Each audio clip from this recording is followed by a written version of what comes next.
Welcome back to Lux's Bizarre Adventures. We unfortunately had a bit of an interruption with the sponsorship of British Weather, which is the stream is brought to you by, Part 2. And you know what the worst part is? I was so close to beating this son of a gun. He was literally half HP bar left. And then my game disconnected. So right now, I'm feeling never-ending rage inside my core. And I don't think I'm ever going to be the same because of that. It is what it is, though. I can't complain, We gotta do what we gotta do here. But let me tell you something. I'm not a happy camper at the moment. I'm not the happiest man alive, and let me just wait until the chatbot comes back, and then we're gonna keep rolling again. Half HP bar left. Half HP bar. And then I got sabotaged by my own weather. It's pretty ironic, isn't it?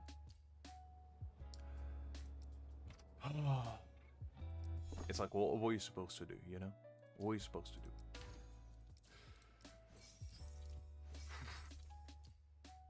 It is what it is, though. It is what it is. There we go. Pain and suffering indeed, boy. There's nothing quite like almost beating a stage and then getting disconnected on half HP bar left. It's quite an experience, let me tell you. But we're going back. I'm not gonna give up until I beat this man. Even if it's the last thing I do in my life. I'll call up Zeus and I'll let him speak to Gaia, I'll let him discipline her a little bit on my behalf.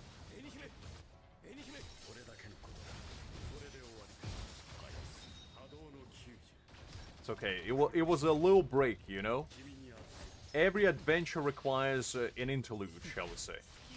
And that was ours. Unrequested, but interlude nonetheless.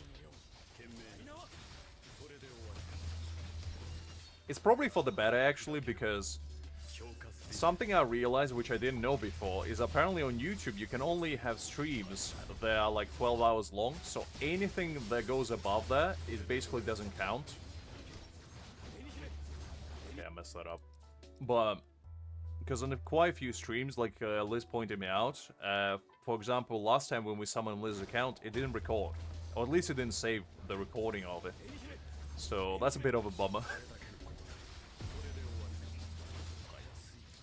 So for those of you guys that stick around on streams that are longer than 12 hours, just know, anything that happens is not recorded, so you can go as wild as you want. Thank you, Sadvik, appreciate it, Welcome back, Realist, welcome back.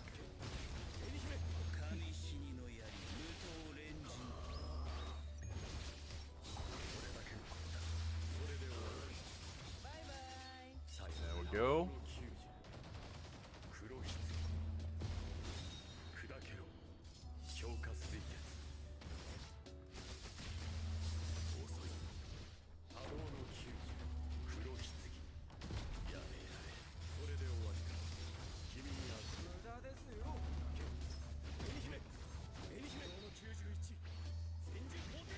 Let's see.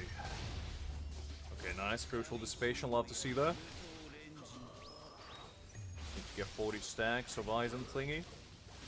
And we cooking. Aizen, please crit.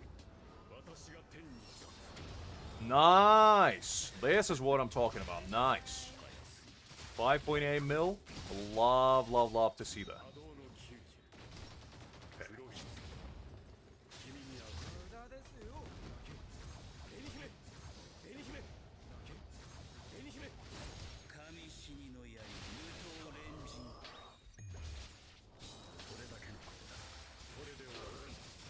Okay.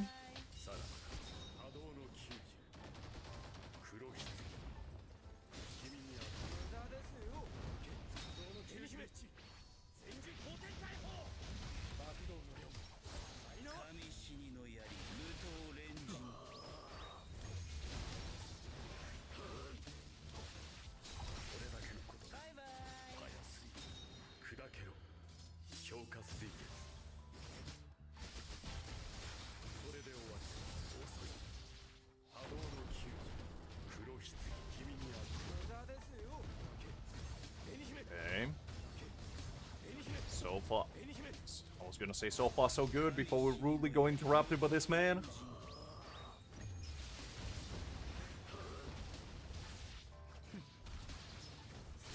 Okay, there we go. I just didn't want to waste ult until I spiritual dissipate him. Okay, 1.9. Nice. No, I messed it up. No. God, I got too cocky. I got too cocky for my own good. I was like, oh, I'm gonna wait. I'm gonna save for Gin's ult. Aizen's ran out. Yeah. You see, this is why I'm my own worst enemy.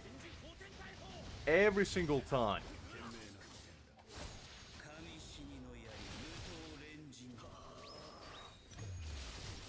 I think the chatbot died, by the way, because I can't see you get. Oh, never mind. Never mind. I thought the chatbot died for a second again. I was like, all the problems piling up at the same time. Oh, look, Sadvik, I'm trying my best. I'm trying to play smart, not hard, and it doesn't work out because I'm not smart. So I can only play hard. And that is my philosophy in life.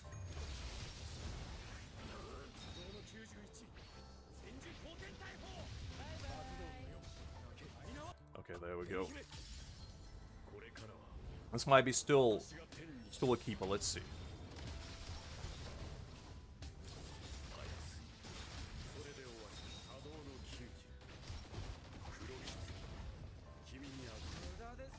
It's alright, Hakim. I'm playing life on the hardest difficulty imaginable. Which is being me.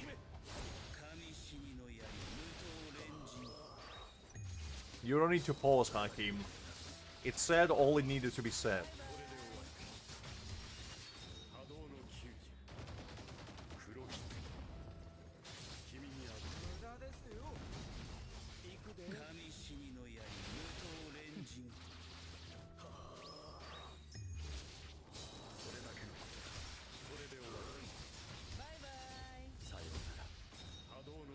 Okay, there we go.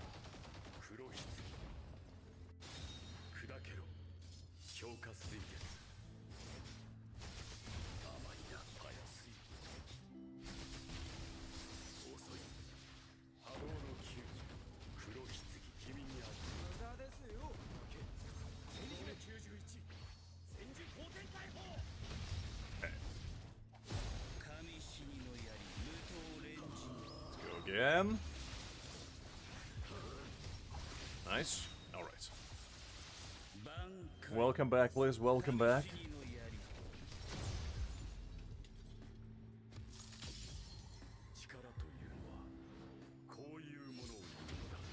Not much. Suffering as usual. In other words, business as usual. You didn't miss too much. Just me contemplating the meaning of existence. And why we're still all here. As a wise man said, just to suffer, obviously.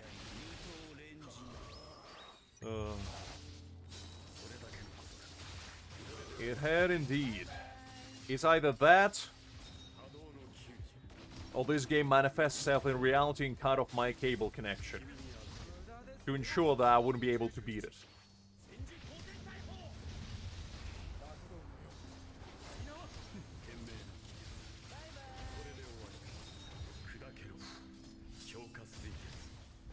Yeah, I don't think I'm getting that, unfortunately.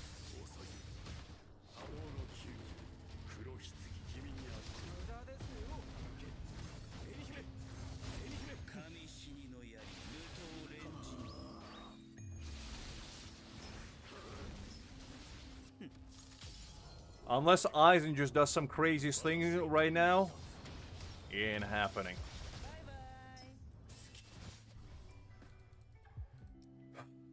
I choked that one up a little bit, to be honest. I'm from UK, but was born in Ukraine before. Quick. Liz is from the outer galaxy. I'm not sure where Boyd is from. I forgot. Hakim is from the France, shall we say.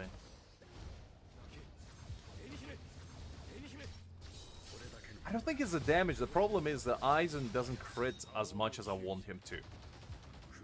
Like, if he actually critted every single time he's supposed to, on like his battlefield skill, I feel like this would be a breeze. But unfortunately he doesn't, which kind of causes issues. I am indeed. I never break my promises. Sometimes I just make a new one. Okay.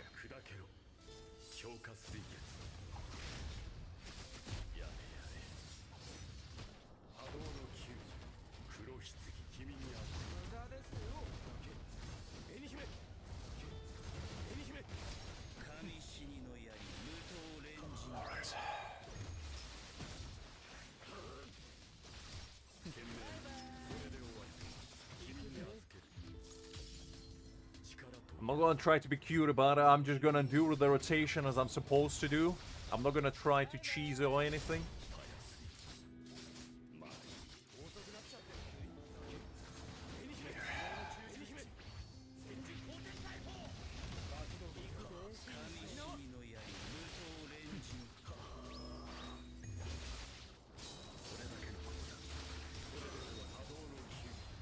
What's happening? Where am I in a known universe?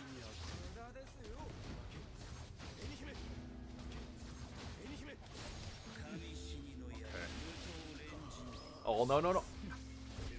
I didn't realize that it wasn't 3 stacks yet.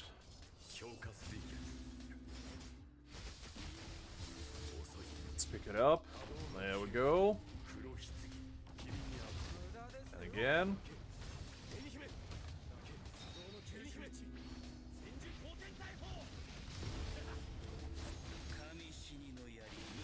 Nice.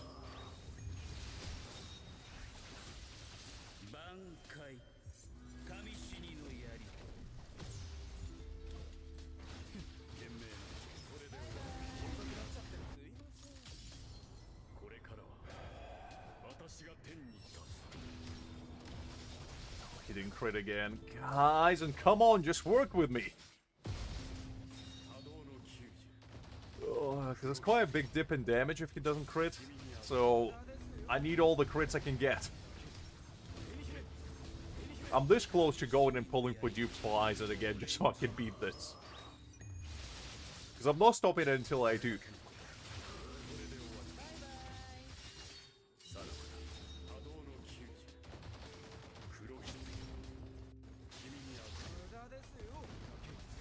They are good, actually. They're not, like, crazy good, but they're good.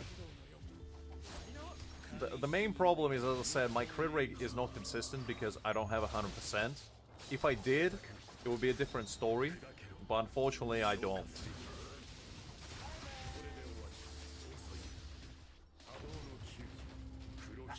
But it is 75%, so you would imagine I would be critting more times than I would not. But I don't know. It doesn't seem to be the case.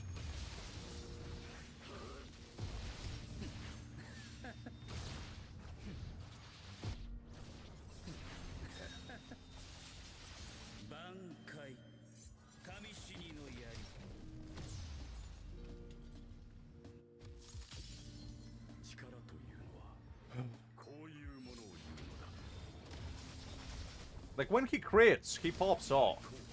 It's only the problem when he doesn't.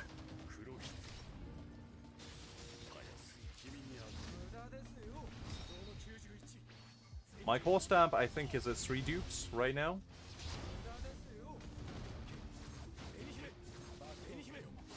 So it is decent. I can definitely do this. I just need to, you know, get a little bit lucky on crit rates and we'll be fine. Because it's every single time, it's like literally a couple bars of HP left. It's not like he's missing a ton. If I was like 5 missing, I would be like, okay, maybe not reasonable. But 2, I can definitely do with 2. Hi, the rating, glad to see you. Hopefully you're doing well.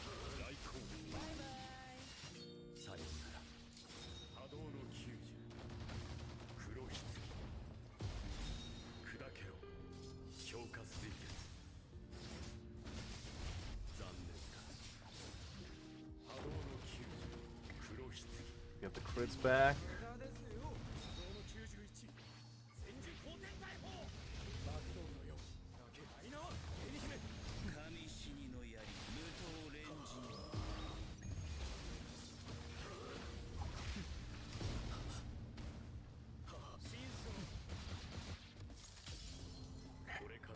let's see. No! God! Aizen, come on, just work with me.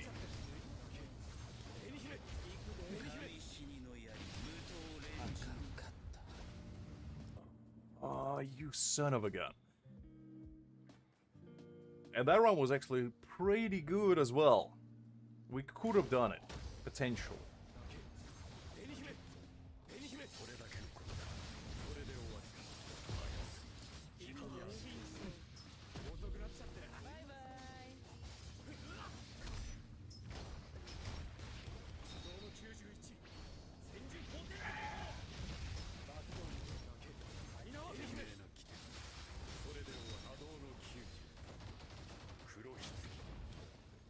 Try my best, realist. Try my best. There we go.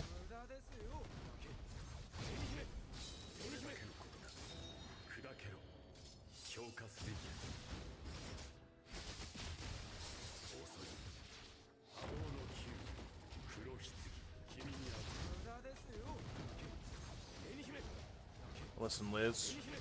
You can't just keep saying it and expecting me to do it. You gotta sell it to me. You know, give me a good reason at least. If you manage to do that, I'll consider it. It can't just be screaming at me B6. You at least need to put in the work.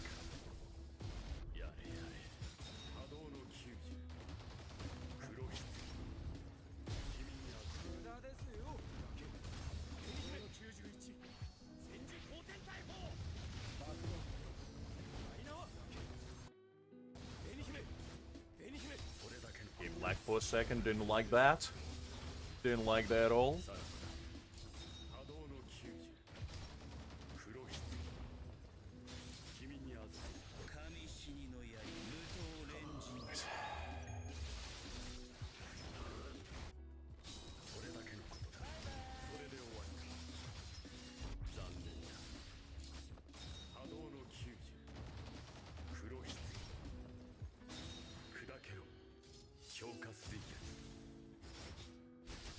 Enthusiasm is good, Liz, but that's not enough to convince me. You gotta actually give me the reason.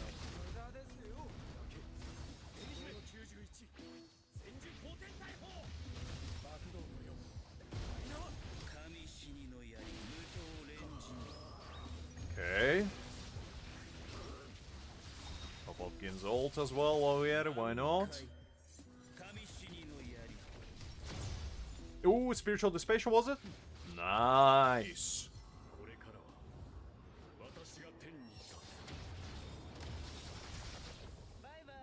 I mean, there's plenty of game modes, to be honest, they can implement. Like, this game has been pretty innovative in of itself for quite some time, because they developing like new game modes all the time. I mean, the game been out only for 3 weeks, and how many new things did we get? Essentially every single week we get a new event. Every like 2 or 3 weeks we get ranking events. You know, it's pretty good. Like, all things considered. Could there be more? Maybe, but like, stuff that we do get, it's pretty nice. Alright. I don't think I have enough. That's the problem. I only have like 2k and 40 tickets. It's just not gonna happen.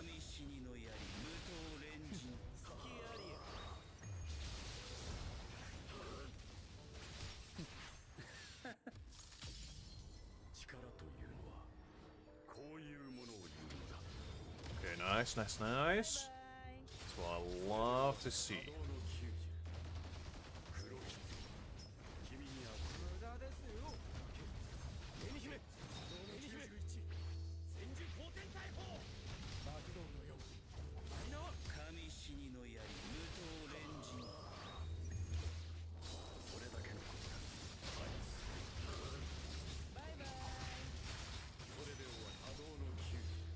That's a bit early for spiritual dissipation, but I'll take it. I'll take it.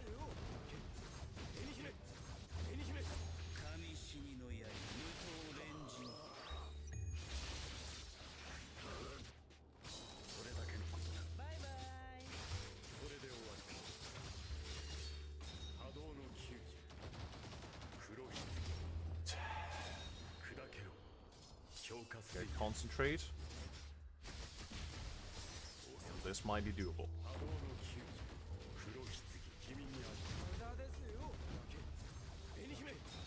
It could be void, it could be. We gotta keep our fingers crossed and our eyes on the prize.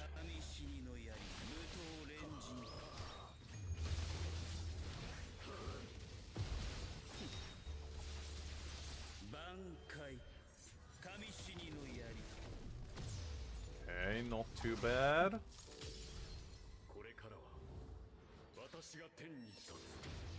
Oh man, it didn't crit! Come on! We're still not looking too bad. There's still a chance.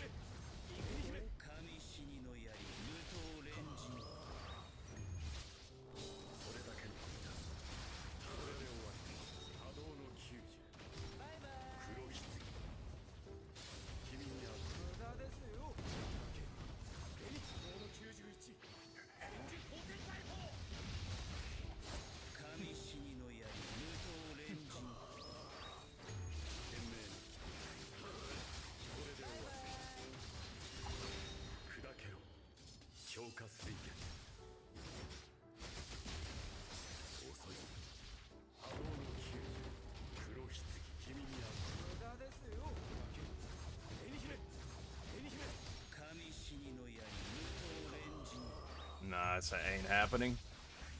Close, but not quite there.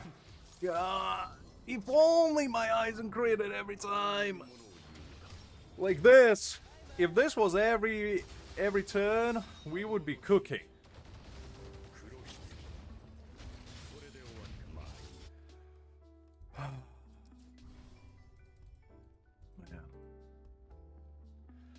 At this point,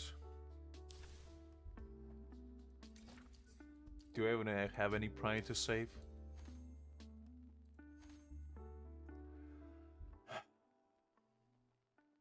The only thing that I'm worried about is that I'm gonna do this, right? And I'm gonna end up with B5 Aizen. And then I'm gonna be forced to spend in order to get him B6. And it's just gonna... it's gonna send me on the slippery slope of no return.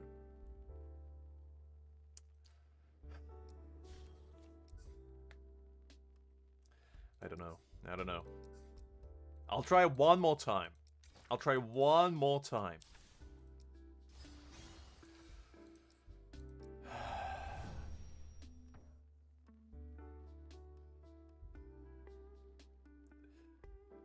It's not really about the monthly pass list. It's about the fact that I'm gonna just normalize whenever I face a difficulty, I would have to spend. And I just don't want that pressure to be sent.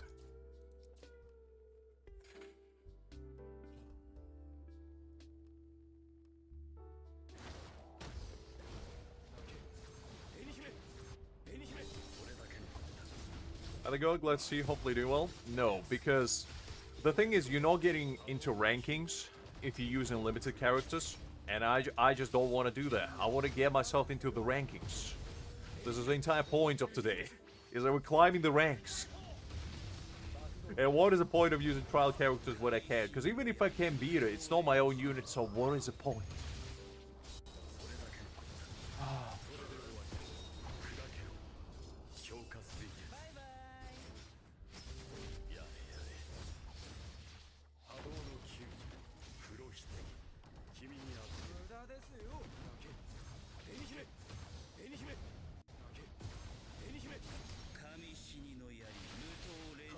His weapon might be not a bad idea, actually, because I think his weapon does add him, what was it?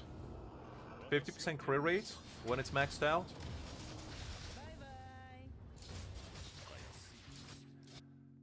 I'm pretty certain, at least. Let me check.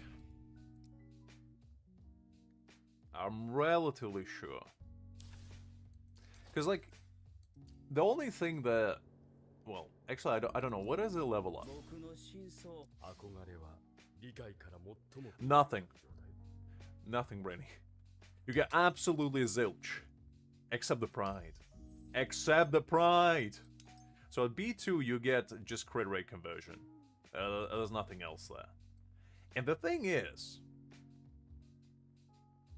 I don't know if this is worse than if you have maxed out weapon, because like, if I max out the weapon, I'm already gonna have 100%. So it's gonna be basically doing it for, like, what? Well, actually, it's gonna give him 100% more crit damage, so I guess that's worth it probably in that regard, but... What does it actually do if you upgrade it?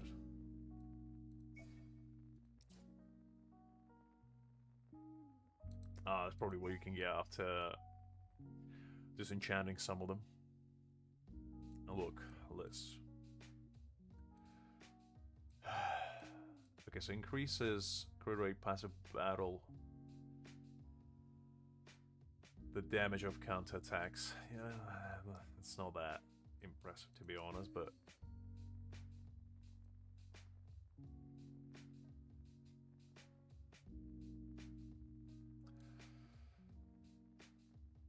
Because that's the thing, I feel like weapon might be better.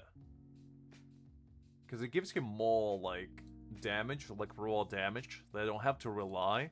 Because this is, like, correct me if I'm wrong, but I'm pretty sure this boundary, it only works on battlefield skills, right? So you basically still can whiff, even without them. I think. Unless, is it like a buff that it stays on you?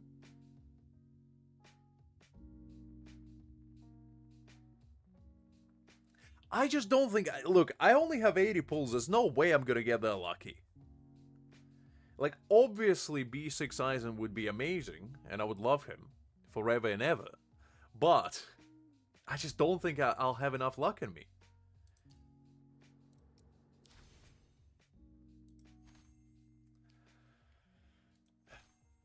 And I don't have any, like, backups either. Like, I spent all of this... Because I was preparing for Grimmjow, so I spent every single ticket. Because I wanted to see how many I got.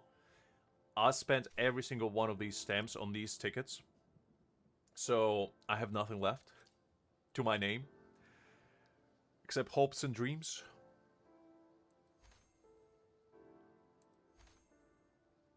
But I just feel like B6 is not as worthwhile as... The problem is those stamps are not good. I'm not upping these. Well, actually, this one, maybe.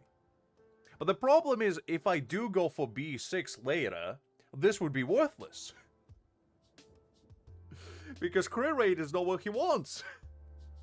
See, guys, this is the choices you have to make when you meet. But to be fair, if I do add this, like let's talk big game. If I do add this, I'm probably gonna get extra, like, what, 10% crit rate, somewhere there. I just don't know if that's enough. Nah, I know, Liz, I know. I think for my moral integrity, and also just on the cuff, I'm not even the top 100 on my survey in Aizen. My Aizen has 45k battle power. I'm not even top 100. Like, what is top 100? Let me see. 47. These dirty... These dirty whales won't allow me to reach my glory. I could also... The thing is, I just much rather get Grimmjow than get B6 Eyes. Well, even if I could. Because, like, I don't know. Well, let me try one more time. Because the thing is, if I don't go for B6 Eyes, then their middle piece actually becomes quite relevant. Because I can just 6-star it, and then just don't worry about crit rate for a while. Listen, Kakarot, this is going to be a never-ending saga. At some point, I probably will B6 him. It could be today, it could be in 2 years' time, but I promise you that it will happen eventually. Because I will keep telling myself that I don't need him B6, and then just secretly doing more and more pulls for him, until I eventually get him B6. I'll try one more time, and if I can't do this, we might try to get some weapon dupes.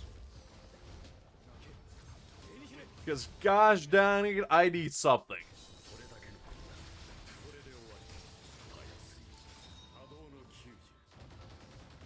Alright. Let's see.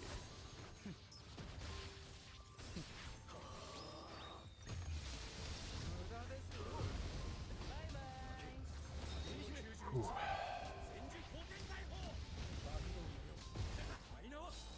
Exactly this. Exactly. I'm all about business. This is no playtime. This is business time.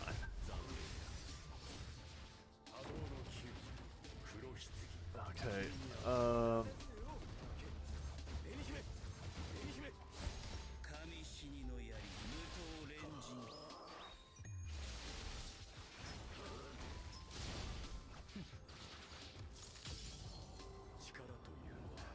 That is true, Yola. That is true. Well, the thing is, it's not that it's a bad stamp, it's just its crit rate. It does have really good substats. Like, I roll crit every single time on it. It's just...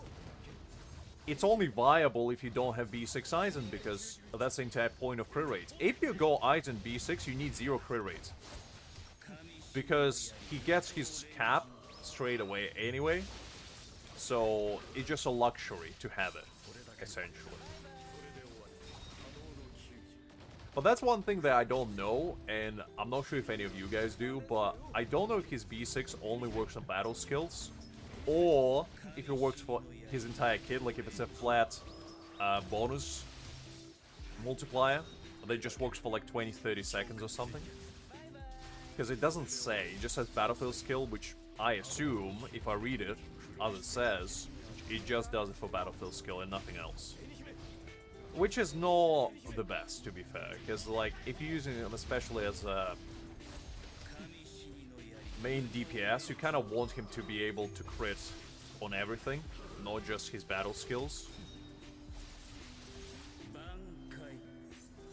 That's why I feel like weapon is more worthwhile, because weapon actually gives you flat 50% crit rate.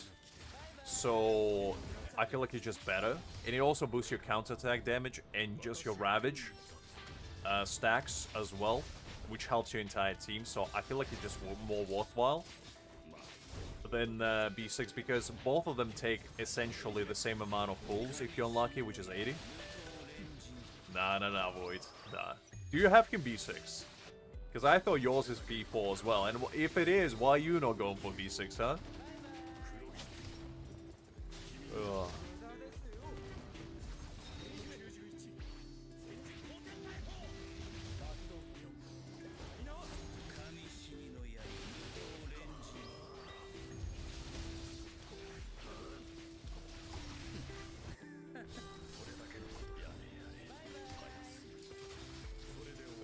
Go. I think so as well, to be honest.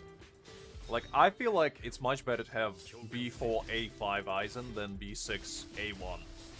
Because just the raw multiplier that you get is much more impactful, I feel like. I don't know. And it also guarantees you 100% crit rate, essentially. Because, like, all you need is 50% of their points, which I do have right now.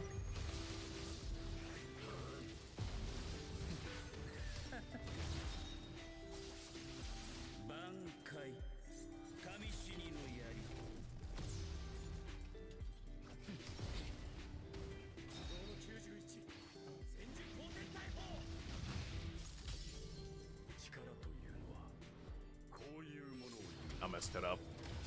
Man, I messed it up. That was my fault.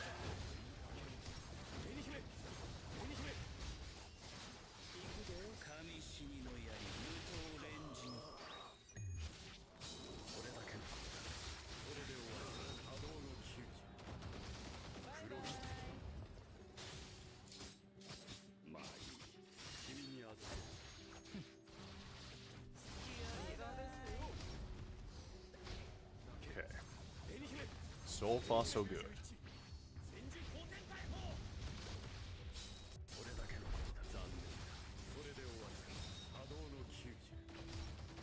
All I need to do is pop the ult.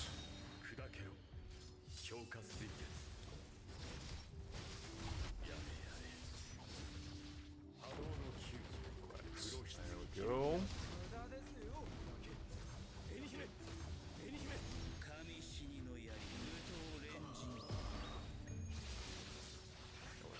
Stacks. There we go. Okay, nice.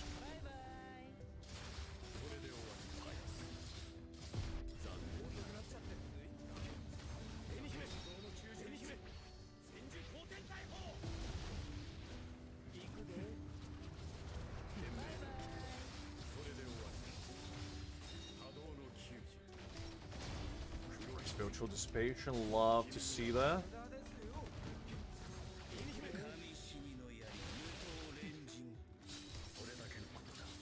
Okay, this is gonna be pretty tight.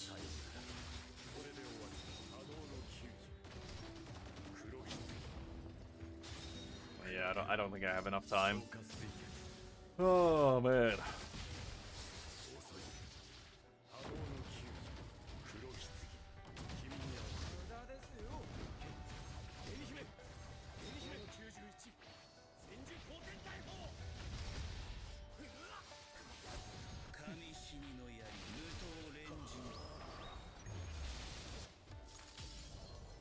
I'm not getting destroyed, I'm merely getting set back, Angel.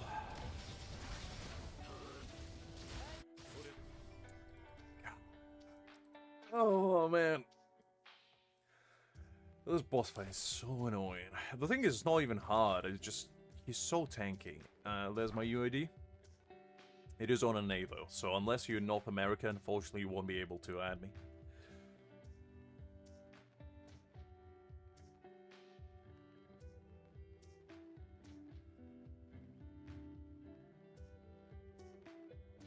Well, that's probably a better investment, to be honest, Void. Because that's the thing, I feel like if you already have Aizen at 100% career rate, I don't think B6 is worth it that much. Like, genuinely. I think what I will do...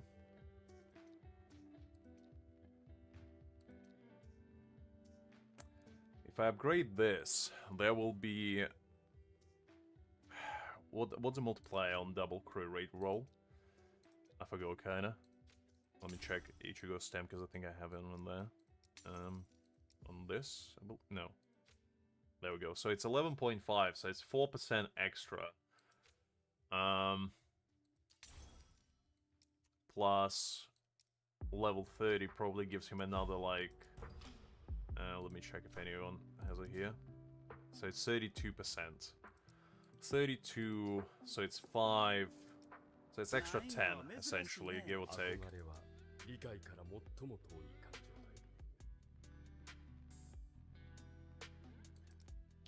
Yeah, I think so. The core, does core give him crit damage as well? No, it's crit damage. You see, it's not crit rate. But good thinking nonetheless. I'll probably... Like, I don't want to upgrade this, because the thing is... It has a godforsaken HP roll, so I just...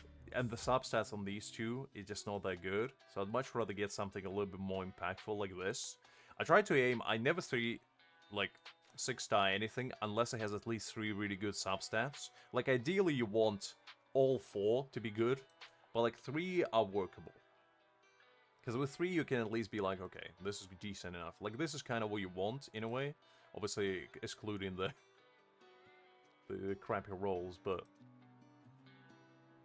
I think so as well, but I don't know. Let me see if I have anything better. Because I don't think I have, like...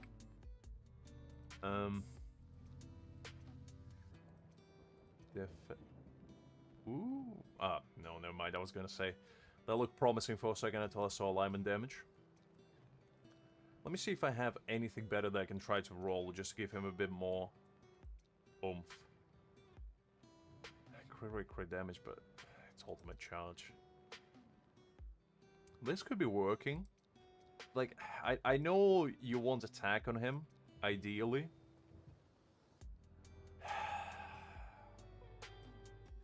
But to be honest, if I can get more crit rate on here, crit damage, this would be a decent piece to, like, replace it. For now, at least until I can get, like, a better one. Let's try it. Okay, crit damage is fine. I'll take crit damage.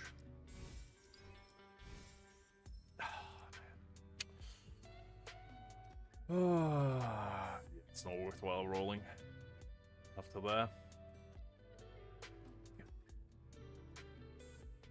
Man. Alright. Still deliberating whether this one would be worth it. Yeah, but for the clear, I don't think it's worthwhile just wasting resources for the clear that gives you nothing. Like, legitimately nothing. Except pride. It gives you pride, that's all you get. That's all you get.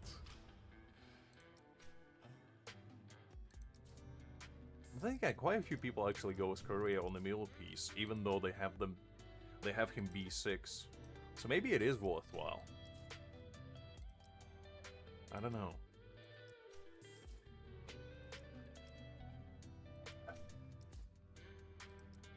Because the thing is, I really doubt I'm gonna get a better one later. Because I want something like this. Like, this would be perfect. Obviously, but... There isn't random. You are correct in that, but let's be real. I still have to be conservative about my resources.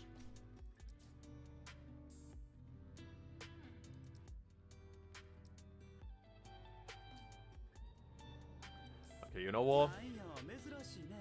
You know what? Let me check my Gin. Is there anything I can do to boost him up a little bit as well? Okay, this one's not that good. I can actually upgrade this for him. How's his career rate looking? 35%.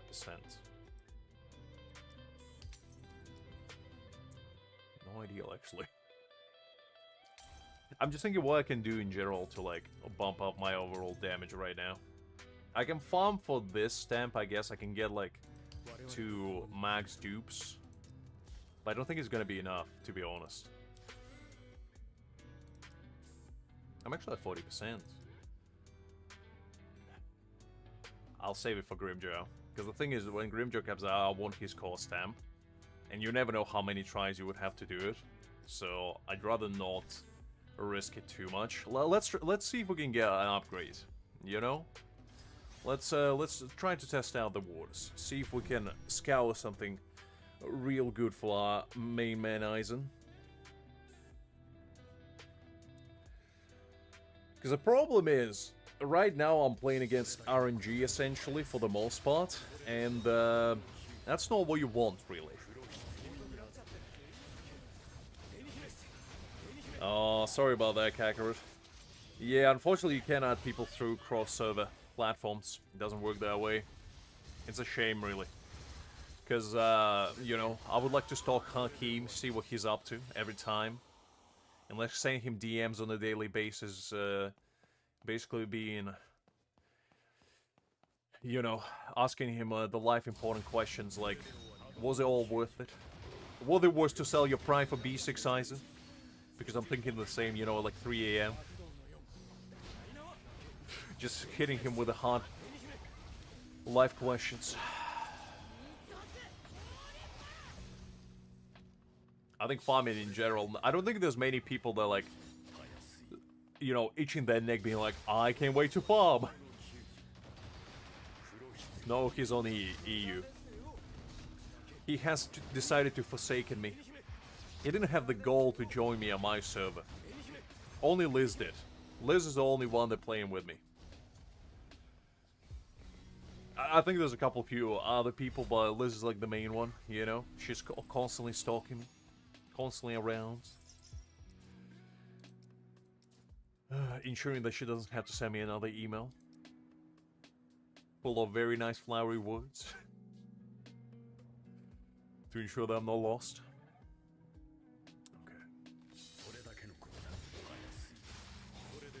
You see what I say, as soon as I mentioned the email, Liz is back. She was just done writing it up and was so close to sending, but then it's like, you know what? This time. No, this time. I did indeed, Liz. I mentioned email and you spawn like a genie. It's like Beetlejuice, you know? You say email 3 times in the mirror and Liz just pops out of nowhere. Out of nowhere behind you. With the typewriter there. You know, she does it old school. Pigeon, carry a pigeon and a letter. That's the original email. I don't know, Liz. I don't know. Just so happy.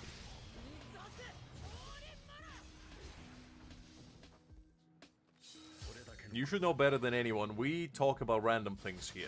There's no rhyme or reason. Sometimes I just mention something and I keep carrying on. Alright.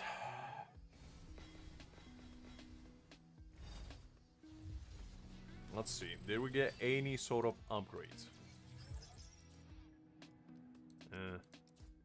Thrust? Ew. I don't think you need to go that far, Liz. I think just a letter would be good enough. I don't think you have to resort with blood with it, necessarily.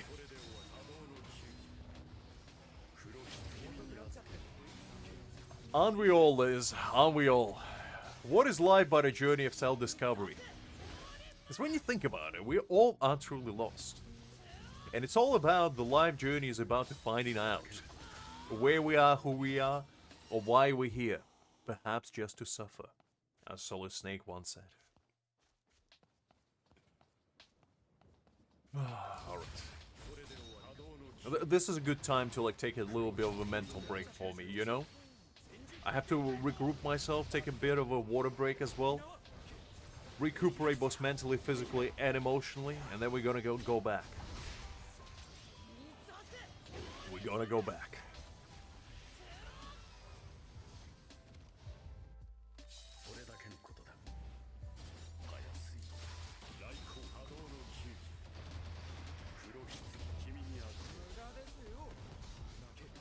Well, Liz, you do you, but I'm just saying. Sometimes you gotta be yourself. That's what it's all about. Okay, let's see. Is there anything exciting? Aizen, relax. The enemy's already dead. He's already dead. Calm down. Couldn't help himself but pop out of the corner. Alright. Man.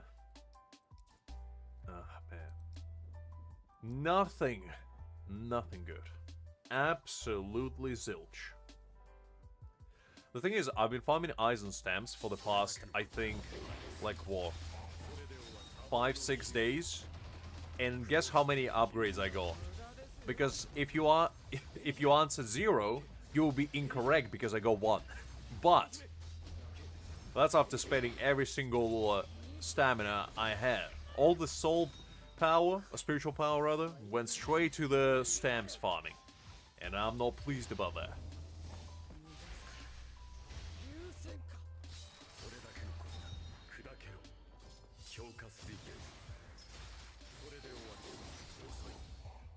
Angel, what are you counting towards?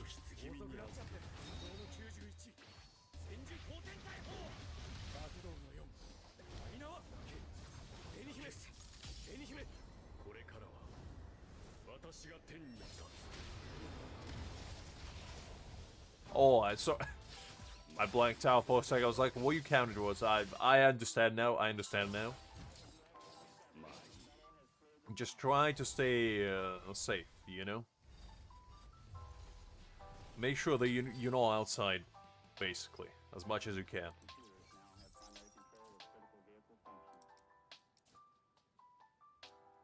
Ooh. This is actually kind of good. This may be my gateway to be successful.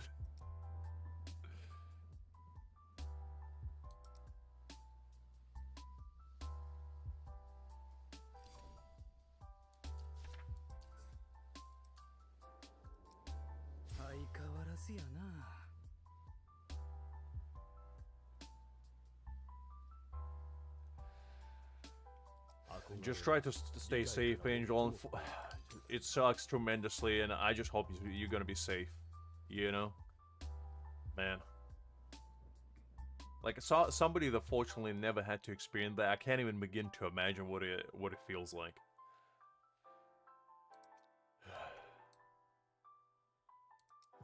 Okay, let me try to roll this. See if I can get something good. Hopefully.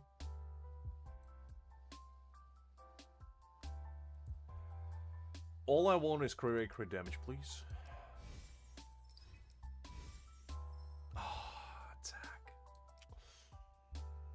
Yeah, they ain't it, Chief. They ain't it.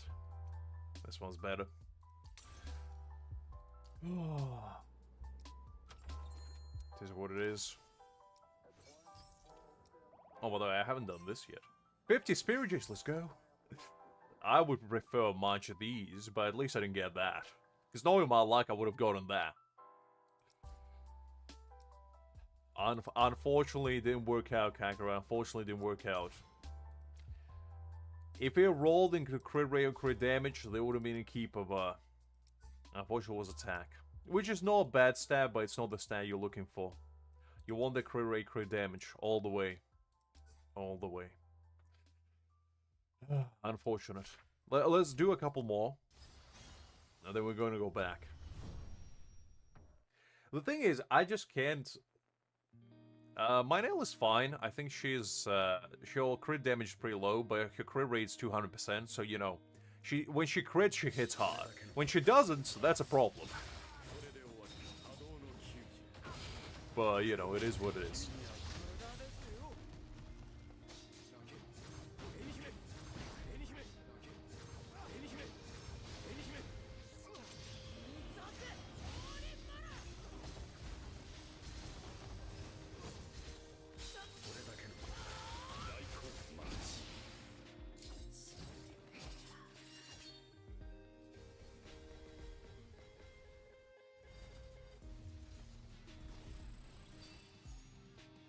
Alright, let's keep going. HP defense. Nothing good, unfortunately.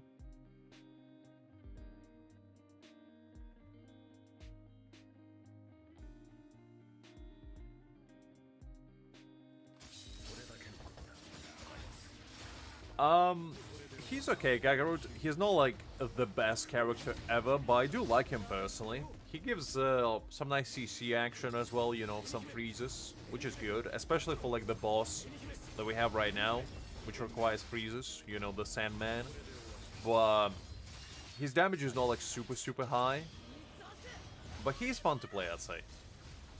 He does have some cool, you know, visual animation, shall we say. And he does work pretty well with Aizen, like, their rotation is pretty good.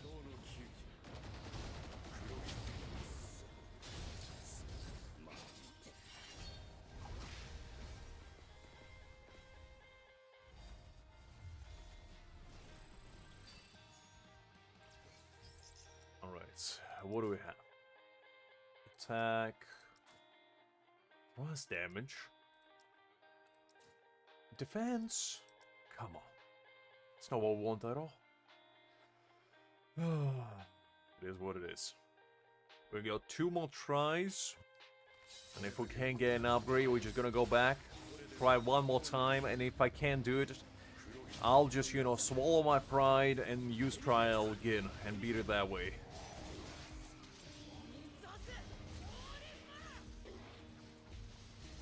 To be honest, Kakarot, I feel like if you have Aizen, you can just make him work as a main DPS. If I were you, I would just use... If your Kisuke is not occupied with any other side, use him. But if you can, just use Rukia and Momo. Like, it's not ideal, obviously, but your Aizen can still, like, do his part. Because the thing is, I don't have Aizen on my free-to-play account, and that's a team that I'm running for Spirit Frenzy Feast. Now, granted, I don't get, like, max rewards with it, but it works, you know, and it's kind of all you need, all you want, rather. As long as it works, it is what it is. Because, like, realistically speaking, in this game, you don't have to have every single unit to be content. You just have to, you know, use what you have and have them relatively well built. Because at the end of the day, your build matters more than what units you have.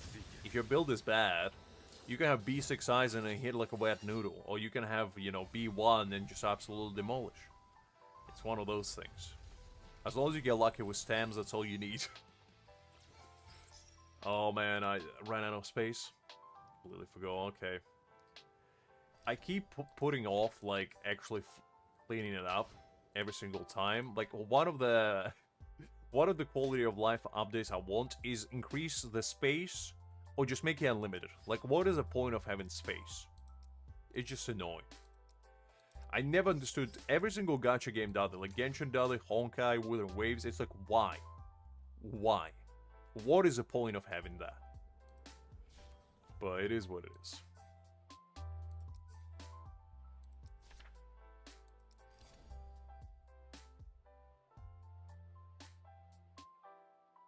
That's not a bad team either, to be honest, Kakarot.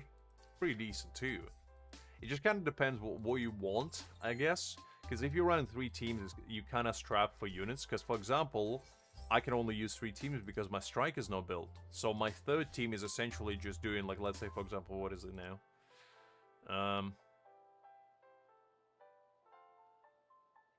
No, I didn't have Aizen, Nell, and Kimachi on that one. Hold up, looking in the wrong place. So for Frenzy Feast, like, for example, what is it today? Okay, so this week I'm pretty stacked because I have all 3. But let's say, for example, if this was like Strike, I would have to use Gin's team here, Ichigo's team here, and basically just brute force my way with Aizen and Toshiro on Renji. So that's kind of what I'm doing, and to be honest, it works relatively well. Because the thing is, I usually get max rewards pretty much every single rotation. I never struggled, essentially. And I feel like as long as you have really solid 3 teams built, that's kind of all you need, because there's no piece of content, yet, at least, where you need 4 teams.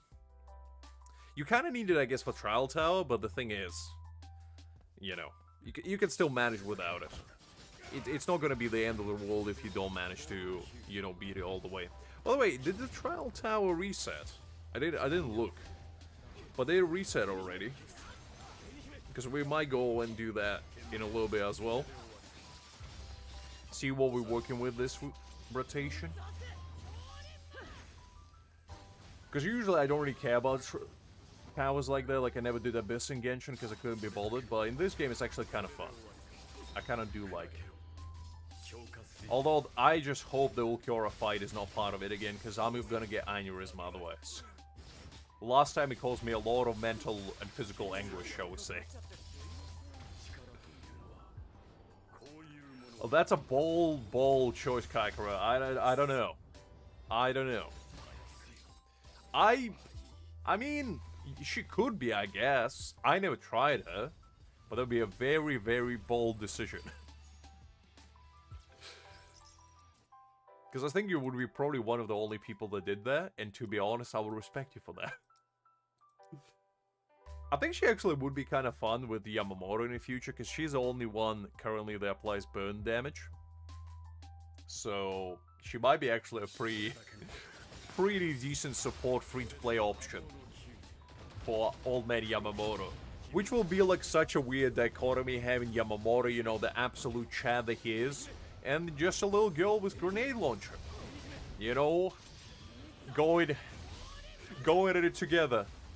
Your Yamamoto slashing and dashing, burning things, and Ru just blasting anyone and everyone inside. I know she is, but to be honest, I don't even know if she's good. Because I never played her at all. I think the only time that I actually even saw what her kid looks like was in Trial. That was literally the only time. So I can't unfortunately give you a recommendation whether it's a good or bad idea. But at the same time, you know, you gotta do what you gotta do. Okay. No, that's pretty lackluster step. Okay. So unfortunately we didn't manage to get anything, which is, you know, part for the course. So this is basically what my day-to-day grind looks like, is me grinding for these stamps every single time, and then just being like, okay, can I get something good this time? No? Okay. Okay, that's fine. That's fine. Alright, let's try it one more time. If I can do this, I'll just swallow my pride for this occasion and use Trial again and just get it over with. Because we've already been at it for like, what? 4 hours, almost 5.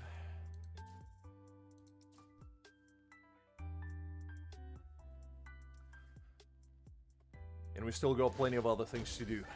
Alright, so let's see.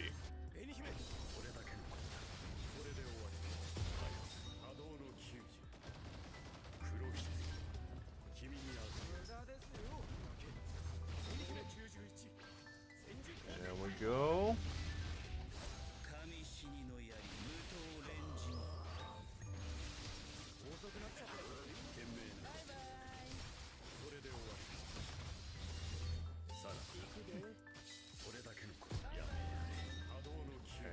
Nice.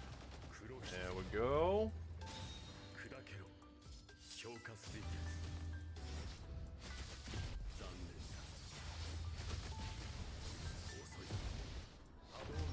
Right now, switching to Kisuke again.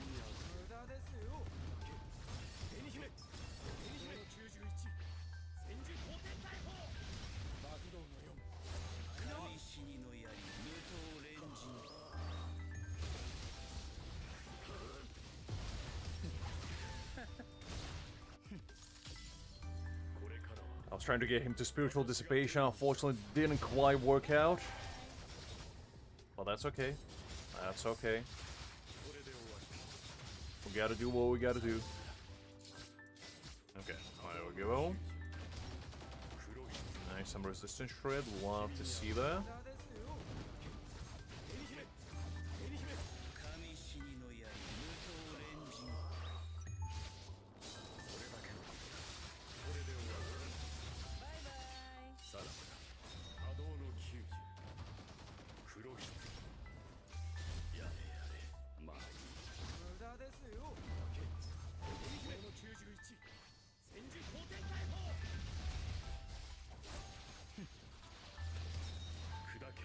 Okay.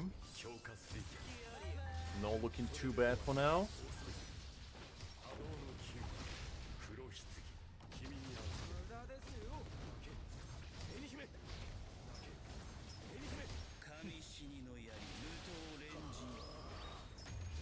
We have Gen's ult as well. Nice. Alright.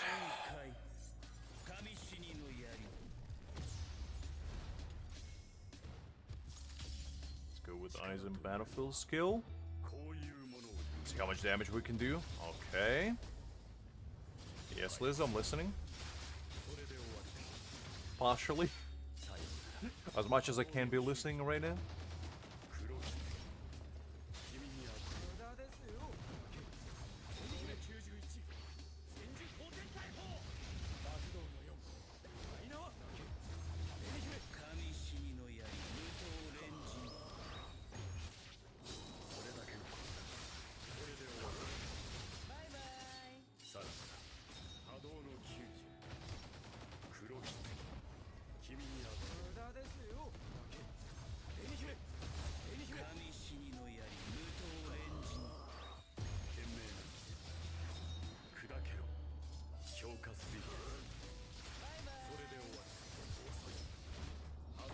What do you mean you can use keys multiple times? I think you can still do times 5 runs. I'm pretty certain. I don't think it's limited just to the event.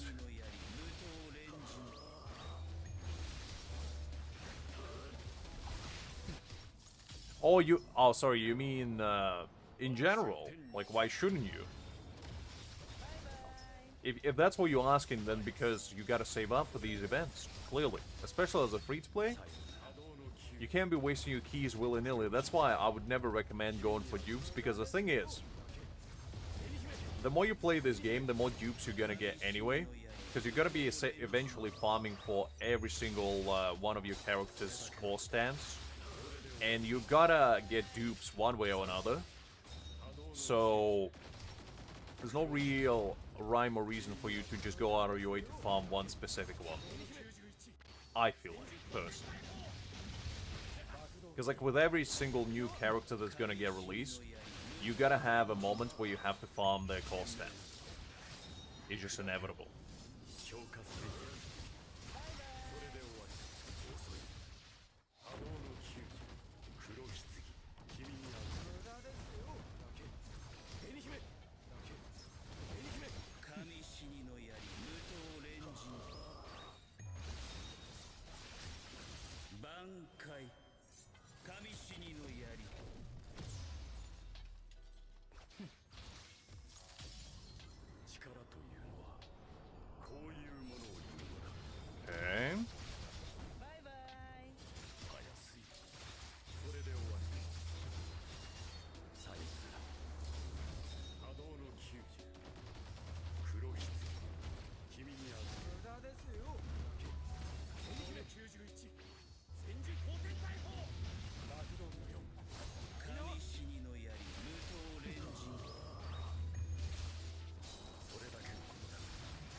Not sure, Liz. It might be because you already have it maxed out, maybe?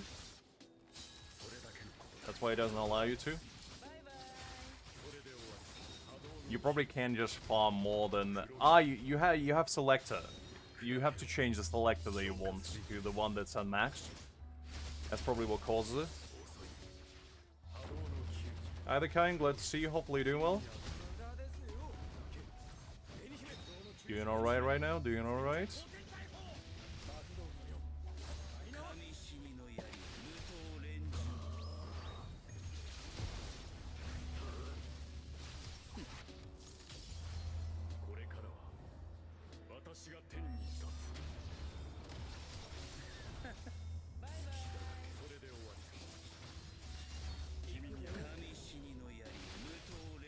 Nice, let's go. Guy, never been so concentrated in my life. I never been so concentrated. Let's go. Let's go! Finally! You see, guys? Never do spend money. Always think first.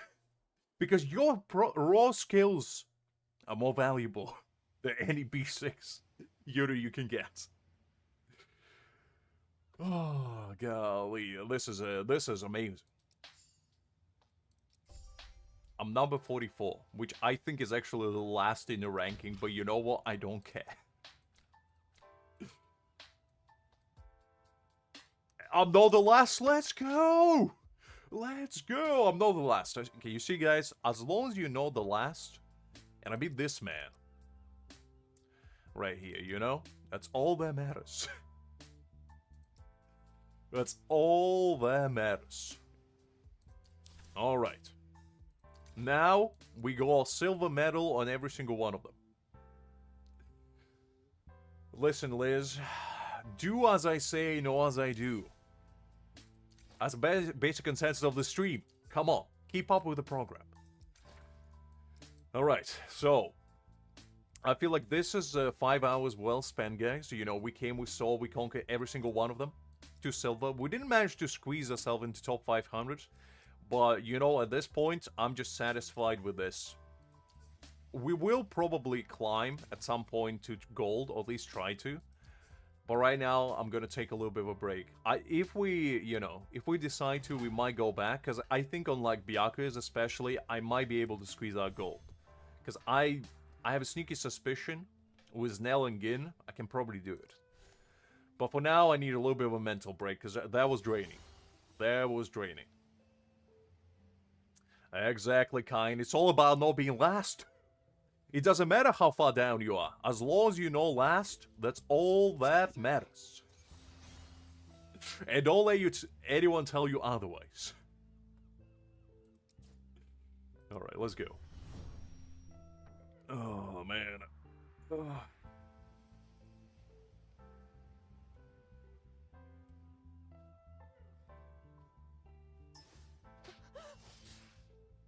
I keep kicking my table, and I keep knocking over my lights. And I keep forgetting about, like, putting them back on, so they just kind of lay there until I decide, oh, I need to do that.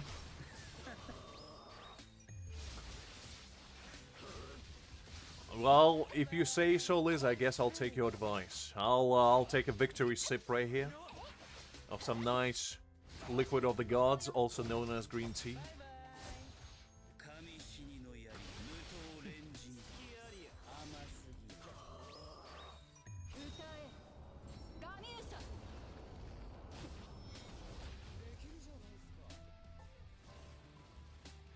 Exactly, Void, exactly. And I don't have either. You see, somebody who's actually good at this game could probably do this event easily even with easier characters, but I'm not. So I have to have a little bit of, you know, pay-to-win action. And I feel like with that, I saved a little bit of pride for my game prowess, you know? Can't avoid it, kind, can't avoid it. At this point, I'll take what I can get. Alright. That should do it. I'm nice and refreshed now. Nothing quite like a nice green tea. But there's still a little bit warm. After a nice, long, hard battle. I just imagine Sun Tzu, you know, whenever he would go on his conquests, he would just sit in his palanquin and just would sip nice green tea after he finished demolishing his enemy. And that's exactly what I feel like right now. Alright. There we go.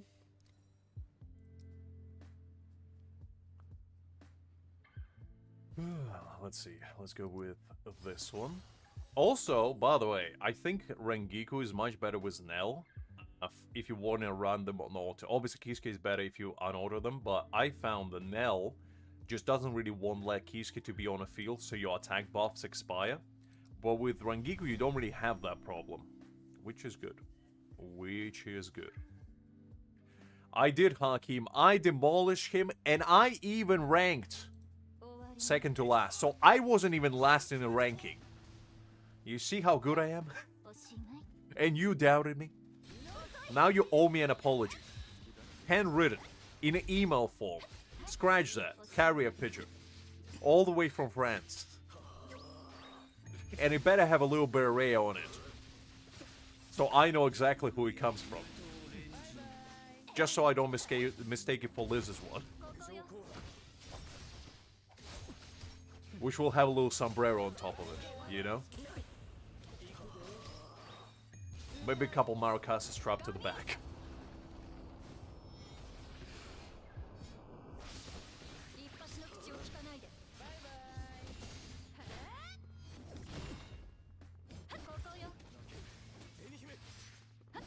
I appreciate it, Hakim, I appreciate it.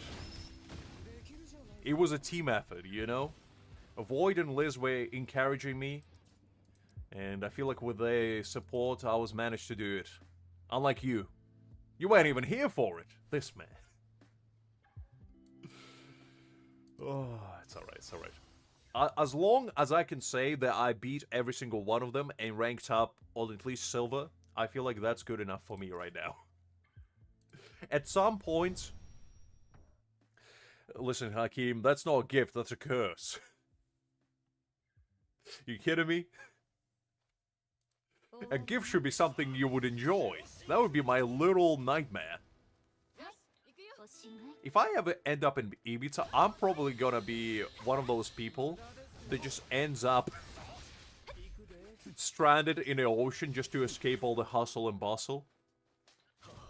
Become the first real-life merman. Just because I wouldn't be able to bear the amount of alcohol fumes and, you know, shall we say, illicit substances left, right, and center. Before I decide, you know what, it's not worth it. We're gonna go back to the ocean where once we came from. Listen, Liz, never say never. You know, sometimes you might be sitting there in your study room, you know, in your nice, comfy leather chair, cracking your knuckles, being like, what shall I do today? What kind of impact do I want to unleash to the world? And you're gonna be like, well, I think I'm gonna send an email. And who am I gonna send an email? Well, one and only. Mr. Lux himself. And it's gonna start with, to whomever it may concern. That's how you know means business. And then proceed to write the entire War and Peace trilogy in an email form. You know, with all the twists, turns, threats, promises, fulfillment of said promises, betrayal, and conclusion. All of that will be included in say email.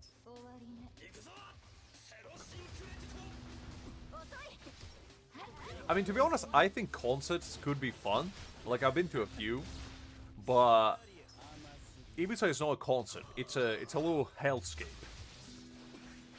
That's what I imagine PvP Rust would look like in real life. You know, you would just go and just... It's survival of the fittest, essentially. If you make it, you're already, you know... You achieve more than most can say. Well, but you're gonna have a redemption arc, Liz. You gotta build the suspense, you know? You gotta have a good hook to your email. Otherwise, how are you gonna, you know, ensure that whoever reads it will be interested in continuing doing so. Because if somebody reads only half your email, that's not good enough. You gotta be until the end. That's why you gotta throw a little, you know, pizzazz in there. A little whoopty-daisy. Just so it keeps him nice and hooked. It's like fishing, you know? It's very methodical. You know, you gotta get your baits out, you gotta hook your rod into the great ocean of possibilities, and then just wait for somebody to bite. That's all it is about.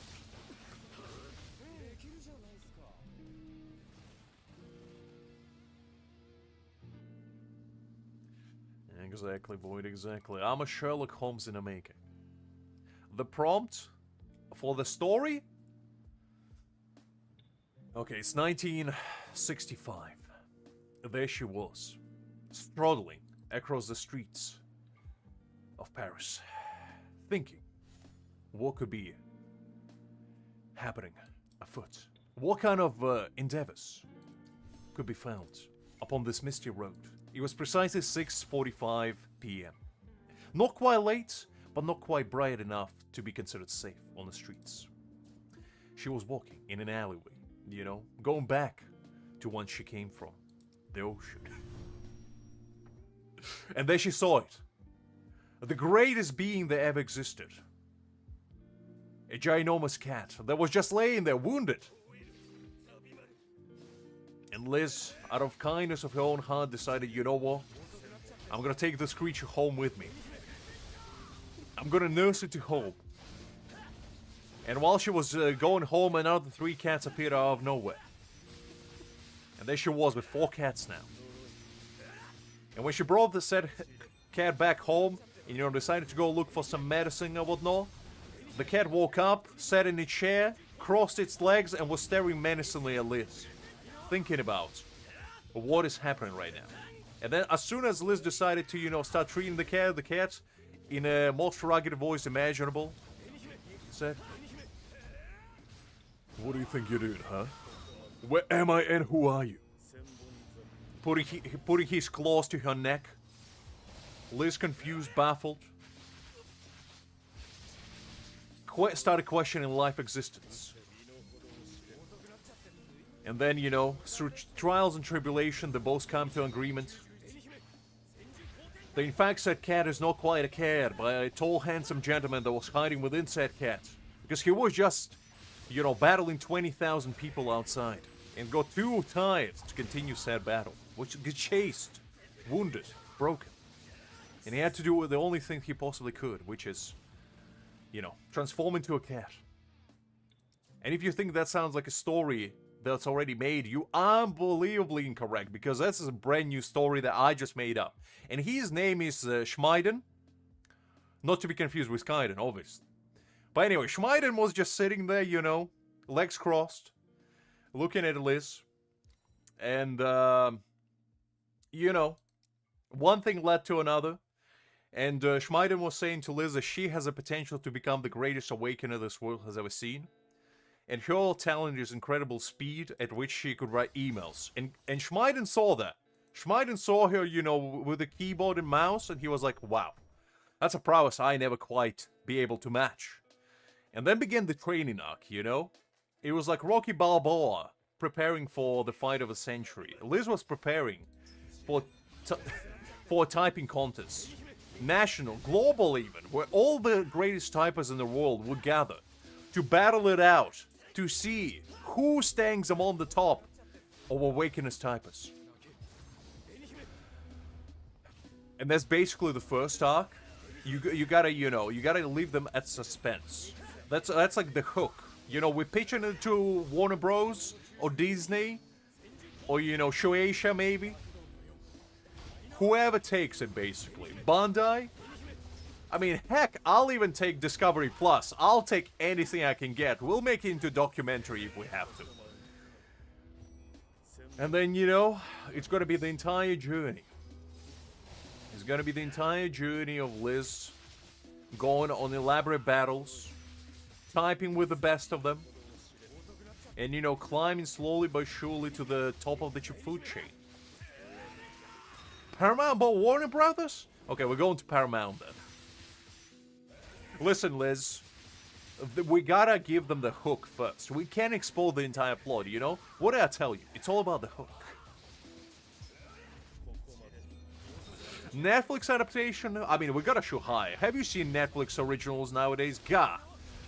They as bad as each other. When was the last time you watched Netflix original and you were like, this is kinda good? Because let me tell you, if you say recently, you're lying to yourself. And most importantly, me. And everybody else here.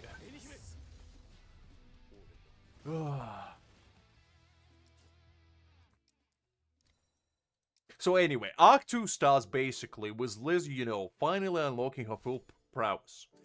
And, you know, she was typing for 4 months, you know, rigorous training. Schmeiden was sitting there being impressed as always. And you know what Schmeiden didn't tell Liz originally is that he used to be the top of the food chain. The greatest typer this world has ever seen. Until the writers of the world decided to betray him because his prowess was too good. So he got betrayed. Stabbed, in fact, with a pan. And bashed across the head with a keyboard on one lonely Saturday evening. And after that, you know, Liz and Schmeiden had a very touching bonding conversation, basically talking about their past, future, regrets, aspirations. And then out of nowhere, after Liz was going to, you know, her regular afternoon stroll, there he was, her first enemy, standing tall. He started, you know, sending the carrier pigeons attacks like Pokemons at her. The carrier pigeons were coming left, right, center, top, up, down. They were coming from everywhere, carrying letters in them. Keyboards were flying, emotions were high, and Liz knew this was her first battle. So she busted out her mini laptop that she was carrying in her purse, and she started typing. In fact, she started typing so hard that the fabric of reality shattered right then and there, sending her enemy to the shadowy abyss, also known as Shadow Realm. She basically banished the entire HP bar in a single maneuver. Even Yu-Gi-Oh was so impressed. Would be so impressed, rather. And there she was, going back, telling Schmeiden all about what happened that day. Schmeiden pondered, walking up to the window, and said, I guess this is time to tell you who I am. Telling the entire story. And then, right then and there, Liz swore the vow of discipleship. And they became master and disciple. Eons passed. The story of the almighty Liz, the type-writing demon, spread across the land, far and wide. But, as eons progressed, as stories changed, as new heroes arose, slowly, through time, eroded the fame, the infamy of the typing demon. Nowadays, nobody even knows of the greatness that once was befalling in 22nd AD or 2300 BC era. When Liz was typing on the, you know, monolith stones, she was among the best. But nowadays, ooh, she's even better. With the technology, however, 56 years later, people don't quite know what's happening anymore. Liz tried to make a brief comeback in early 2000s, but it didn't quite work out. And now, she's merely wandering the streets thinking about, was it all worth it? Was living for eons upon eons worthwhile for suffering from success? As not even the oldest of generations remember her almighty names. It got forsaken by time itself. But why? How? And who did it? That is a question that Liz trying to find out in Act 3. Because all it was is merely an illusion. Liz was trapped into eternal genjutsu. By who? Nobody knows. And that's why Liz tried to find out. In fact, it was all by a dream that she's woken up from. But was it truly a dream? Because the next day, she goes in the same alleyway and meets Schmeiden all over again. And she gets a flashback. Remember everything and anything that happened. Was it a dream? Or was it merely a premonition of things to come? With newly equipped knowledge, Liz embarks on a journey of true protagonist with plot armor by her side. She overcomes all the obstacles, and this time, he beats the final enemy. How, who, or why? You gotta subscribe for third chapter to find out.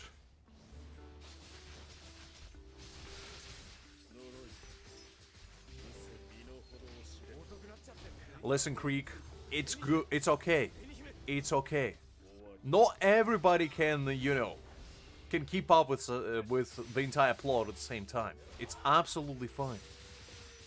You know, that's a beauty of this. You can always go back and revisit, being like, okay, what had happened in chapter 2 again? I'm just kidding. I'm just kidding. You don't have to. You don't have to. And in chapter 3, basically, Liz, it begins with an almighty standoff between Liz and Schmeiden's greatest enemy,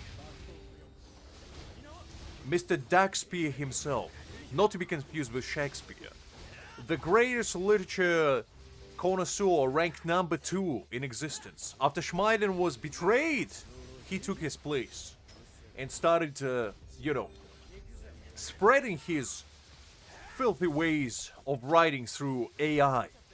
Schmeiden was the only connoisseur that still remained pure, writing with his both hands.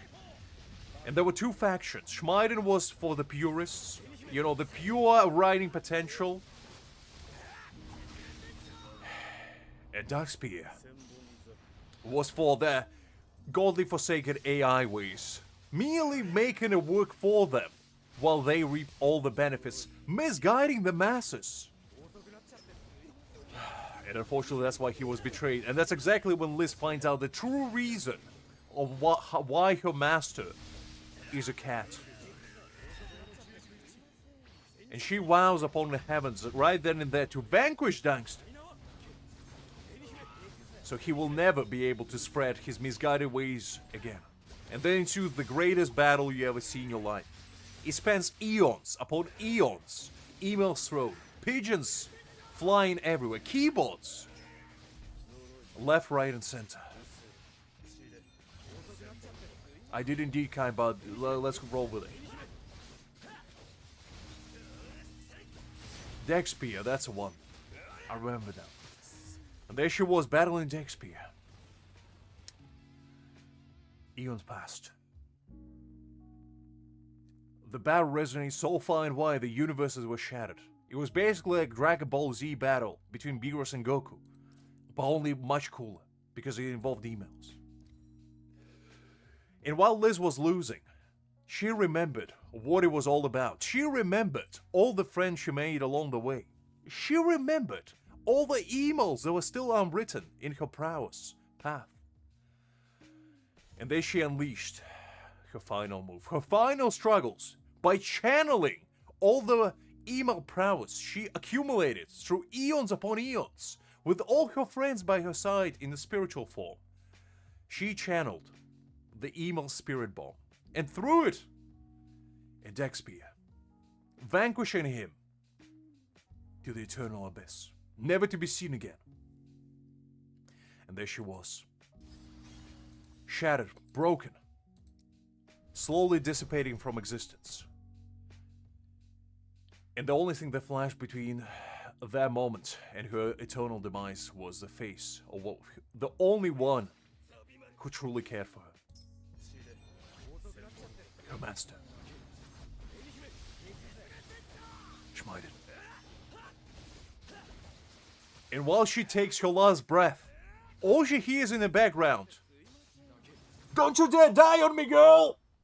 And Schmeiden just rocks it, you know, peruses on Corvette, just perusing around his cat form, just 360 no-scoping that son of a gun, Dominic Toretto style, takes out, busts out G Fuel can, and shoves it down her throat to relinquish her once lost gamer prowess of typing emails.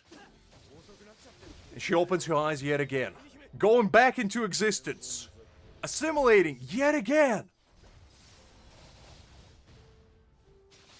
And the next scene you see is her and Schmeiden sitting on a beach, looking at the sunset. And Schmeiden asks one last question. Now that you vanquished the strongest being in the world, what do you feel? And Liz looks into the horizon and just replies with Soldem, the work is still not done. There's still more threats out there. Until there's AI at hand, we cannot sleep peacefully. We may have eliminated the problem, but we haven't eliminated the root cause of said problem. So there's still work to be done. And the credits start rolling. And at the end says, brought to you by G Fuel. Because, you know, we gotta get the sponsorship money one way or another. And we're gonna go through the entire press store, and Liz just gonna have to sponsor, you know, whole G Fuel cans everywhere, and have like a little plush of Schmeiden with her whenever she goes. And after we make enough money, that's when the season 2 starts, baby. That's when we're back in business. That's when we go into the big leagues. That's when Hollywood is gonna hire us. You know, we're gonna be working with Stanley Kubrick. You know, we're gonna be out there. We're gonna be making it into the big leagues. James Gunn is gonna be, you know, writing us email relentlessly, being like, guys, I just have to work with you. And I'll go like, Jamesy, not right now, not right now, we're busy.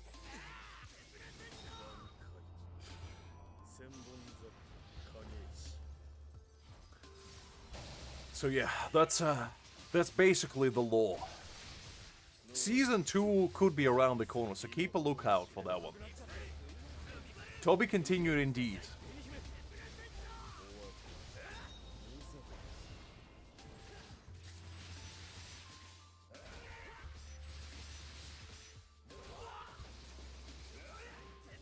You see, guys, this is why you gotta respect Liz, because her prowess is unmatched. I mean, what kind of other woman could be able to unleash such unbelievable chaos, shall we say?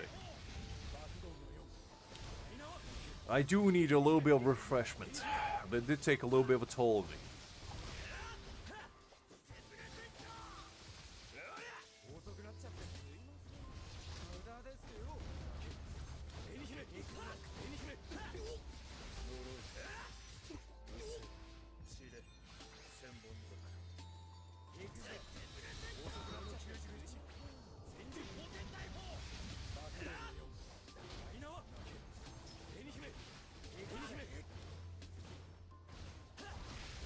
It's alright, Liz, it's alright.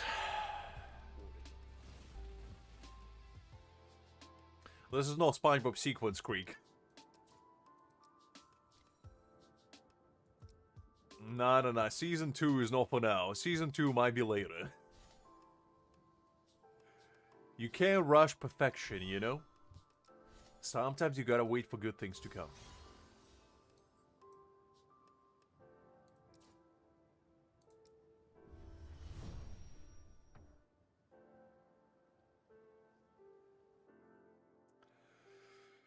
Oh, man.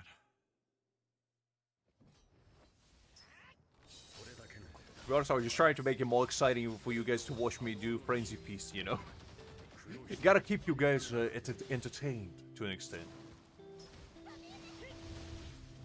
I love going, like, on a side note, I love going to these, like, side tangents. It's one of the funnest thing ever. I still remember to this day, like, when I used to play Genshin, and we would used to do, like, story or whatever, I would go on the most random tangents imaginable. And it would span, like, hours sometimes. And nowadays, I don't do it as often. But whenever I do, I go all out. I don't hold back. Which what makes it fun. Alright.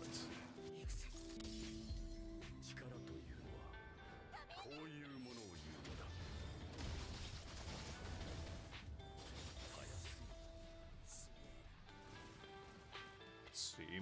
That's good enough.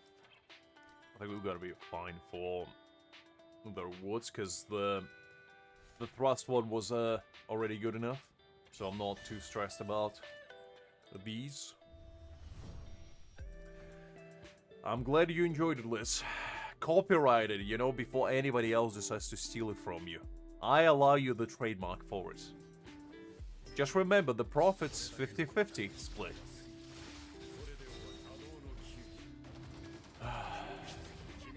Absolutely no worries, Karen. Was a pleasure seeing you as always. Get a good rest in you, and I'll catch you later.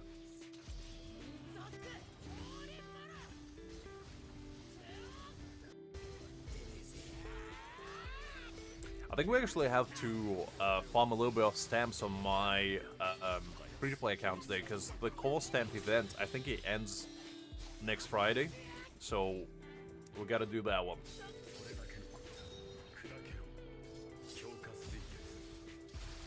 Before I forget it, inevitably.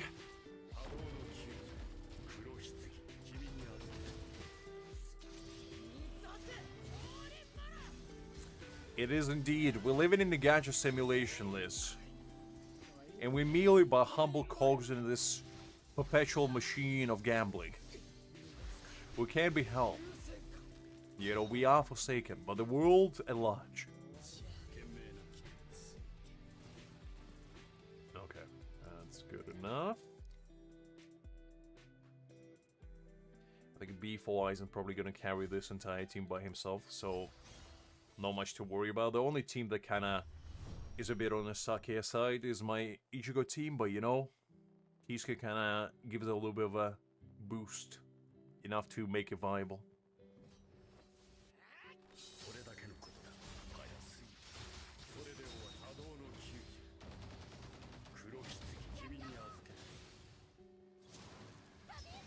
And what better way to, you know, celebrate this monumental occasion of, you know, Liz is becoming a true writing prodigy than to find a bald man and put him in his place. Truly a pleasure seeing this bald gentleman every single time. Well, Liz, I'm all about equality, you know? Equal opportunity. Because we share our despairs and our happiness together. And if this ship goes down, you're going with me.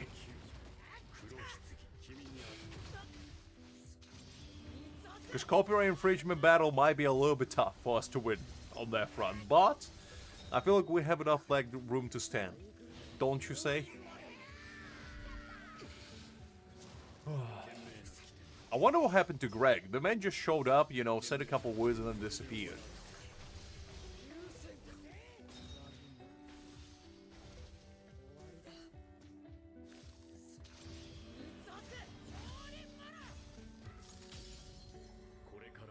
Could have Grey Beyond claimed his soul, I guess. Wouldn't be surprising to me.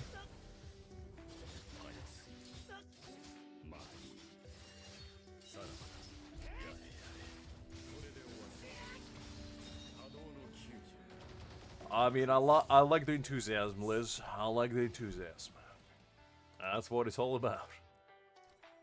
Looking at the brighter side, I guess. Alright. 2 more to go.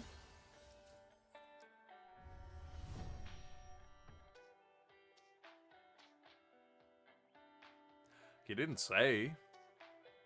Maybe. I mean, he's usually busy on the weekends anyway, with, you know, day drinking, shall we say. I mean, important business. Which may or may not get absolutely blasted. Waking up in some random alleyway and wondering where he is, why he's there, and who he is, all at the same time, while having nothing but undergarments to his name.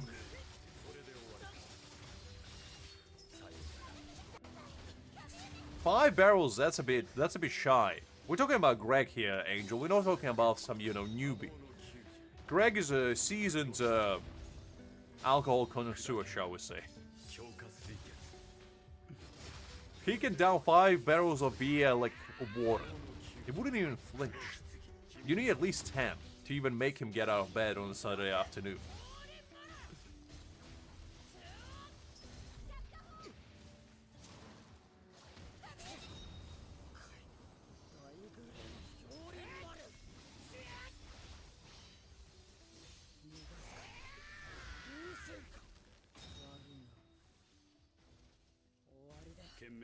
Nice.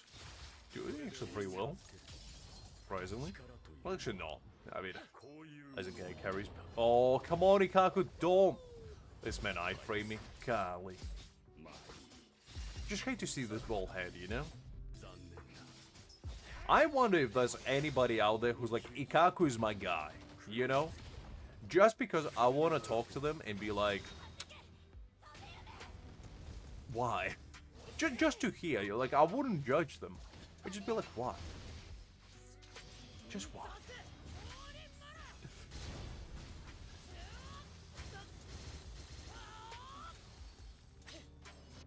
That's a good question, Angel. That is a good question. Nobody knows the answer, unfortunately. Twilight, Greg is anything but a normal person, let's be real. Also, hi there, by the way. Hopefully you're doing well.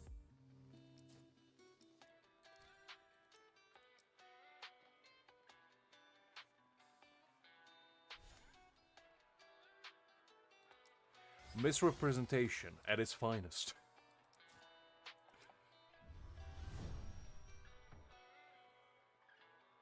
You know Liz is serious when she puts, like, full stop mark? That's how you know she means business. Because punctuation is optional in this place.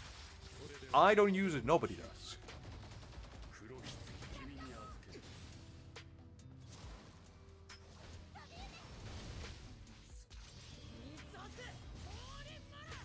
It's alright, Liz, you're already known as one. I'm pretty sure some people that arrive here probably like, oh, is Elizabeth a ball? Very nice ball you got going there, Mr. Lux. I'm like, yeah, I mean, you know, speaks for herself.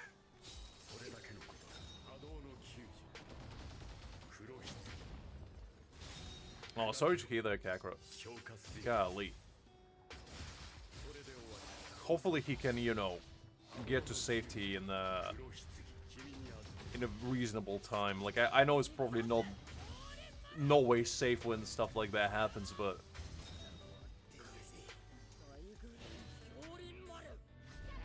Oh, Jesus Christ.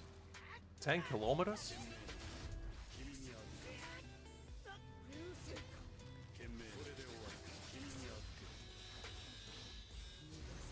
Maybe, Liz, maybe. And would they be wrong, really? Like, come on. You can't really blame them for that.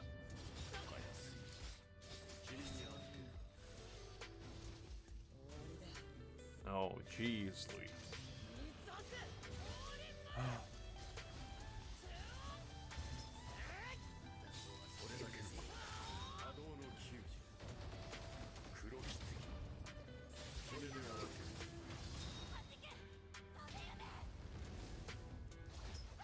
Yeah, hopefully he's in a safe environment, at least as much as you can be in that situation. But man, imagine just going about your life, just, you know, living day to day, and then just out of nowhere getting blasted out of existence. Like, Jesus Christ. Why can people get along? Oh, that's at least a saving grace, Kakarot. That's at least some good news, I guess. As good as it can be. Oof.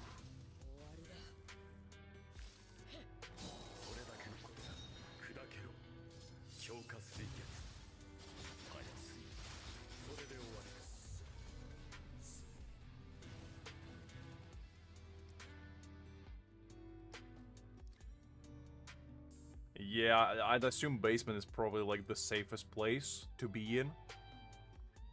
I'd assume. I mean, I'm not an architect, but I'd assume probably it would be quite secure.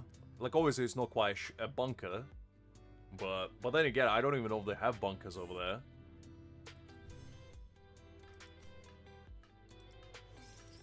I guess it's more dangerous in regard they like. If you need to get out, you kind of stuck. But otherwise, I'm not sure.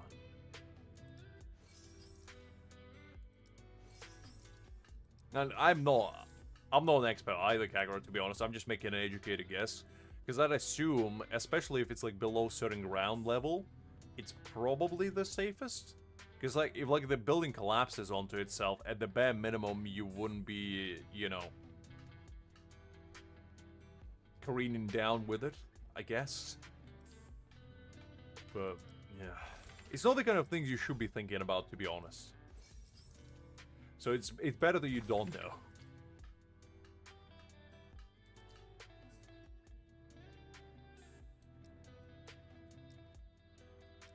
Okay, number 59. That's fine. We'll take that. Oh, limited time trial is not updated. Okay, so I guess it's not going to be like reoccurring every single 3-week step situation. I kind of was hoping they would be, but I guess it's okay.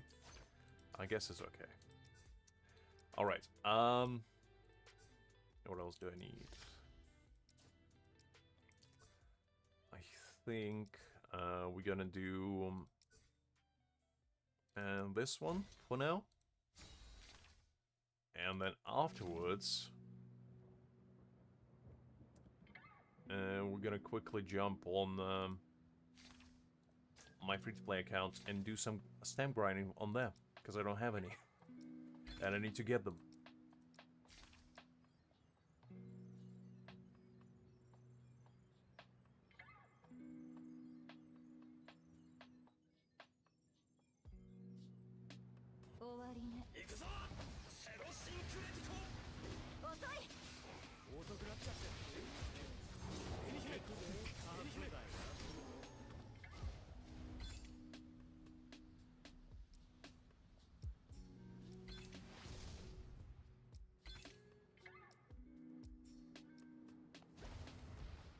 Has it been going on for like 10 hours in a row already? Because you would assume they would at least stop at some point, but if it's like continuous, that's unbelievable. It's like... Because I don't even know what to say, to be honest. It's one of those things, it's like... It's terrible, obviously, but what else can you say?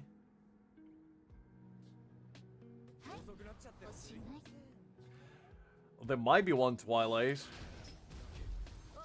I think it's like RPG, I believe, kinda, from what I remember. Where basically you fire it and it has like a tracker, like heat tracker, and it basically tracks the missile and like eliminates it midair.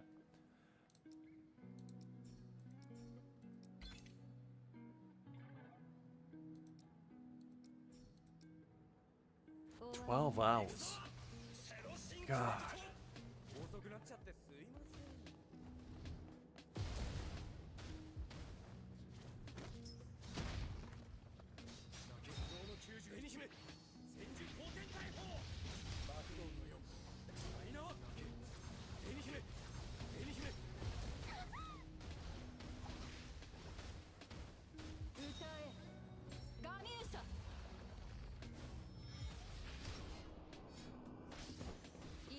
It's RPG. Twilight, no RPG. RPG is the gaming lights. But good try nonetheless.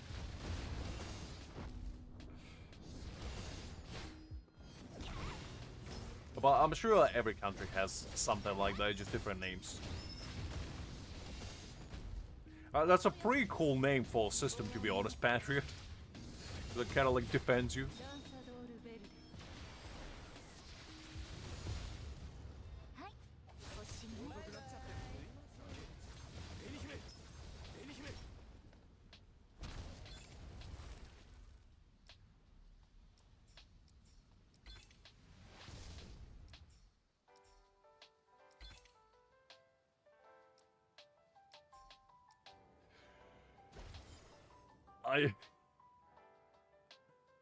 I'm not even sure what.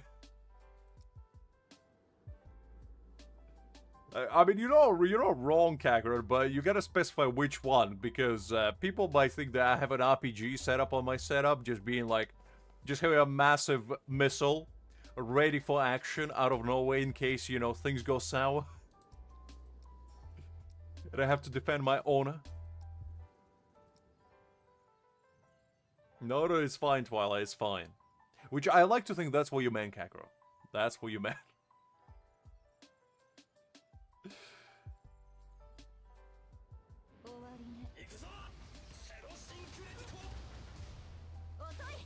Just, you know, your good old neighborhood gaming individual over here with an RPG on his screen, just in case.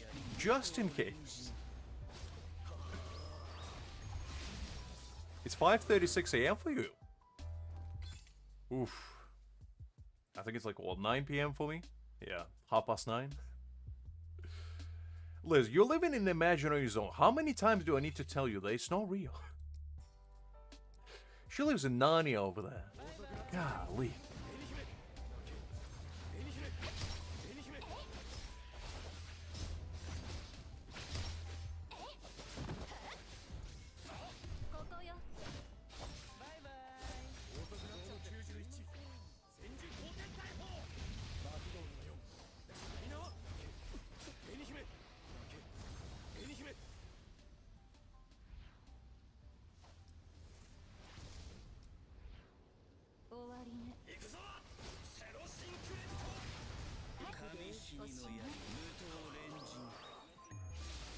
$66. Wow. Golly, that's a lot.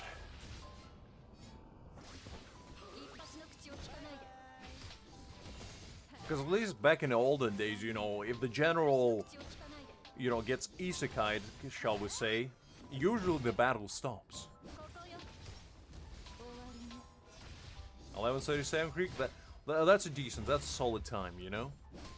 You're not quite yet in the future, like Twilight, but you're getting there, you're getting there.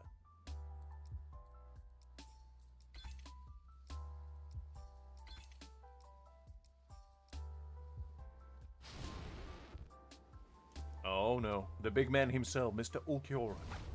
The man that almost gave me a coronary last time I was fighting.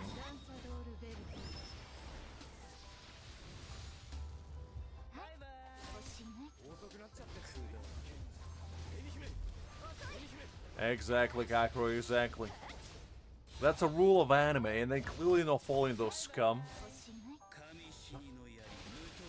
Golly. At least follow the rules of chivalry.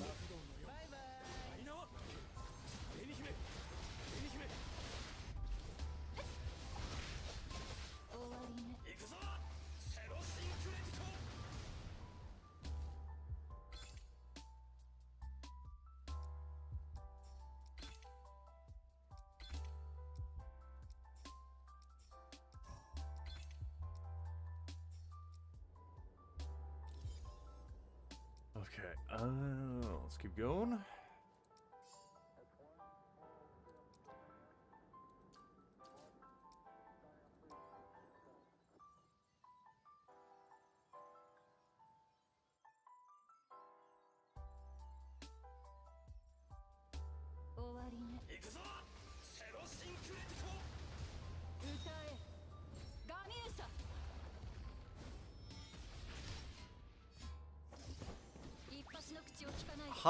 How is US involved in that though?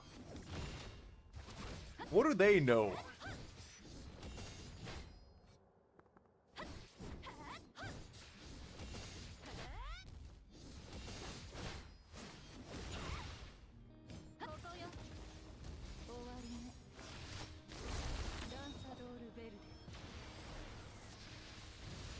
I mean, don't we all, Creek? Don't we all?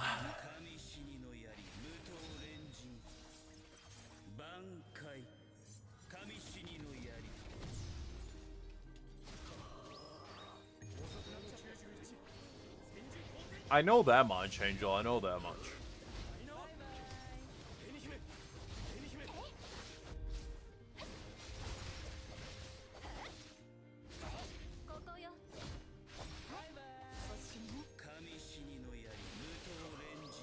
That's not bad either, Liz. I would prefer to be isekai'd into a place where I'm just incredibly overpowered, and I don't realize how overpowered I am, and basically I'm just thinking that I'm like super weak, but in reality I'm the strongest being alive, and just having, you know, going anywhere and everywhere, and everybody treats me with respect, and I'm like, oh, people are just really nice to me. Meanwhile, everybody just scared and senseless behind my back, and calling me like Demon Kim behind my back, and I'm just thinking, oh, I'm just, you know, part of the hero group. Meanwhile, everybody avoids me like the plague. I feel like that's the kind of story I would be into. And then whenever somebody tries to, you know, get rid of me, they just can't. And basically, whenever I fall asleep, like, my other personality comes out, and that's a true Demon King one. And we just live in the same body. And he, like rains destruction and pain on everything and everyone in sight. And I think that would be it.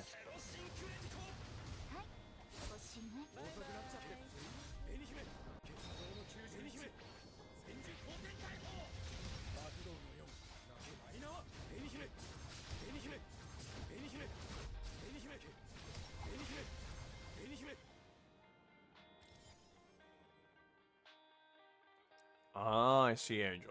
Because I didn't know, like, a backstory behind. Thank you for explaining. Okay, I see. The reasoning of, like, oh, they might have nukes. It's like, well, who doesn't? Who doesn't? It's like, yes. They probably do, but... What else? What else are you gonna do? Kinda, Liz. Kinda. In a way.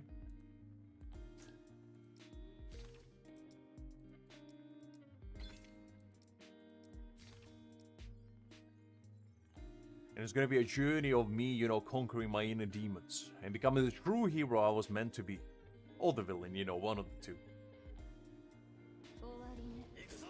Oh, that's at least good, Angel. That's at least good.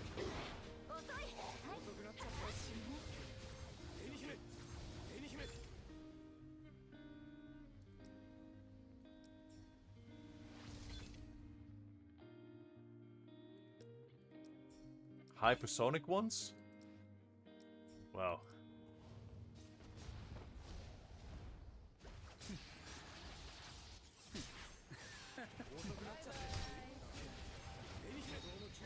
I didn't pay attention to news today at all. Like I didn't even know this, because you would think stuff like that you would hear about like a week or so before it actually unfolds, but like it seems like it happened overnight, which is crazy to think about.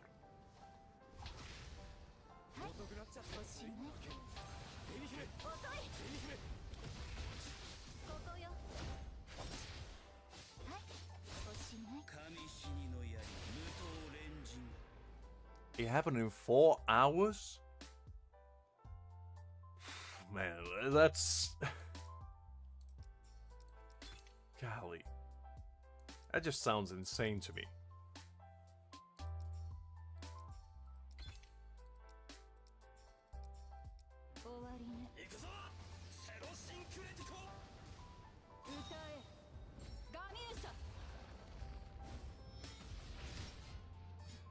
I assume they already had people in their Kagura, probably, so they just gave the orders to do it, obviously.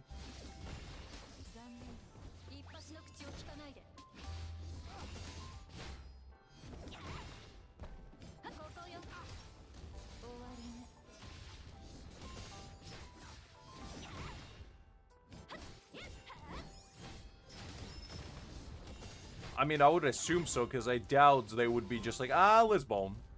Ah, why not? You know? I don't think that's that kind of scenario, to be honest. But it still sounds insane to me. That was the justification to start this whole ordeal, shall we say. But...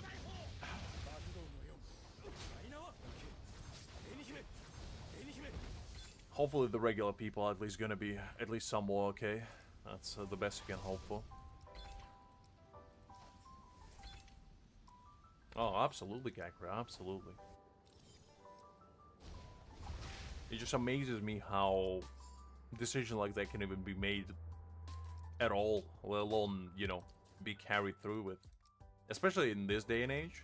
Because, like, back in the day, if you had a dispute with somebody, you know, you would send them the formal letter of, you know, conflict, and you would both, like, assemble your armies and march onto each other. So there was at least some sort of, you know, mutual dispute at hand. Battles didn't just start for no reason, you know? Or at least they didn't start spontaneously, shall we say. It was like both sides were fully prepared and they're like, okay, we're doing this.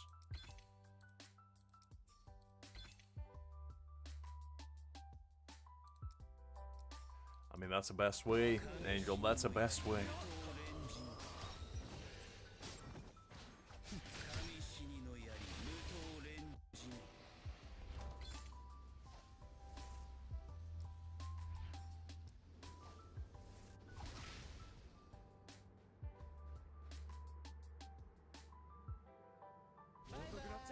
Well, that's 6 years back, Kakarot. That's quite a long time. Especially for Angel, that's like almost half his life. Come on.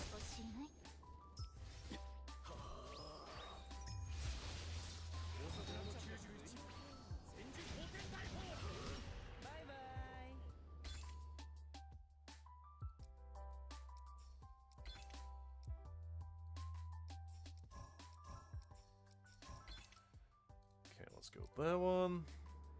Let's carry on. Our big man Yami appears. Menacing as always.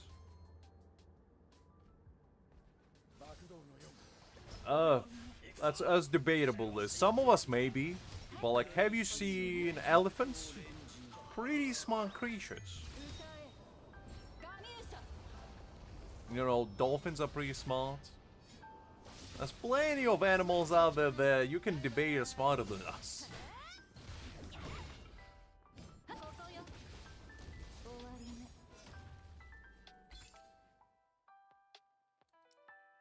Sea lions are not only more intelligent, but also more cute. Like, have you ever seen sea lion? Those are the most adorable things I've ever seen in my life. Especially when they clap on their belly. Oof. Let me tell you.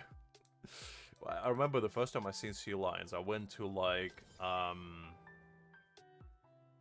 big, you know, water exposition where basically there was a bunch of different animals. And in one of the sectors, they had sea lions. And it was the first time I ever saw them. And it was like the cutest thing I ever seen in my life. I think I was like 8 at the time. And it popped its head out from the top of like, you know, the reservoir they were staying in. And just started floating on his back and started slapping his belly repeatedly. And, you know, making noises. And I was like, why are they doing that? Oh, they're just expressing, you know, happiness. And I was like, they was like expressing happiness or hunger. And I was like, So you telling me I can just lay on my stomach, start slapping my stomach, and basically everybody would be like, oh, that child must be hungry. Because that sounds pretty awesome.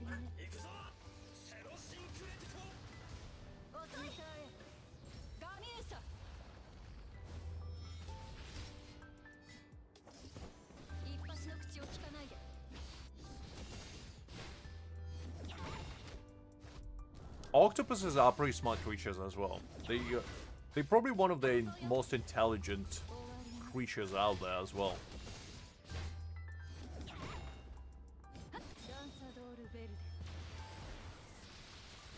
It's not a pre-existence, Gagro. It's not a pre-existence. But I mean, any like deep underwater creature is. I didn't try, Liz. I didn't try. I wish I did. But I did consider responding kind of start, you know, slapping my own stomach to see if you know, if we can make friends. But I did pet it. I did pet it. And it was very nice. It was very slippery, but very nice.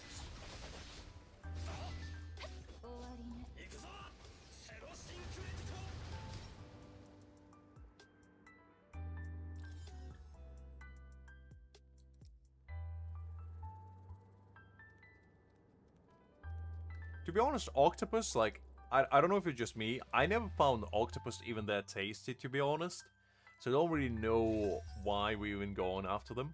Because the thing is, like, grilled octopus is fine. I don't know, it's just kind of rubbery. It's not, like, the greatest food out there. But I know some people who go crazy over it. And I don't know, I never understood it personally. Already did that, that's fine. Okay, let's do guild challenge. Still haven't.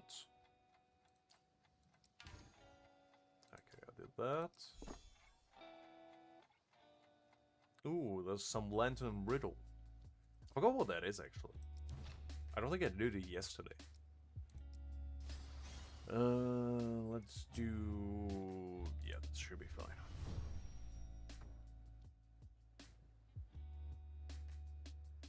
Oh, Jesus Christ, Kakarot. Way to brighten the mood. Yeah. That doesn't fun at all. That doesn't sound fun at all.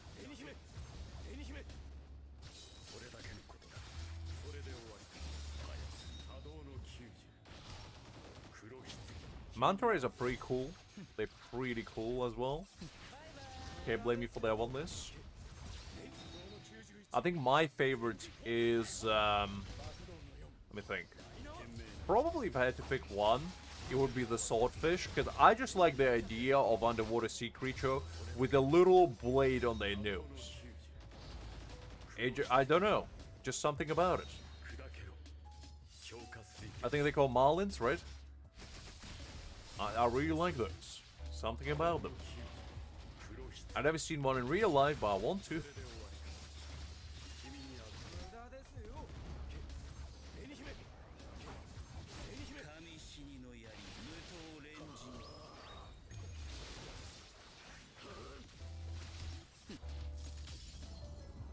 Turtles are pretty cool.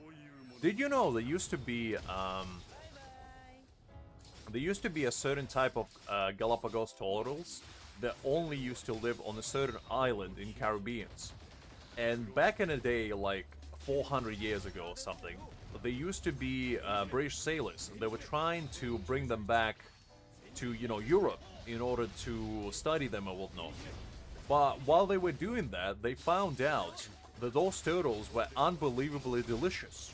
So basically every single time they were trying to transport them back to Europe, they couldn't help themselves and would eat them all. Basically make like soup with them and whatever not.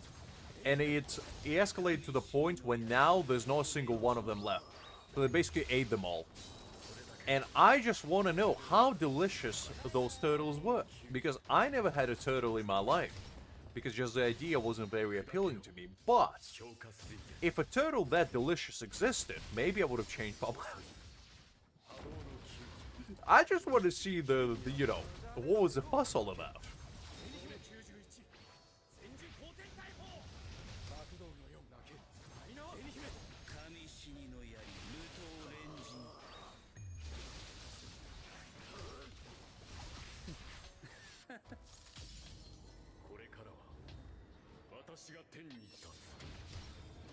There we go.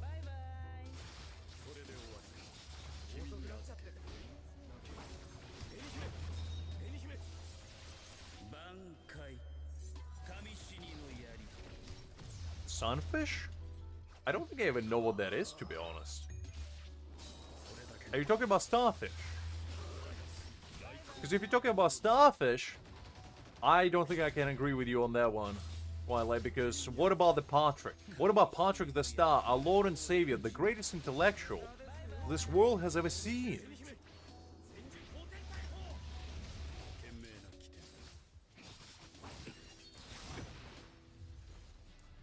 Okay, how much damage did we do? 59 million? Good enough. I'll take that. I'll take that. What are we rocking for ranking? 31st. I'll take that. I'll take that. That's not too bad. That's not too bad at all. Alright. Already on a 5th, actually. Pretty good. Pretty good. We're slowly but surely climbing. There's quite a lot of people, actually, with this art. And this looks kind of nice, not gonna lie. I quite like the little purple background on Nell's, and I got this one as well, the... I forgot what his name is. Bawaka, I think. But I got him as well, and I was deliberate whether I should put it, but, you know, my boy Aizen, I just can't really forsake him. I got him before, so I might as well use it. Oh, man. Okay, let's take all of this stuff. Let's go with that. And did I do the deploys? No, I didn't. Oh, okay, we got some more. Oh, we can do one more stamp run. Very nice. You go Avatar with one spin crick? Man, that's lucky. Because to be honest, the Avatar is like the hottest commodity there. I got 50 Spirit Jade, which is, you know. No ideal. Not ideal. Ah, stonefish. I know that one.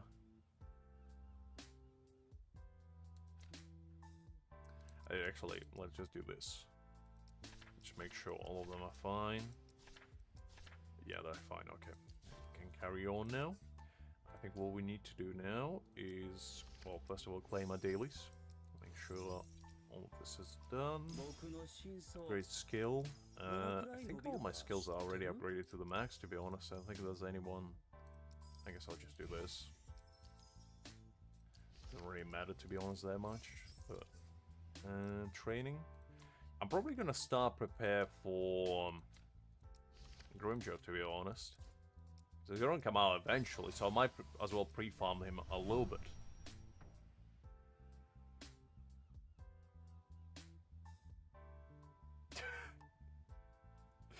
Ah, the blobfish. Look, blobfish is one of the greatest mysteries of life, because how can a fish with a human face exist? It's quite interesting. It's quite interesting. Lion's jellyfish? The name sounds familiar, but I don't think I know what they look like, to be honest.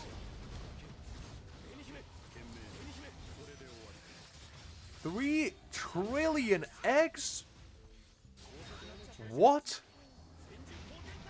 Really? In one go? That's how much we're talking, like throughout the entire life. Because 3 trillion is... Jeez Louise. I don't think you meant trillion, Twilight. Because there's no way. Because 3 trillion would inhabit, like, probably the entire ocean.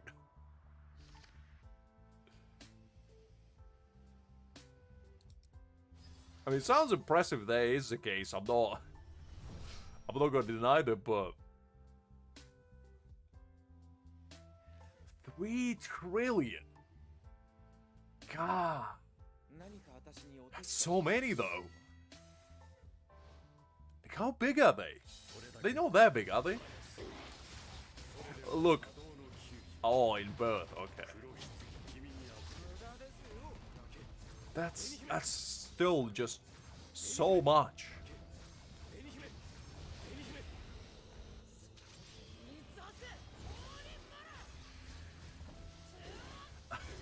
That's a hard-hitting question right there, Kakarot.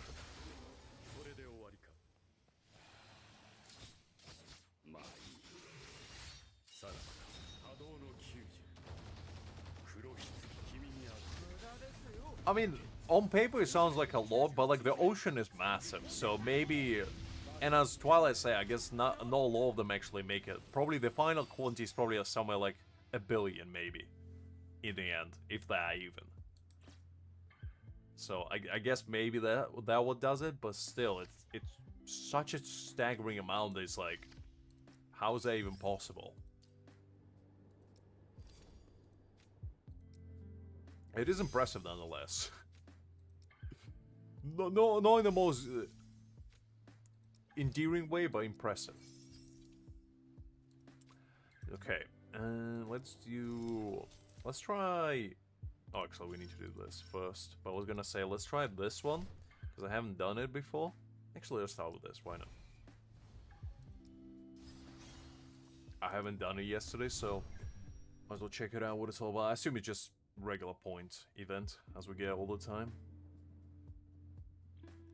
Okay, 300 million makes more sense. I can get behind 300 million, but because 3 trillion, let me tell you, that's a lot. 300 million is still a lot, but it's not 3 trillion, Liz. Let's be real.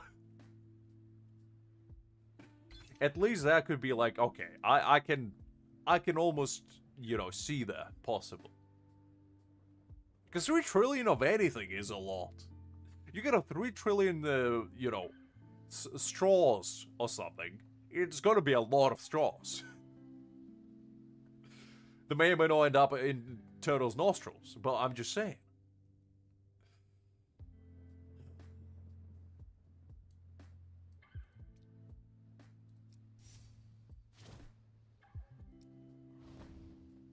Actually, I forgot that I'm running the Aizen's team.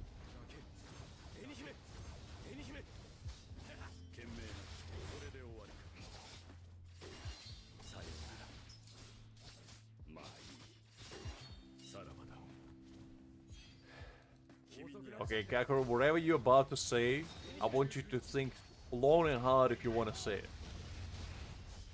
Because I suspect I know what you're gonna say, but just letting you know, you gotta consider if it's worth saying. I'm pretty sure that's a general consensus at the moment, Liz. I'm pretty sure there's nobody out there being like, man, I just wish I was a fish. You know?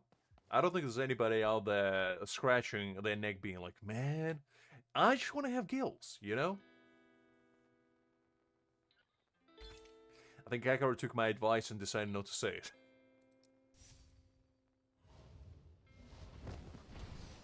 I was just joking, Kakarot. This is a safe space. You can say whatever you feel like. I'm not gonna judge you. I'm not a judgmental individual by nature. However, the world at large may judge you. So I'm just letting you know.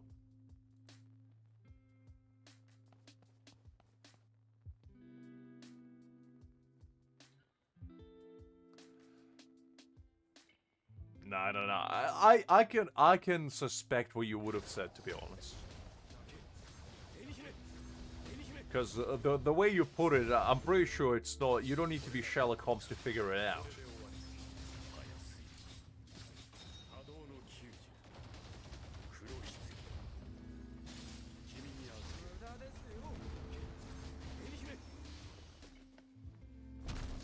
There we go. I wish that other fight that we were spending 2 hours on was as easy as this one. Same character, different results. Okay. That's sorted. Let's see what the next one is. Ooh, the Sandman. Oh, this is kind of like Kenpachi's fight. I remember there was like a second event, I believe.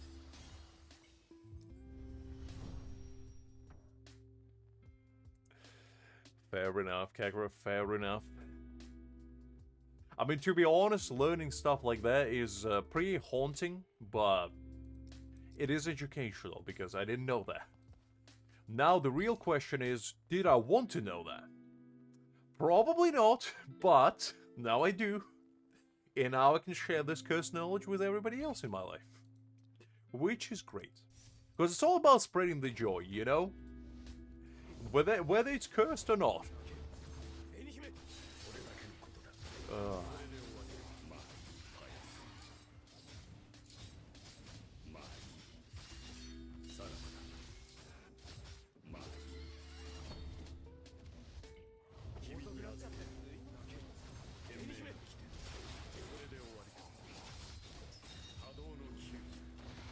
Exactly, Twilight, exactly. Share the curse, share the happiness. What I say.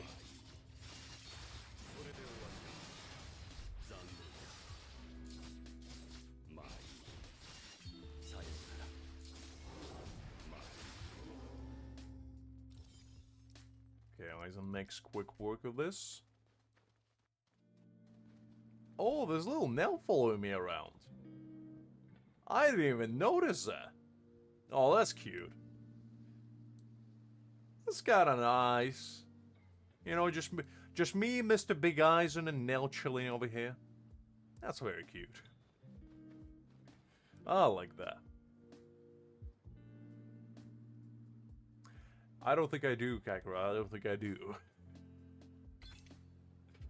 But in fact, I can say that about many things in my life that I wish I didn't know, but knowledge is a curse, but also a blessing.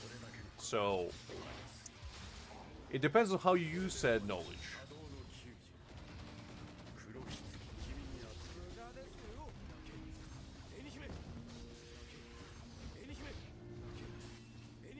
Okay, Liz, you're being very vague of the card, but go on. What was that Cephas about?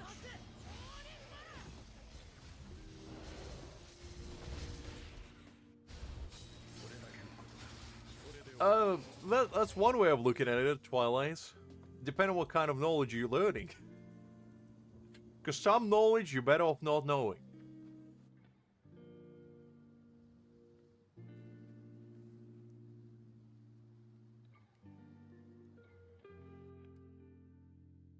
Like, did you know that koalas, baby koalas, can only eat eucalyptus that was originally swallowed by their mothers, and then digested and excreted? And then baby koalas have to eat whatever came out because they don't have a proper biological structure in their stomach yet to digest eucalyptus leaves by themselves. So the only way baby koalas can survive is literally consume, you know, excrements of their parents.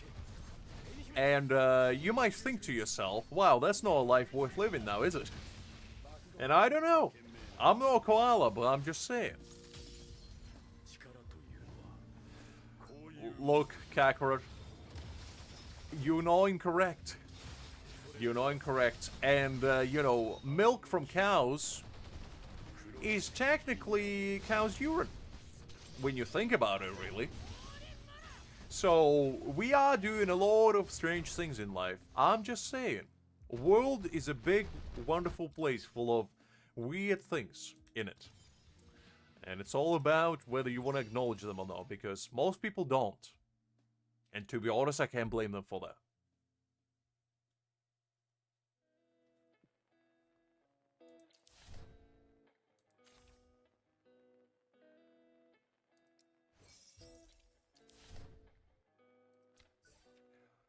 Let me collect all this stuff as well. Might as well use them. Why not? For real. You can Google it, Kakarot. I'm not joking.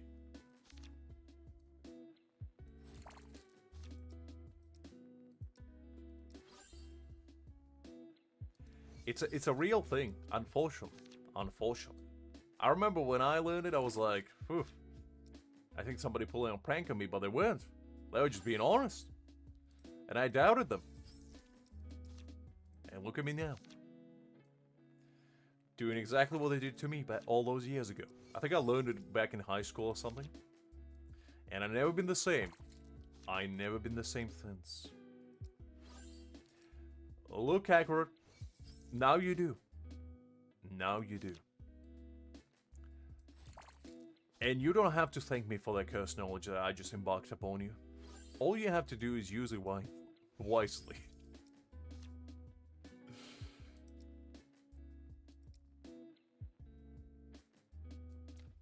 Okay, so we completed all this. Let's do this one quickly.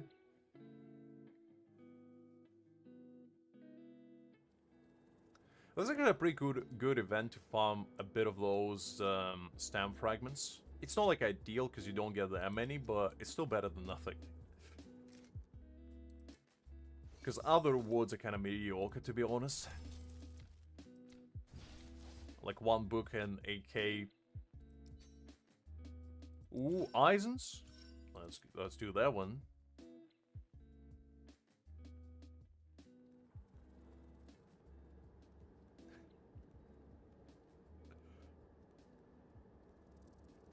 I was just pulling your leg, Kakarot. I was saying technically because when you think about it,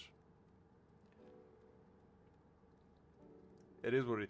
I'm surprised you had to Google that because I thought you would understand that I was playing a prank, but you know, fair enough. Fair enough. No, I was just joking. I was just joking.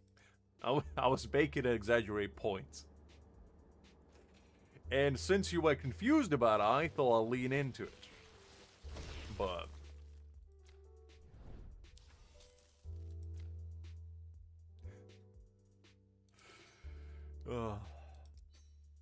you got me, Kakarot. You got me. Oh. Well, that's a power I have. To be honest, I thought you were talking about koalas. I didn't even think you were talking about the cows. So I just saw you were talking about that. And after you said about the cows, I was like, you know what, this sounds like a funny bit. So let's lean in.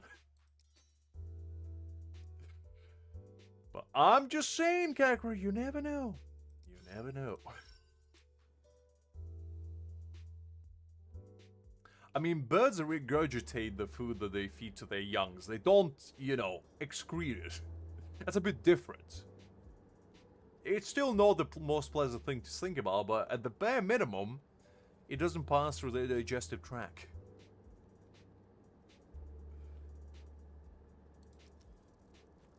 There we go. Okay. I think that's all the dailies.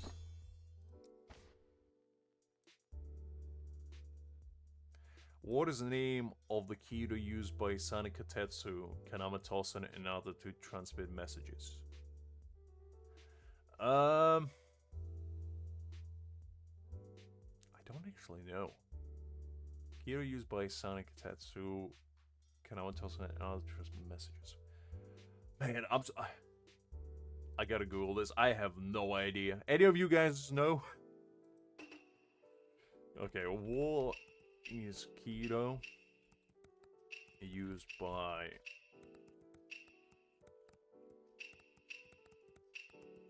to transmit messages? Let me see. Bakudo 77. Teikura. Okay, I think it was... I never even heard of this, to be honest. This is like such of the cuff question.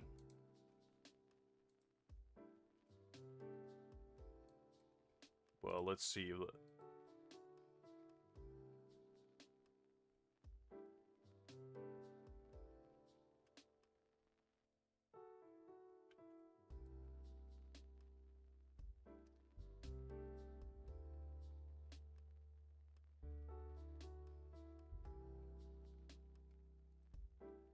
Do I just need to... Do I just need to do that? Okay, well, it works. It worked. I got the first prize, let's go! I don't know what it was. I won something.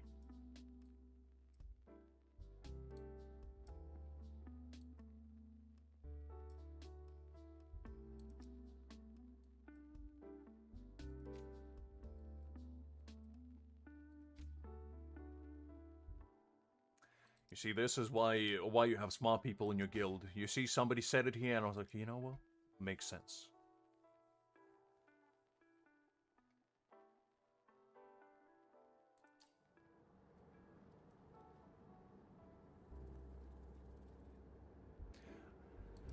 Yeah, the stream had to get isekai'd, unfortunately, so I had to restart it, so your XP reset. Kakra, you gotta keep going on your grind. Gotta keep grinding, my man. Okay, so this is done. Now what we're gonna do is do these quickly. After I, actually, hold up. Let me just look at Nell for now. Let me boot up my free-to-play account. And then, oh, there you go. Let me, where is it? There we go. Found it. Liz, remind me to mute it before it boots up. Always do. I did it. I'm saving your eardrums right now. From the horrendous noise that I don't even know how to mute.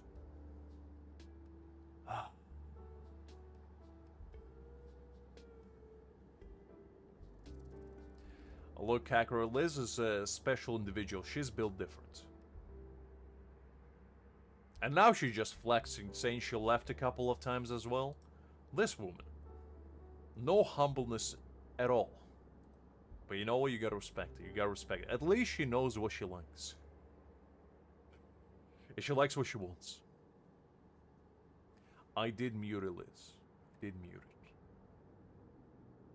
You see, all it takes for me to tell you to remind me of what I said 5 seconds ago for me to remember to mute it. That's how it goes. Look, I try to disable it. I don't know how.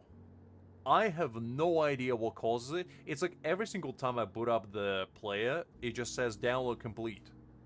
Of what? Don't ask me. I don't know. Oh, man.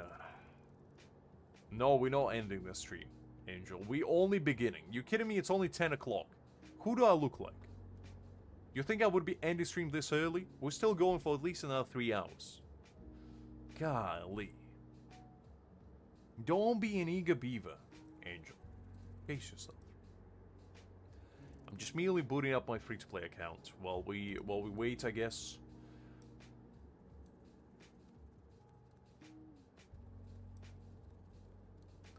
Let's admire the scenery. You know, it's these two unbelievable behemoth of the fighting ring. You know, this is like sumo wrestling in Huacamundo. But instead of using, you know, your bellies, using your heads. This is the kind of sport I can get behind. You know, seeing whose skull is thicker, but repeatedly bashing each other with your unbelievable head of prowess. It is free to play, Kakarot. I don't know what to tell you. I may be the biggest, you know, free-to-play connoisseur out there. Well, don't you admire those two gentlemen and their unbelievable physique? Like, look at their form. That's a form that takes years, nay, decades, to master. I don't think any of you understand how much of a absolute enthusiasm they require. You seen that guy scatter away? He was so impressed he couldn't bear watching them. Let's see what other populace is around. Let's collect a couple chests while we're at it, you know? Why not? I kind of like that this map actually has all these little critters around. Kind of makes it more fun. I do enjoy it. Let's see, is there anybody else in sight? There's this little guy. Wow. That was something. No much, Void, no much. Welcome back.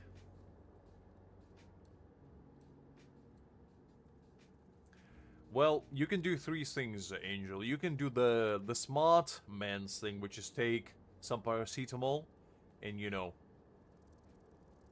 That's a nice cat. You can take some paracetamol and go to bed. The second choice, you can bash your skull against the nearest wall until the pain goes away.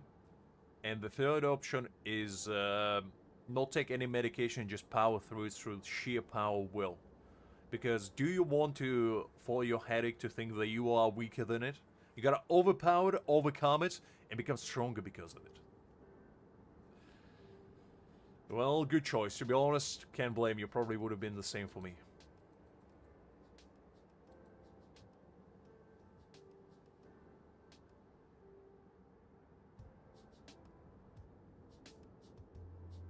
Exactly, Twilight. Exactly.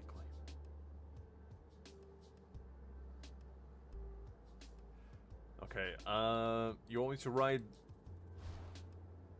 Oh, that's a big boy. I completely forgot about him, to be honest. Alright, Bao Bao. Let's see where you go.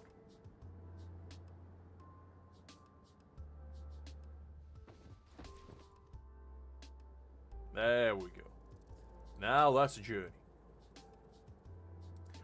I kind of wish we could ride with other characters, though, not just Ichigo. That would be kind of fun. But that's alright. Okay, so what we gotta do now is go to...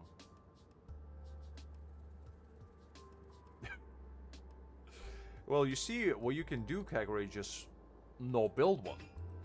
I know it's a crazy phenomenon, but like, you could just not do that. And that would be okay. Okay, let's see.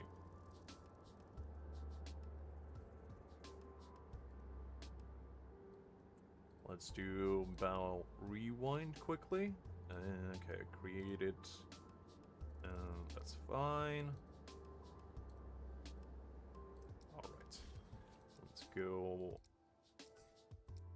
over here. Team up. Well. That's quite a dichotomy of, man, you know, the free-to-play version and the pay-to-win version all in one screen. The two worlds can collide.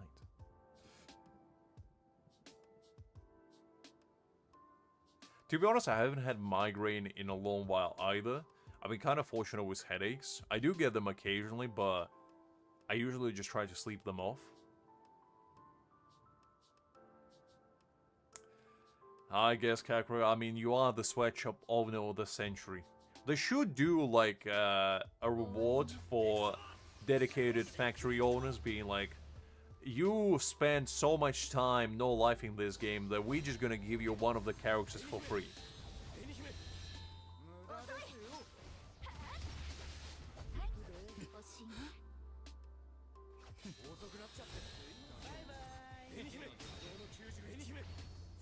No, Liz. I don't remember the last time I took any sort of pill. I just overpower every single alignment I have with sheer power will. And I wish I was joking, but that's not the case, because taking a medicine is admitting weakness, and I never admit weakness. I'm stronger than it. I'm not joking. One time, I had like a massive migraine. I think it was like a year ago or so. And I made an explicit decision. Don't ask me why, I don't remember. But I made an explicit decision to not take any medication. And just, you know, I was laying on my bed, just staring at a ceiling, being like, okay, I can do this. I can overpower this. And proceeded to spend the most agonizing hour of my life. And you know what, in the end? I passed out because it was so agonizing. But when I woke up, you better bet I was ready to conquer the world because I didn't have any migraine. And that's a moral lesson of the story, guys. Sometimes all you need is a power of will to overcome your obstacles.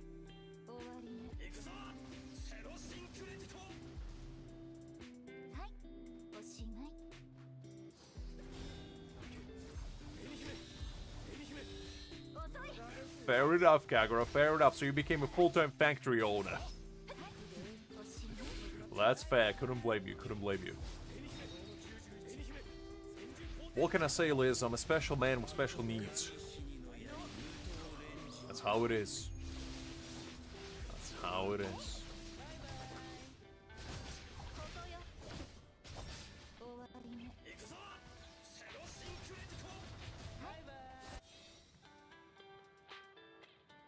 Okay.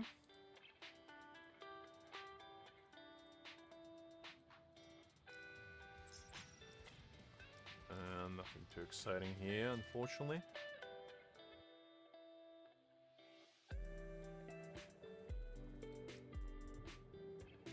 Okay, and then let's change to this one.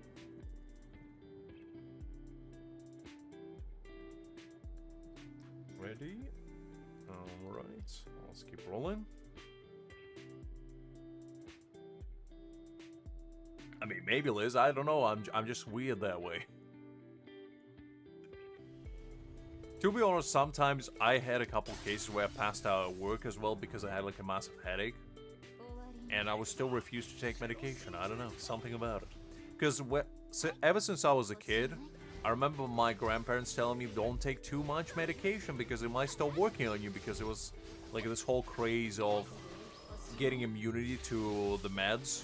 And basically, if you do get it, if you truly like suffer, you won't be able to take them anymore because they won't be able to help you. And I was like, oh, okay, I'm not gonna take any medication whatsoever unless I'm dying. And to this day, that rang true, because let me tell you, I don't remember the last time I took any medication or anything. So yeah, you gotta be careful with those, because I know some people that take like paracetamol even at the slightest of uncomfortable headaches, and I'm like, just power through it, you know? As long as you don't have migraine, it's, you know.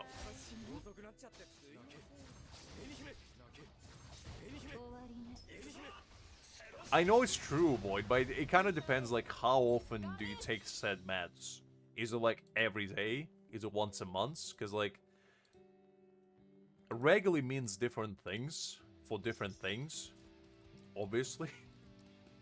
But, I don't know. Because, like, the last thing that I would want is literally having, like, a splitting headache and then be like, okay, I gotta take medication, and it wouldn't work. Because that would be, like, the worst feeling ever.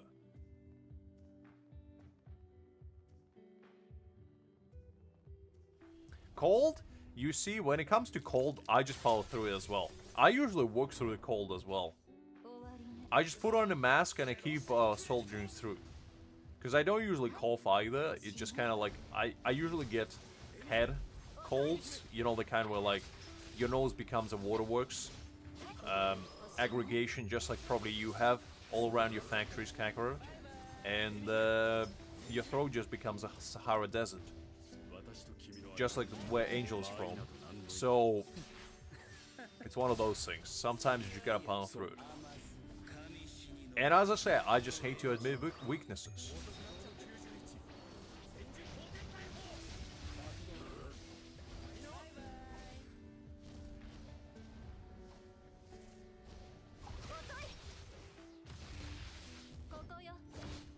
Oh, sorry to hear that, Void. You see, I'm fortunate in the regard that I don't get them that often, but when I do, they hit like a truck. I do get it sometimes, Kagura, but it's not like all the time, to be honest. And more times than not, you know, I just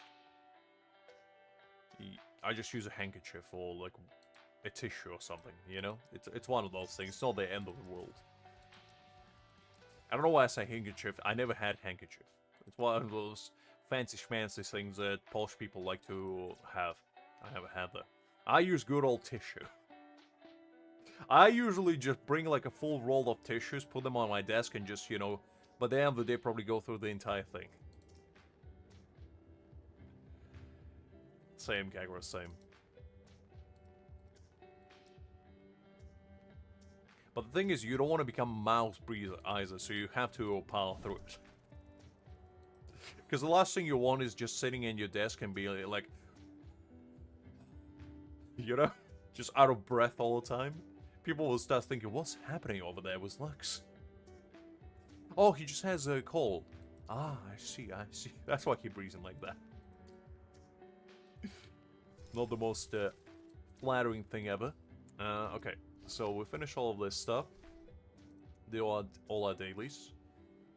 I think we jump in on to my free-to-play account. We have some farming to do on here. Let's see. Make it full screen. Okay. There we go. And then transition. What is it? There we go. There we go. That should work. Exit that one. Put what's this one? Okay. Alright.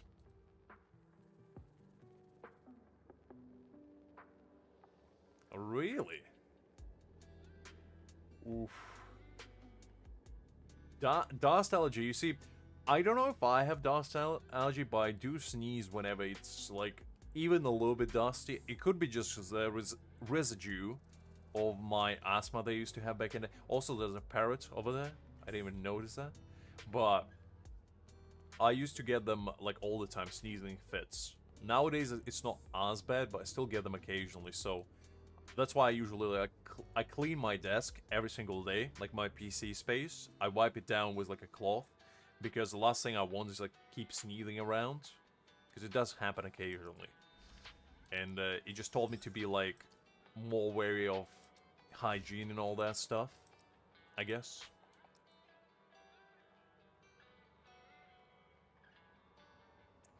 Well, Liz, I'm sorry to say, but you do indeed. Not being able to process heat and living literally in the hottest possible climate known to man is quite a juxtaposition. clearly the nature has did done you dirty. Okay, so what we gotta do now is we gotta farm for some of these stamps. And what I'm gonna do, I'm gonna get Gins, and I'm gonna get probably Toshiros. Because I still on this account haven't farmed a single... Well, actually, that's a lie. I farmed a little bit, maybe like 50 at the first week of this game. But ever since then, I was slacking on this account. Like, this account is in shambles. I still do dailies on it and all that, but... Man. I need to put a bit more work into it.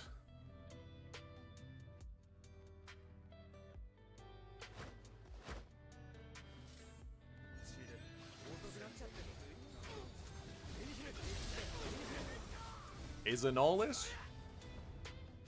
Interesting. So you're telling me you don't live in a literal center of volcano, you live on like the precipice of it. Still doesn't sound too appealing, but you know. Fair enough. I would like to visit occasionally though. Like at some point in the future. Just to see what you complain all about.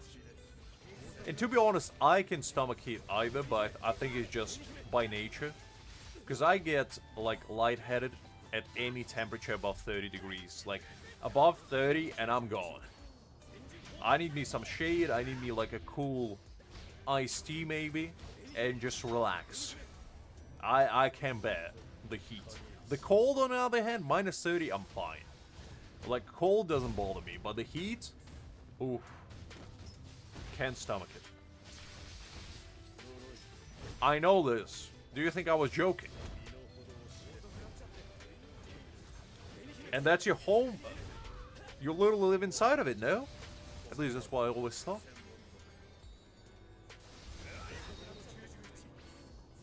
Yeah, 30. Celsius list, not Fahrenheit. No, you're imaginary numbers. The real numbers.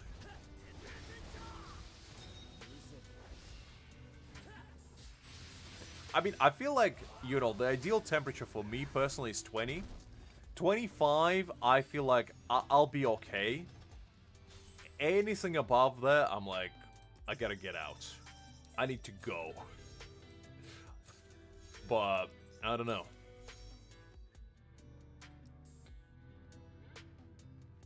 Listen, Liz, I don't know. That I had to specify because some people might think that. I don't know. Okay, let me clean up this stuff. Yeah, let's make some space.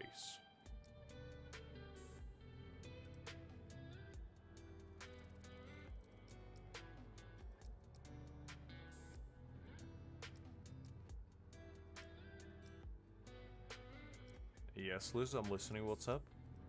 What would you like to share? What kind of unspeakable crimes would you like to tell us about? This is the way it starts.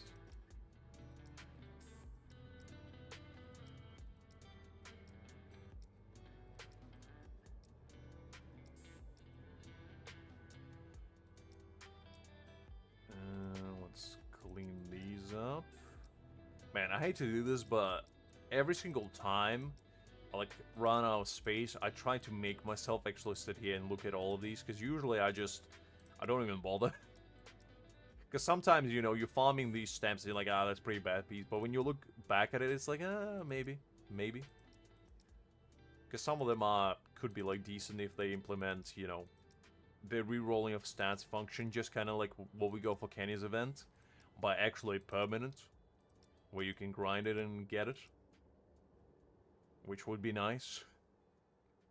I don't know if they ever will do it, but I'll be very happy if they did. Will be one happy camper. Okay, let's do these. Oh, that's not. It's fine.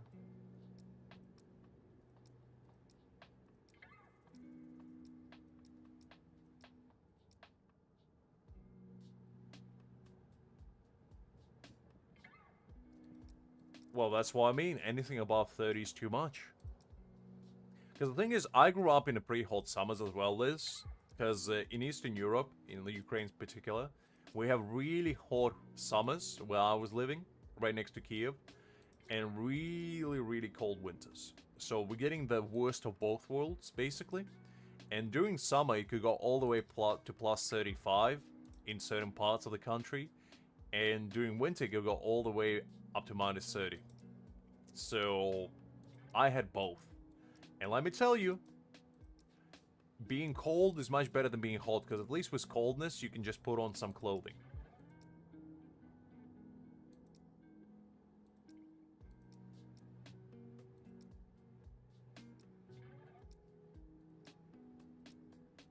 Well, I mean, it depends if it's a dry heat, Liz. The difference between different kinds of heats is if there's humidity. If there's humidity, even plus 20 could feel unbearable.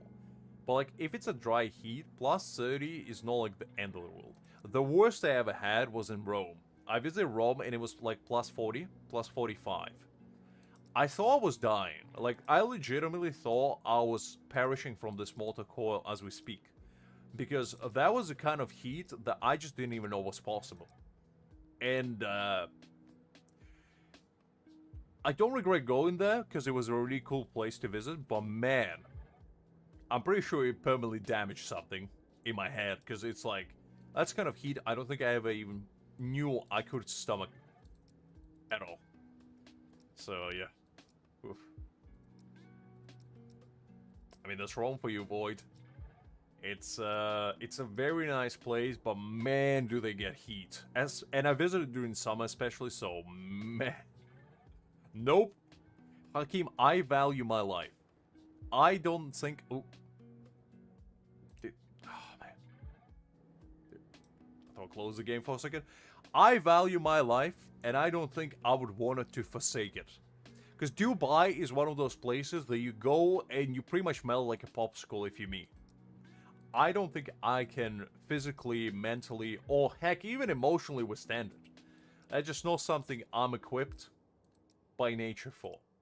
I tremendously respect people who, you know, can stomach such extreme weather, but I'm not one of them. And I don't pretend to be.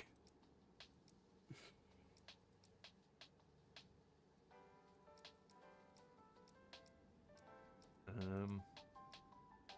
let's do that. That's pretty rubbish.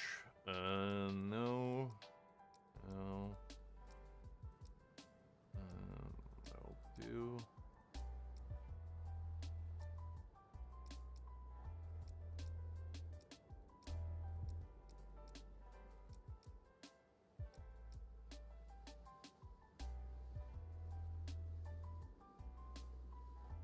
I mean, that's fair, Liz. As I said, my ideal temperature is 20 degrees. I feel like at 20 degrees, it's when it's warm, but it's not hot.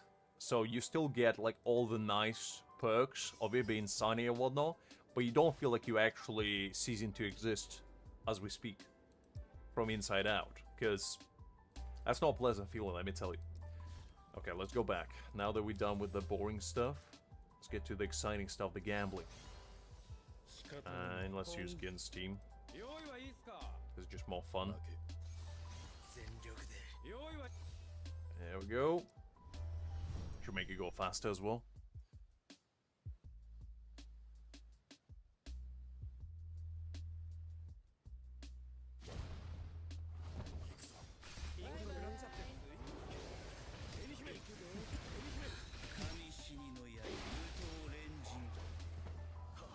If we can snag, like, Ichigo's Toshiro stamp along the way, that would be pretty cool as well.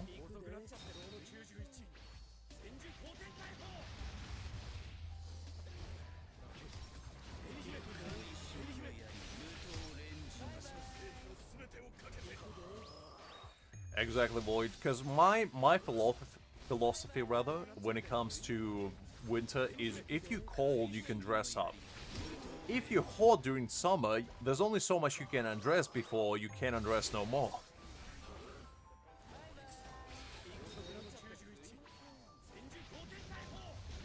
Well, you want to keep loving as well, Liz, because prerequisite to being able to love is to live.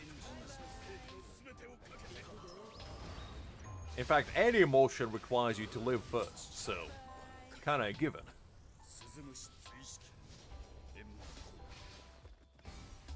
No Creek, I will not summon on that.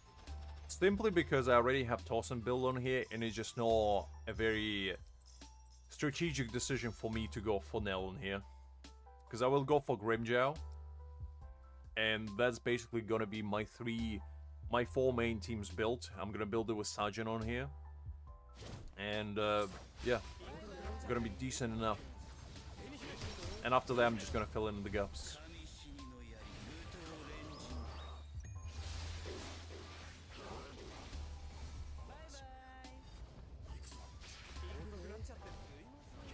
Well, Hakim, it makes you feel like you're not dying, I guess. Because the thing is, whenever you are in pain, why do you put cold compress on, you know, with ice? To elevate the pain. Because the coldness numbs your nerve systems and basically makes the pain subside. So, scientifically speaking, cold does make you feel better. Especially if you're in pain.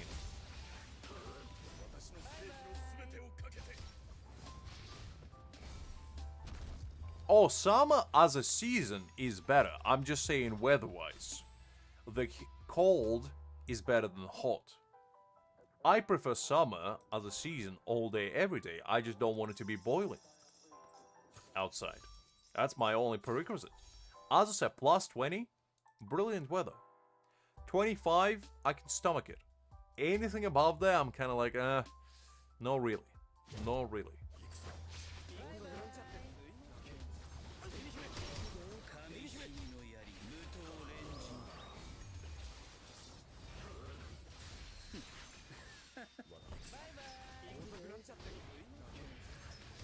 Well, the thing is, during winter you get snow, you know, which is nice. I don't, but some people do. I take cold showers. I don't know who you're talking about. I always take cold showers. In fact, I take cold showers every morning to wake myself up. I never take hot showers. I take warm showers, but never hot. Like, the temperature of water that I usually use is about 10-15 degrees at most. So I always do cold showers. Because it makes me feel alive. How does this make me a psychopath? I'm just saying it's better for you. It's scientifically proven that cold showers are better for you. It makes your skin much more radiant and glowing. I don't know what to tell you. If you're boiling your skin alive, how is that good? You're literally making your entire body like Sahara Desert. You're drying it out with pure heat. Warm showers or cold showers, that's the only way to go. You shouldn't be boiling. Like, your skin shouldn't be red by the time you're coming out of the shower. That's basically it. If your skin is not red, you're doing good. If it is, if you're looking like Dr. Zoidberg from Futurama, after every single shower, you're doing it wrong.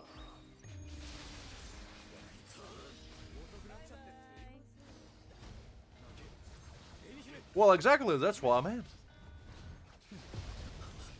That's what I mean, warm or cold. Yeah. I take mostly warm showers, but sometimes, especially during summer, cold showers all the way. Because there's nothing quite like getting the nice hit of coldness. Like, I wouldn't take a cold shower during, you know, winter. I'm not that crazy. However, in Eastern Europe, and Greg can corroborate rather, is that we usually go outside, we drill a hole in the lake, and we dip in that. In fact, if it's not winter, we usually go into saunas, get our absolute being boiled out of us, and then take a dip in the cold pool. That's how we live our lives. Reckless, basically, yet satisfied.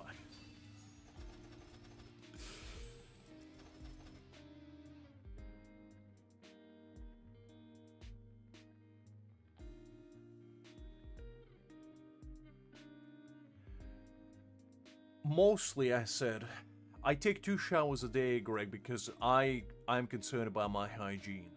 One in the morning, one in the evening.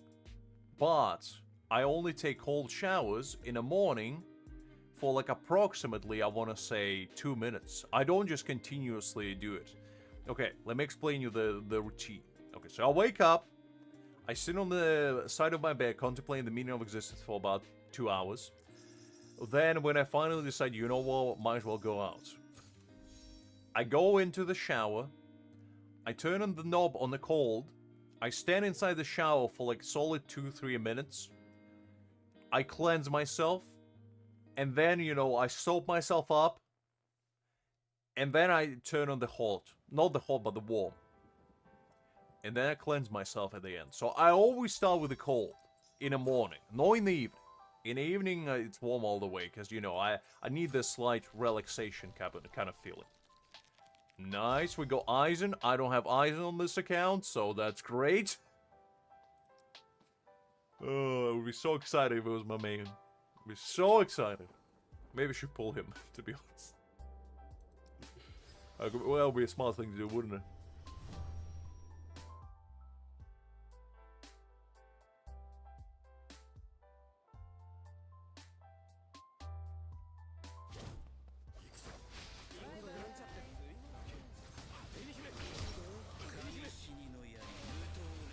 I think cold showers, especially in the morning, are just very rejuvenating, I would say.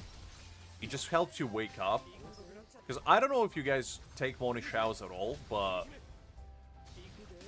I try to do them. Like, I started doing them quite regularly recently. I usually would take them only if I, like, really needed them. But as of late, I do take them about 5 minutes or so. Just a quick little dip, you know? And, I don't know. It kind of makes me feel better throughout the day. It just gives you a little energy boost in the morning. It's kind of like a cup of coffee, I assume, for majority of people, but for your whole body.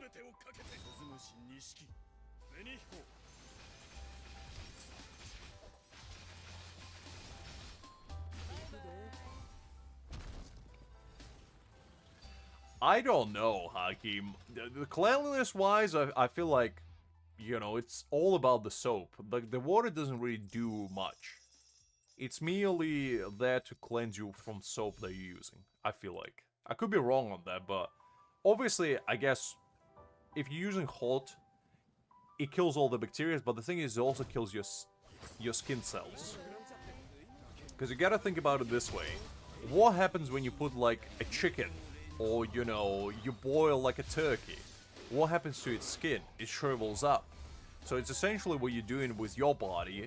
You're basically boiling it alive, and that's not a good thing for your skin. Because it makes your skin dry and, like, ashy.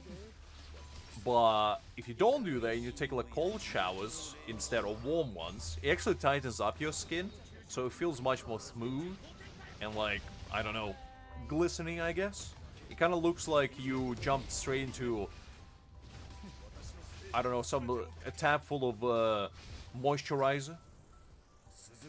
So it's natural moisturizer in a way. That's why people doing, like, cryotherapy, you know? Getting into those massive tanks full of liquid nitrogen or whatever it is. I don't actually know how it works, but that's what all the, like, celebrities and movie stars do to make themselves ready and glowing at the age of, like, 70 or something. Yes, go on, Liz. I'll try to answer it as ungenuinely or genuinely, depending on how I feel, as I can.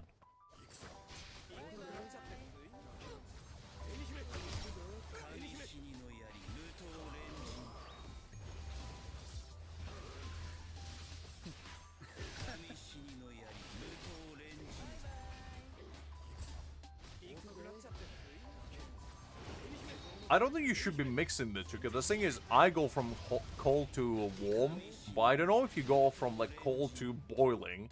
That would be a good idea either. Because it's probably going to give your body quite a shock.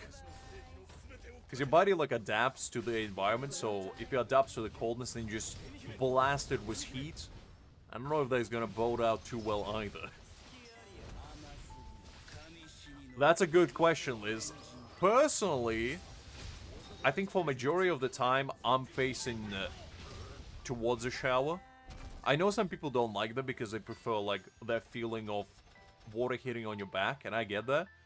But for me, just something about water just splashing on my face just makes me think about life, you know? And all its wonderful journeys. And also helps me wake up better. During evening, I'm maybe more of a back to the shower head guy, but morning definitely face to front.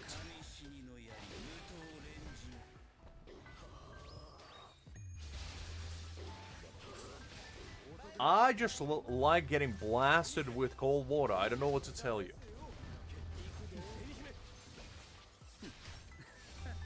I mean, I'm sure people do both, because, like, you gotta clean yourself from front and the back. So you're bound to, like, turn around, unless you go one of those shower heads at the, like, the top of the ceiling.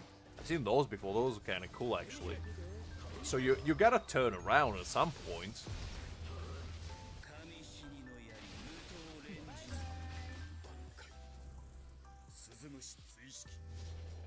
Look, Hakim, you gotta have your anime protagonist moment occasionally, and I have it every single morning.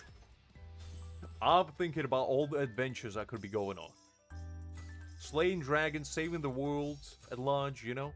The good stuff. I bet Hakim takes a sitting down. The man meditates in there.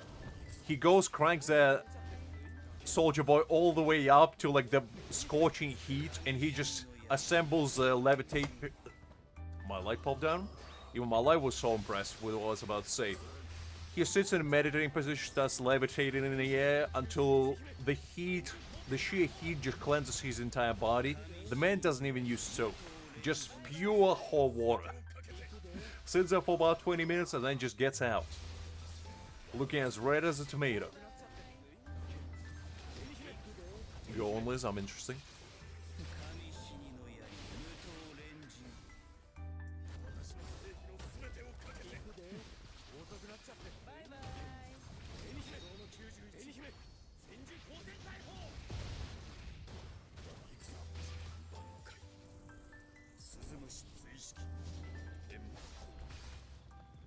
Also, you have shower head at the top of the ceiling. That's very fancy of you, Hakim. There we go, hidden path. I'm not sure if that was guaranteed, to be honest. I didn't quite pay attention. Let's assume it's not.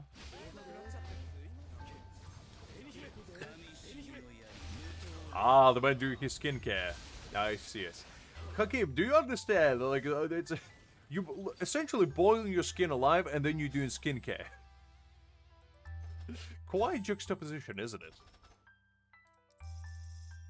But I respect the grind. I respect the grind. The only thing I do for my skincare is contemplate my life choices in the shower. That's as deep as it gets. Okay, let's see what we'll get.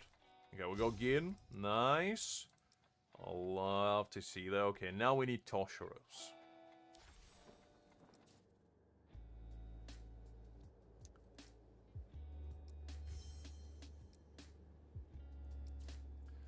Okay, now I can probably get Toshiro's, I think. And then I'll get Kisuke as a guaranteed one. I think that's probably gonna be the best course of action. There we go. And then it's basically gonna mean that I have all the core stamps of all my units that I need. That's interesting. Maybe because, like, I guess when it comes to girls, I guess they have, like, if they have especially long hair, they probably just wash their hair their way, maybe? Because I guess it's different for majority of the guys, because most of us have, like, short hair.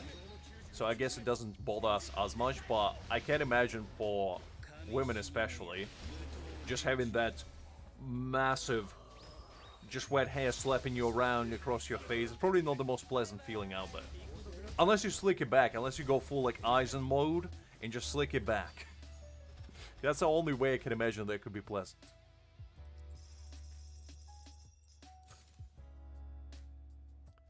Okay, let's keep going. Exactly, Hakim, exactly. To be honest, I do respect your dedication to the craft, because, like, I wish I had it in me to do, like, the creams or the moisturizers or anything like that, but I just don't. So, first of all, I don't have the time. Second of all, I just don't have the patience for that. The only thing that I do occasionally is, like, during winter, I get maybe a little bit of hand cream, because my hands get kind of dry. It's kind of like borderline psoriasis, almost. So, I do that, but other than that, I don't bother. I shave. That's about it.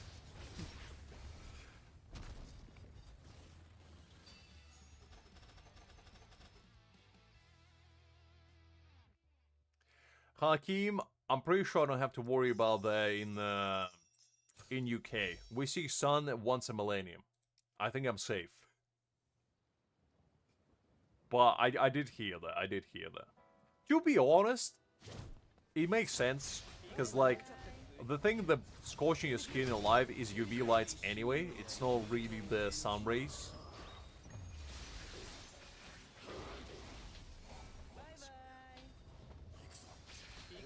I guess, Liz, I guess.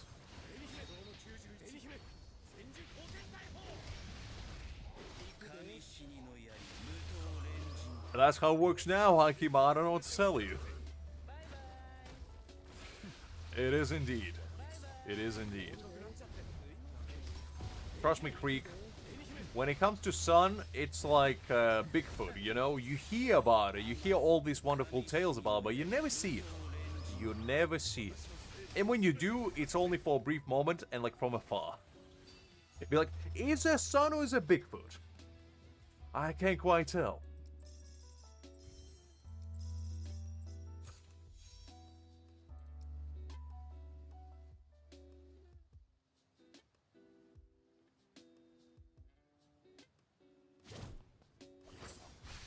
She did indeed. She stole all our sons. Liz is a woman of passion, shall we say.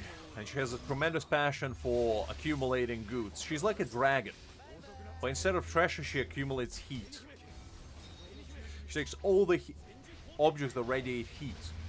Whether it's radiators, little gas stoves, or the sun itself. She takes them all. And stores them in her little treasure box. Never to be seen again.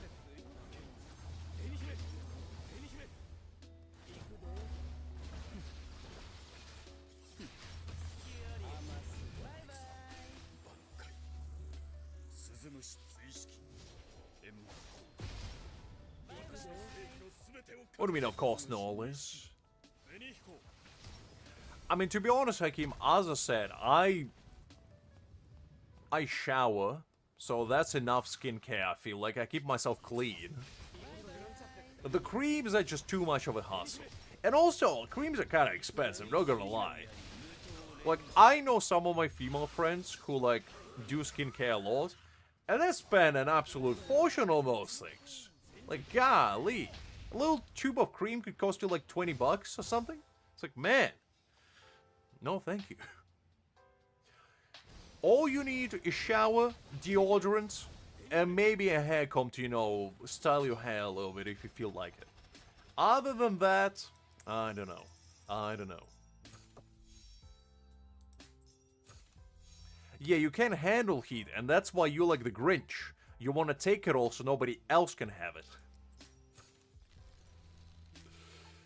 Am I right or am I right? Jesus Christ, 80 euros for sunscreen, Hakim. Were you using a sunscreen gold bricks? Using that gold paper that they put on fancy food for no reason?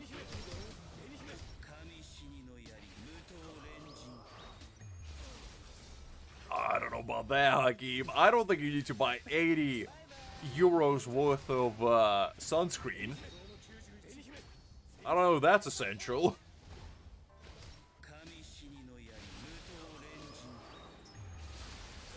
Look, I respect that. I'm the first one to say nothing but respect for that. I just much rather spend it on gacha. Because you see, those 80 euros that Hakim spends on bettering himself, looking better, feeling better, I spend on gambling. And which is more worthwhile, you tell me. That's good, boy. At least I got somebody in my corner. That's good to know. That's good to know.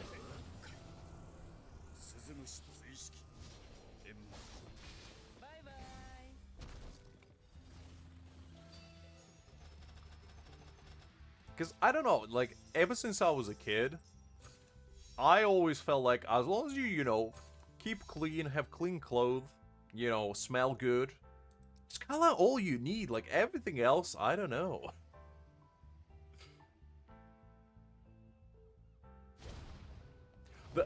I'm not judging Hakim. As I said, I'm impressed that you have the dedication for that stuff. Because, like, when it comes to me, I just don't have the patience for it.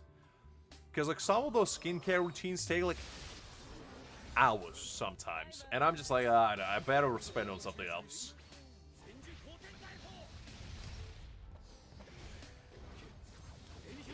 I don't think I would have the patience for it, Liz, because I forget sometimes to eat, let alone do skincare. You know, it's one of those things that I just wouldn't be able to keep track of. And the thing is, more time than not, I wake up at about 8 AM and I need to go to work in like half an hour. So I don't think I have time for like skincare either. And by the time I get home, I'm so tired that the last thing I want is doing skincare. I just take a nice meal, you know, cook it up a feast for myself, take a shower, and just pass out. Exactly, Creek, exactly. I don't know. It's a mystical thing that Liz and Hakim try to preach to us mere mortals. Meanwhile, they have radiant, glowing skin all around them. And we here, all decrepit mummies who don't understand that. I mean, I get the idea of, like, lotions and all that, if you have, like, dry skin and whatnot. But, like, if you don't, I just don't know. I don't know.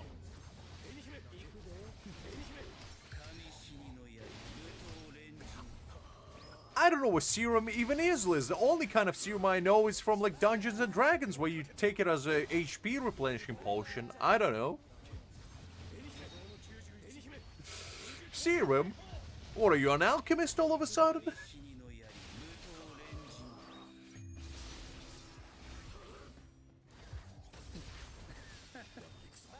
I mean, I get all of that. I do understand. It just seems like a lot of work. And I'm not sure. I don't know.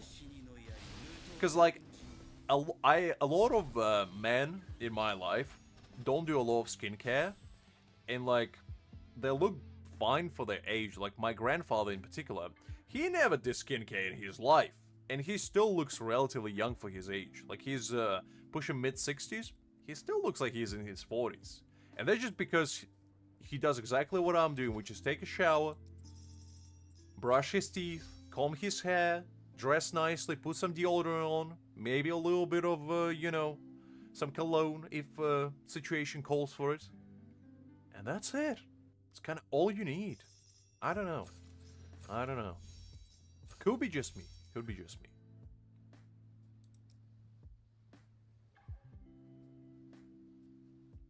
That's 3 things, Liz. That's a lot. You kidding me?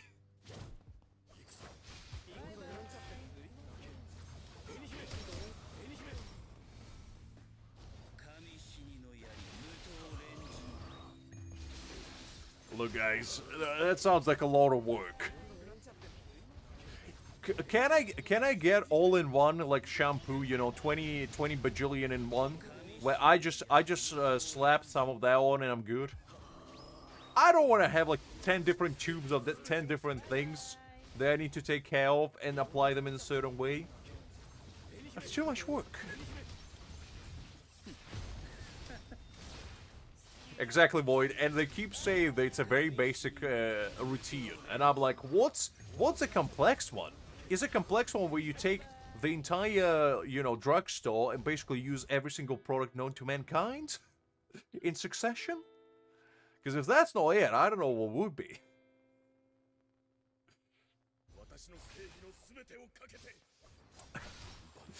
You know what, Creek? If it works, it works. If it, I can say I have 2 different towels, one specifically for my face and head, and one for my body. Like, that's a body towel. But I do use separate one for head. But to be fair, you don't have to, because, I mean, you clean, I guess. So you can just use one. It's not the end of the world. But it is kind of funny when you say it like that.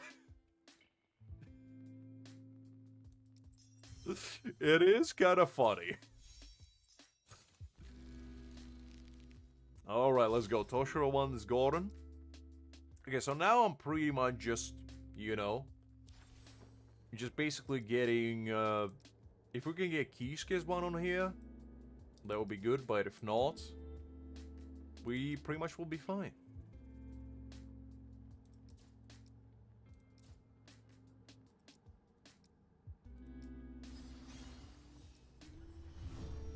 But yeah, I don't know if I would go from that order. I just imagine him, you know, wiping his face and...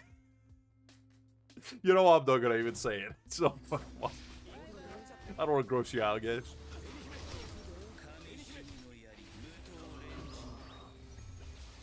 Exactly, Void. Exactly. The man knows what he wants and he does what he needs. I respect that.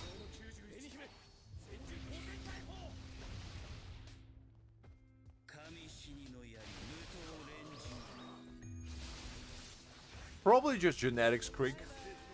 Most likely, let's be real.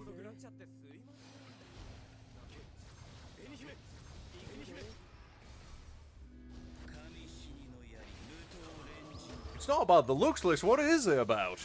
Your spiritual glowing? It's like your spiritual power rises the more sunscreen you're using?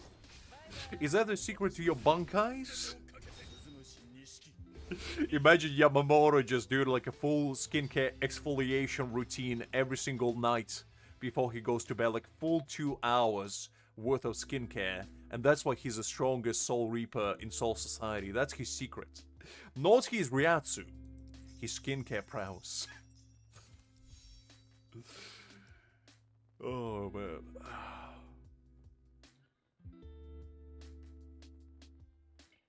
I mean, I'm sure it's healthy, it's just a lot of work. I feel like as long as you don't mistreat your skin, you know, you don't boil it, you don't, like, put it through a tremendous amount of stress or pressure, you'll be fine with just a shower, but maybe that just be, I don't know.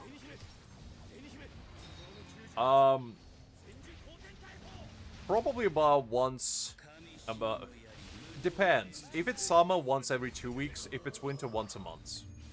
Because, like, during winter, I don't have the time to dry them usually, because it takes a while. But during summer, about once every 2 weeks, I'd say.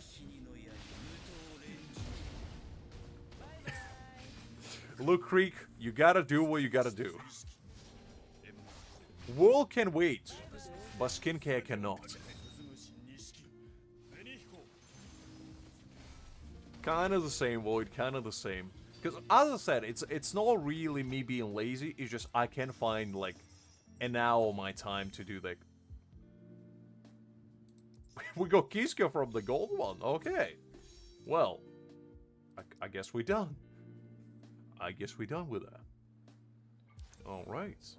Well, I can change it now. I guess I'll, I don't know. I'll go with skins. That would be ideal.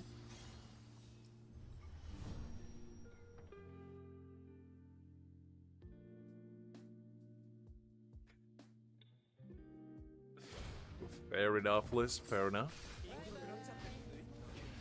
Every week is not bad. It's a lot of work, to be honest. Like, I wish I could do it, like, on a weekly, because I do all my washing every Friday. Day in, day out. Doesn't matter if it's raining outside. If it does, I just hang it on the inside. Because I have some, like, metal rags that I just hang my clothes on if it's raining. But every single week, I never wear anything more than a week. I always wash them. Like, my jeans I usually wear, I wash them every week. Once a week, every time. And usually I change, like, the shirt every day. But, you know, same with, like, socks and underwear and all that stuff. But the pants and trousers, I wear, well, throughout the entire week, 5 days, basically. It is indeed Kakarot, but sometimes it doesn't rain. It's just dark and cold. So sometimes, you know, it's just miserable, but it doesn't rain. It's never good weather. It's just sometimes not a bad one.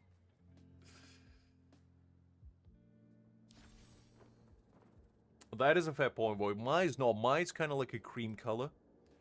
Nice and caramel, shall we say. It does have some white in it, but it is what it is.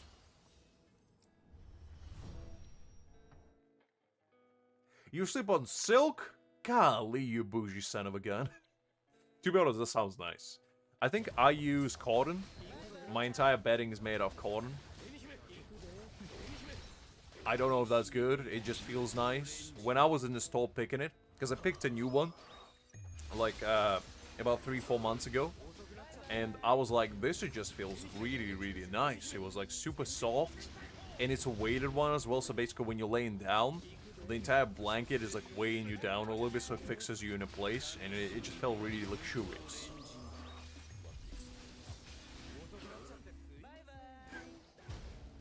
Silk is pricey out there. Oof.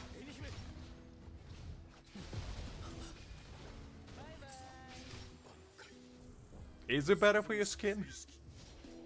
I don't know about that one, but I'll take your word for it.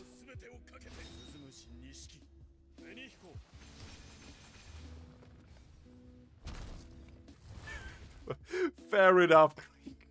I just imagine Creek using like a piece of wooden board as a pillow. He's like, ah, it works. It works, you know. Gets the job done. You're probably just using like goose feathers or something.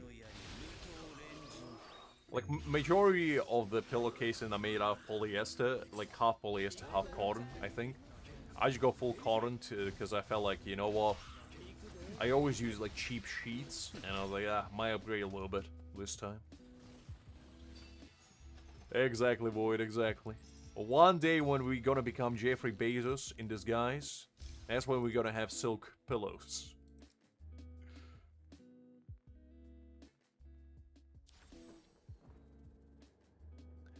I don't have experience with that list, so I'll take your word for it. I don't have an opinion on that. Okay, we got Gins. I sleep with 4 pillows. In fact, no, 3 pillows, because I combine 2 pillows into one pillowcase for my main pillow, and then I have 2 pillows on the side in case I need to roll over. Because occasionally, I wake up in a position that I could only describe as Patrick Star on a beach. Basically, just full starfish mode. So, I need 4. In case there's, you know, some enemies inside, I can throw them and use them as tactical weapons, shall we say.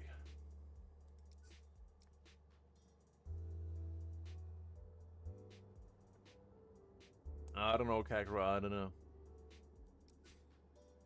I just, they're no fancy pillow. I don't sleep on gold silk like Hakim does.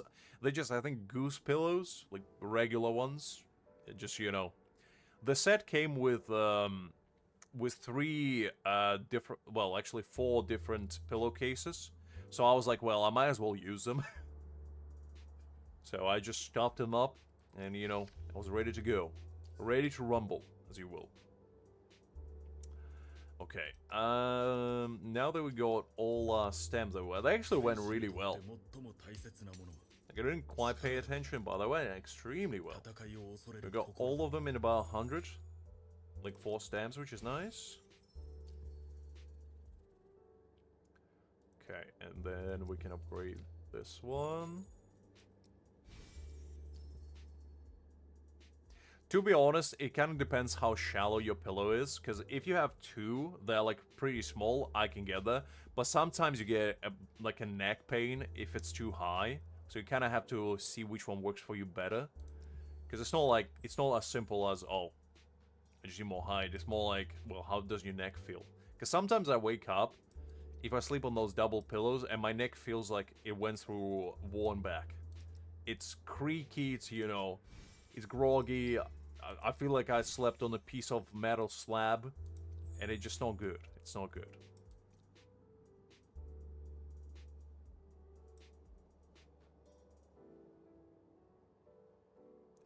Liz surrounds herself with pillows, you know? She builds like a pillow fort, and that's how she sleeps. To ensure there's no enemies who would be able to ambush her. And I respect that. I respect that. Well, depends if you sleep on like double-decker bed, if you sleep on, you know, like king, queen size, depending on what you got. Because if you have like queen size, 4 is not too bad, king size as well, but if you sleep on like a single bed, obviously you don't need that many.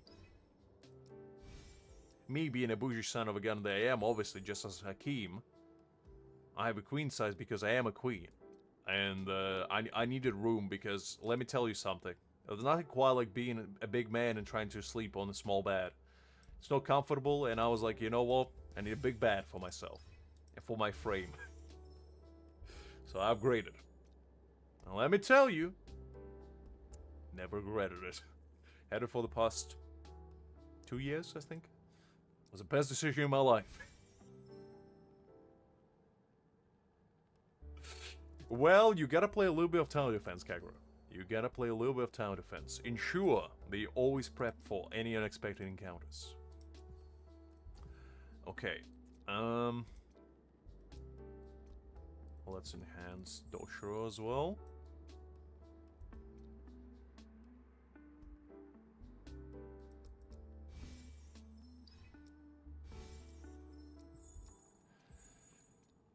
I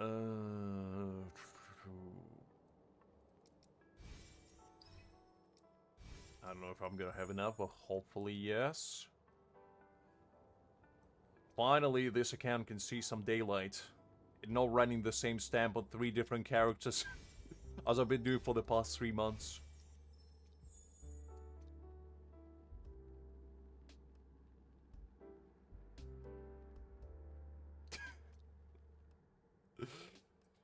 You know what? Fair enough, Hakim. Fair enough.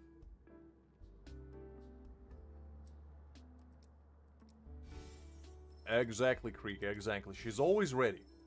Always ready for action.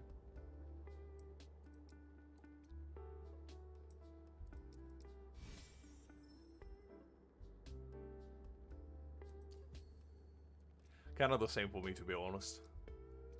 Like, with the amount of movements I do, it doesn't matter if I have 1 pillow or 20. Most of them will end up on the floor. One way or another. Okay, let's switch it up. There we go. And then Toshiro's one there. We got Kisuke's one.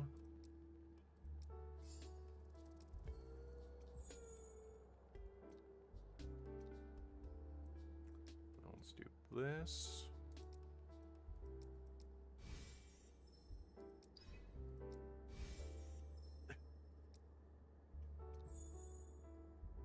Come on, Cockroach. It's okay. There's no judgment. There's no judgment. It's absolutely fine. Not everybody needs to, you know, sleep on silk and golden pillows and invite company every night. It's fine to sleep on, you know, polyester and just be by your lonesome self occasionally. It's not a bad thing. And you shouldn't feel bad about it. Okay,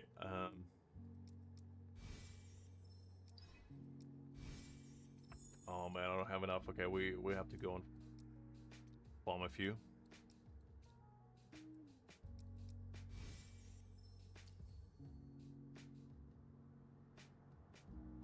I know.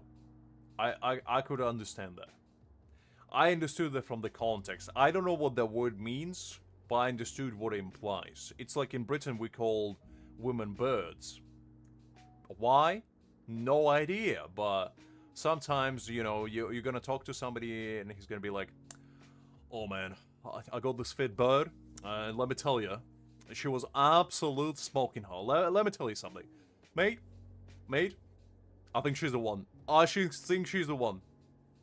You know, that kind of talk that I had to deal with occasionally. Oh man, brings me right back to high school.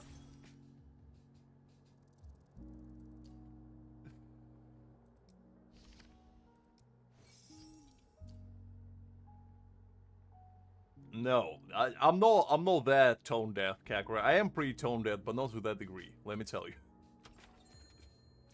Okay, let's see. What can we get here? 2 pills?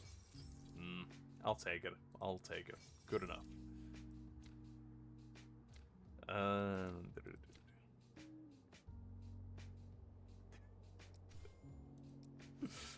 Well, Kakarot, I gotta keep you on your toes. Never know. Always gotta be prepared. We might be coming back for the tea, you know, we might run out. Just giving you a heads up. Okay, yeah, let's collect all this stuff as well.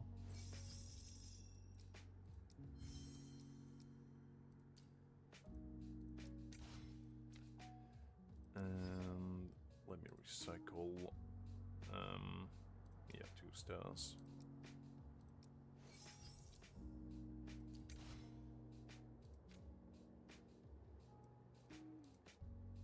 And I need more for my Ichigo now.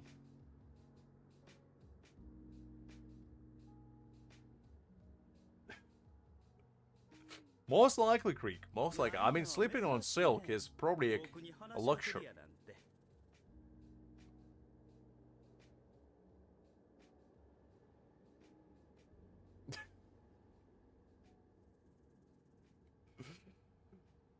Well, Liz, that sounds like you walked out straight from the scene of exorcism. Are you sure you weren't possessed? Did you hear any eerie voices surrounding you when you woken up? You know what actually scared me sometimes is that I remember when I was a kid, my parents told me that I was sleepwalking when I was like 10 or something, and I couldn't recall it at all. And that just put fear of God in me, because even nowadays, sometimes I like wake up in a weird way and I'm like, is everything okay? So I check like the perimeter to make sure nothing happened. And occasionally, something would happen, like something would get knocked over and I'm like, man, either somebody invaded my space or I was possessed. It makes you wonder about these things. I probably was half asleep, to be honest, but I don't know. I don't know.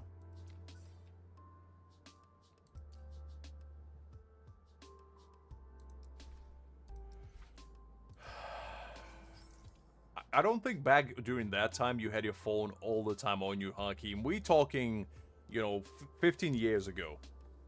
In like 2010. Phones were as prominent as they are today. So, it wasn't quite Monday to have your phone on you all the time. They were just like, I think my mom told me she was just asking if I was okay, and I didn't say anything, and I just kind of wandered around and went upstairs, and I couldn't recall that, so, you know, because the thing is, you're not supposed to wake up somebody that's sleepwalking, you just kind of have to, like, ensure they don't do anything. I don't know why, like, I don't know the exact science or the reason behind it, but they basically said that's why they didn't wake me up or tell me anything until like the next day. And I was like, oh, okay, fair enough, sounds good. But yeah, I don't know. It is a pretty interesting thought to have, the idea that you might be sleepwalking without even knowing, especially if you live by yourself. If you don't live by yourself, it's not too bad, because, you know, you at least can kind of rely on other people to keep you in check. But if you're by yourself, I mean, I heard stories of some people sleepwalking, going to, like, their car and driving somewhere, like grocery shopping, coming back, cooking a meal, and then just going to bed. Like, I had a friend who, in the middle of the night, got into his car, went to a grocery store, bought, I think, like some bread and some deli meats and whatnot, and some cheese, went back, made a sandwich, took a bite out of it, apparently, he said, the next morning, and then just went to bed. And he couldn't recall any of it.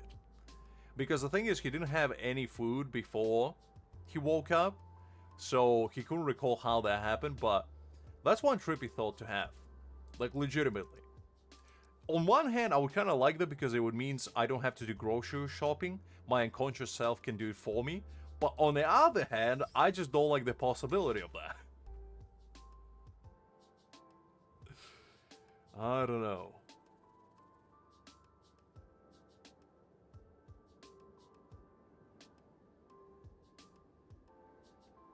I mean, I didn't have a reason not to believe him because he was a good friend. So I don't think he would just lie to me.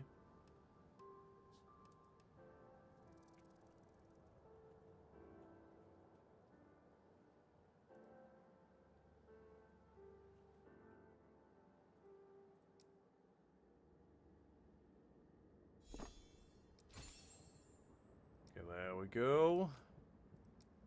That will do. I never seen the proof of it either, so I don't know. Because the thing is, even if somebody records it, who are we to tell that the person just doesn't pretend to be asleep? You know, like actual sleepwalking cases. I don't know. I never seen one. It would be kind of interesting to witness it in real life, just being like, you know, you're like chilling in your living room, and then either your partner or like your friend if they're staying over just rocks up to you, and you're just, you know, not saying anything, just eyes closed, and you're like, oh, hi there, what's up, how can I help, like, are you good? And they just don't say anything and keep wandering around. I would be kind of like, okay, are you playing a prank on me? Because the thing is that the sleepwalking wouldn't even cross my mind until I would, like, you know, maybe walk up to them and be like, are you good? And if they don't respond, like, oh, okay, maybe they're sleepwalking or something. But the thing is, I'm a pretty skeptical individual by nature. And the only reason why I believe my parents is because why would they lie to me? But with my friend, I was a bit skeptical. I was like, really? Really? I did believe him, but I was like, in the back of my head, I was like, I don't know about that.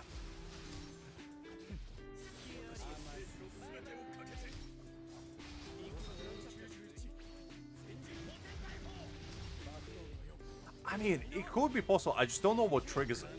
Because the thing is, it's like lucid dreaming, you know, when you basically, like, outside your body, in a way, and you still can, like, feel and sense everything, and you're kind of, like, looking at your body from a third-person perspective. Like, I know those cases were pretty widespread. I never had it myself, but I always wanted to experience just to see what it feels like. Because just the idea of being, like, essentially an ethereal body, levitating in space, just, like, looking at yourself and, like, see what's happening around sounds pretty surreal to me. But it does sound cool nonetheless.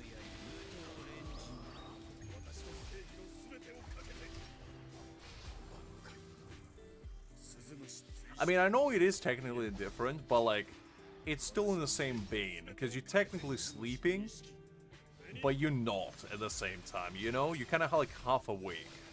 I don't know exactly the science behind sleepwalking, but I would assume it's kind of similar.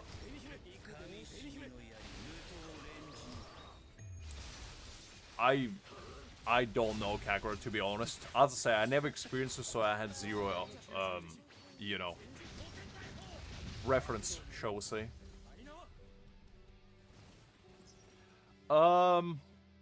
Depends, Hakim. How crazy are we talking? Don't give an example. Just, you know. Because if it's something like them talking about their, like, ex-partners or something, that would be kind of upsetting. But, you know, depends on what they say. Or, I don't know, maybe, like, just curse somebody out of existence in their sleep. I'll be like, okay, well, it's not very nice. But kind of depends. I mean, thing is, I'm a pretty heavy sleeper, so I wouldn't even notice, personally.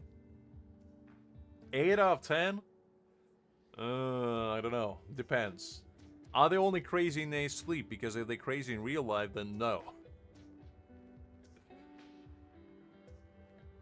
No, I never had a lucid dream. Not even once. The only time that I might have had a lucid dream, and I don't even know if it was a dream. I said it before, but basically, when I was, I think, about 6 or 7, I was laying in my bed and I was sleeping, and it was in the middle of the night. And out of nowhere, I felt like I woke up, I opened my eyes, and I just felt extremely, extremely dizzy and, like, nauseous.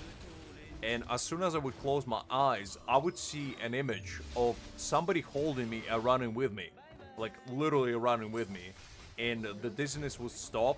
But as soon as I would open my eyes, the dizziness would continue.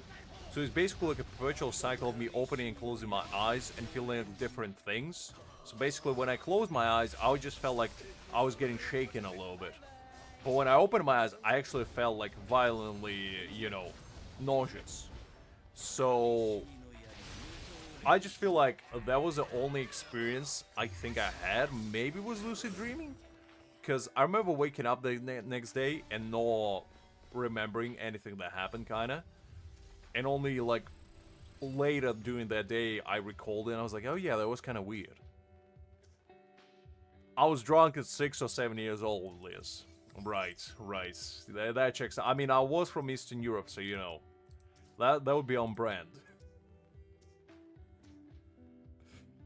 Look, Kakura, I didn't even think about that. There you go, your meme for the day, I guess.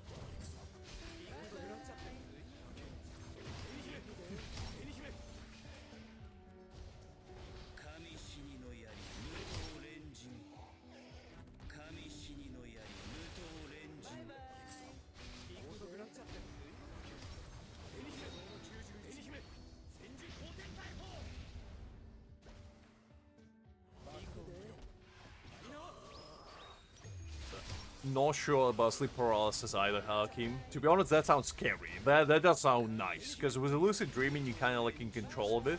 But with sleep paralysis, you're not. And that just sounds like a nightmare. Exactly, Kakura, exactly.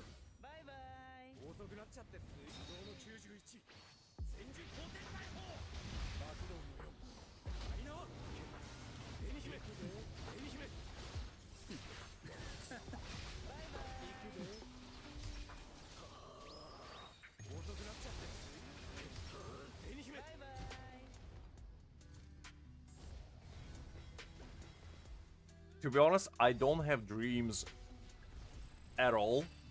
Like, I very, very, very rarely have dreams. And to be honest, I don't remember the last time I had one.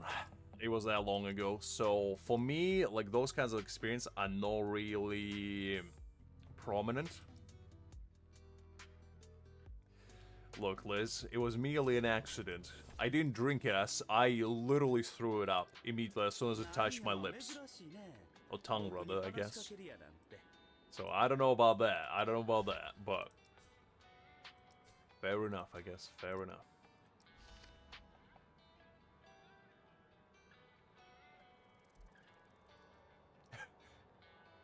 She does indeed.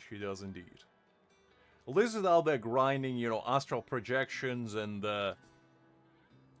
communicating with celestial beings. Meanwhile, I'm here, you know, my dreams is basically like a TV out of signal screen where nothing works. And Liz is out there conquering space in her mind.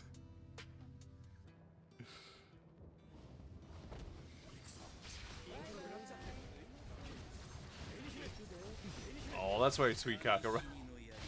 To be honest, as a kid, if I didn't feel right, I would wake up my parents. I was one of those. I'd be like, Mom, I can't sleep.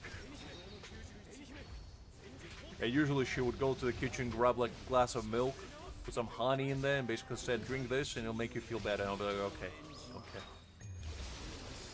Can I have a cookie with it? No, you can't. No, you can't. It's too late. We are okay. Now just go to bed. And it usually did do the trick, to be honest. Like, warm milk and honey is kind of like an ultimate sleep remedy.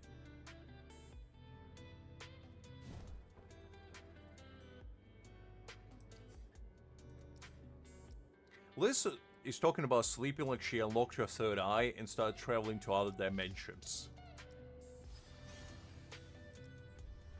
That sounds cool, to be honest, not gonna lie.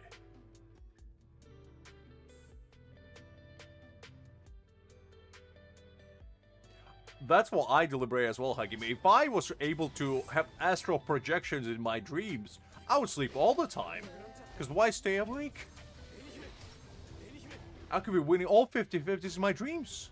Right then and there.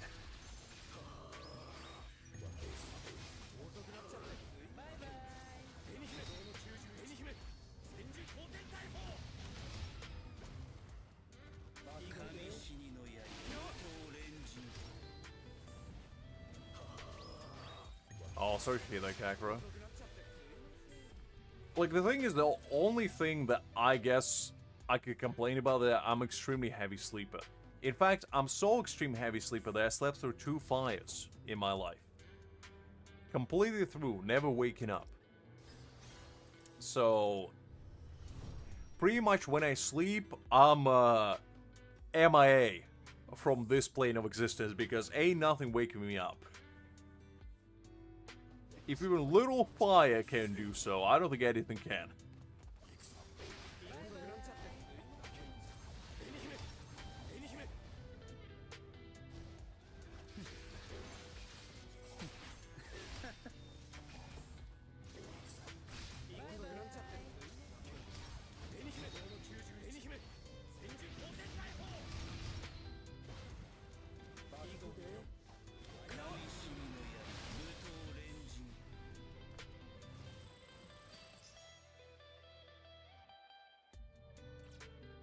Let's keep it going.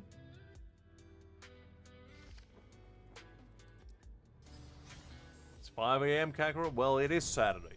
Or for you, Sunday, I guess. So you good. You good.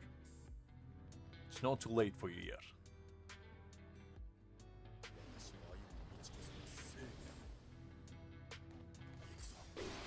I mean, I would imagine, because the thing is, it's kind of like a double-edged sword, I would assume. Where basically your dreams are awesome, but your nightmares are horrendous.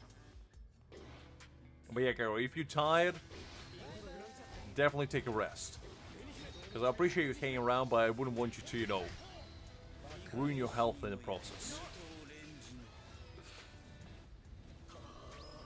That's probably for the better, Creed. That's probably for the better.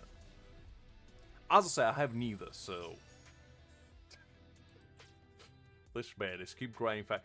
I just feel like in a year's time, Kakura is just gonna make, like, IRL China inside of a game and basically have all of the factories in the world assembled into one. His entire map is gonna look like nothing but pipes, different mechanisms, zip lines or whatever not. That'd be glorious. Oh.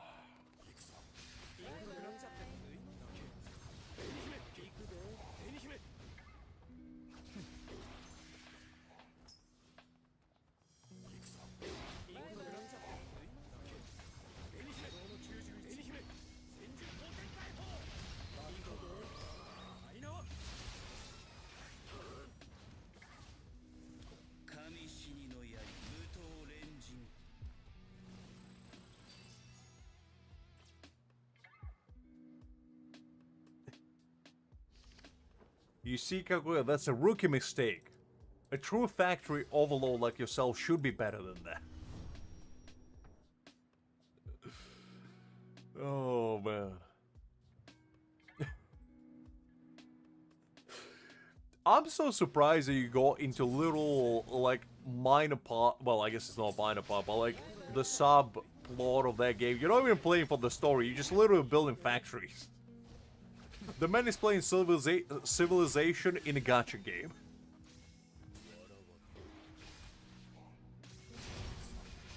Building his own little world.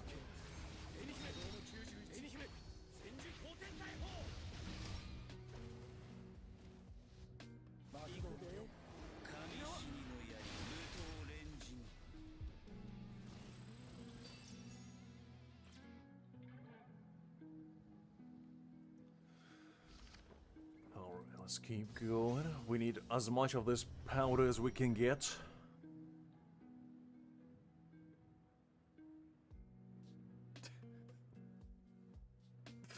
The man is talking about building a factory like he's talking about writing a thesis. Well, you gotta make sure that all your models are in the right place. You know, you take these different outlets and you join them together. You wield them together so the resources from point A go to point B, and in the same sequential manner, you know, they get transported to point C after getting refined. See, it's a very delicate process. You gotta be aware of this stuff. I just imagine him going to like a university in like 5 years' time and giving lectures on how to build a factory, and people expect him to perform like an actual lecture on how to build a real-life factory. Meanwhile, Kakarot just pulls up with a whole PowerPoint presentation on how to build a factory in a video game. And he's like, very simple stuff. First of all, unpaid labor. Gotta love it. Second of all, there's no such thing as too much. There's only not enough when it comes to factories. And third of all, you do like me and you achieve success. You don't do like me and you're gonna be ending up in my factories. And do you want that? Do you want to be part of my factories or do you want to own your own? You tell me. You tell me. Am I right or am I right, Kakarot?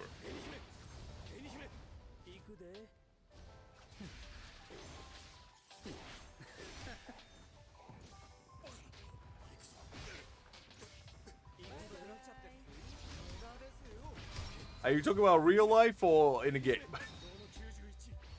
At this point, I don't know what's real.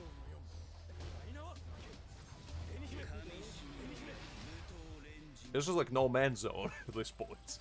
Are we lucid dreaming or are we all part of Kakarot's factory that he just keeps building on?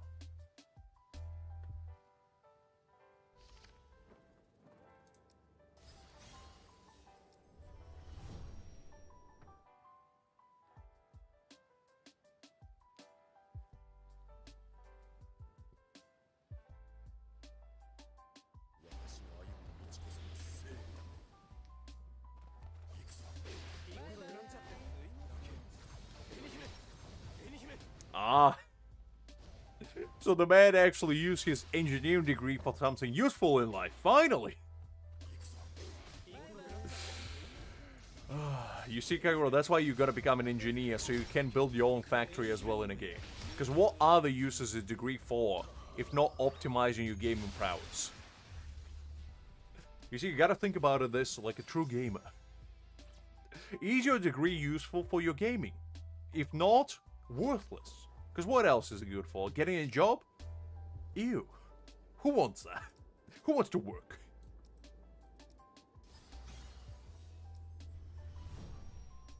Exactly, Liz, exactly. Couldn't agree more. Couldn't agree more. I mean, probably Kakarot. I mean, it's not the easiest game to get into, let's be real, because I was struggling. Like, I know a little bit about engineering, and let me tell you, those factories, kinda crazy. A bomb PowerPoint. Now, that's an interesting presentation that I would have loved to be there for. Like being, this is a C4, basically does a big boom.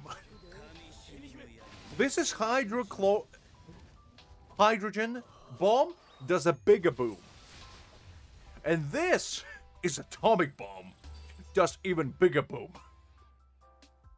They'd be like, wow, what an insightful presentation. Clearly, I never thought about it this way.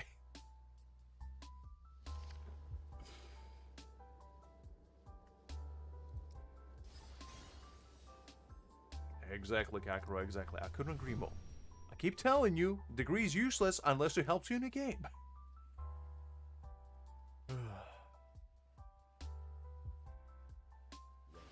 Look, Kakarot, if in order to understand a game, I need to watch tutorials on how to play the game, that game is not for me. Too hard. I will come back to it at some point, probably, but man, it's just one of those things that I always go off the cuff. I'm not the kind of individual to look for like guides and all that. I just do things, and then if it work, they work. If they don't, well, I'll do something else later. I gotta pave my own path of stupidity. Because at the end of the day, at least I can say it's mine. Because what is the point of following predetermined path? There's no excitement there. You already know the outcome. But when you do it in my way, you probably will reach failure, but that failure is going to be your own. And nobody can take it away from you.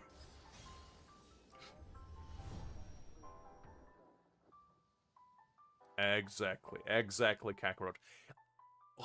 Unless I can click a 10 pull and just see pretty animation happening on my screen, what is the point? What is the point?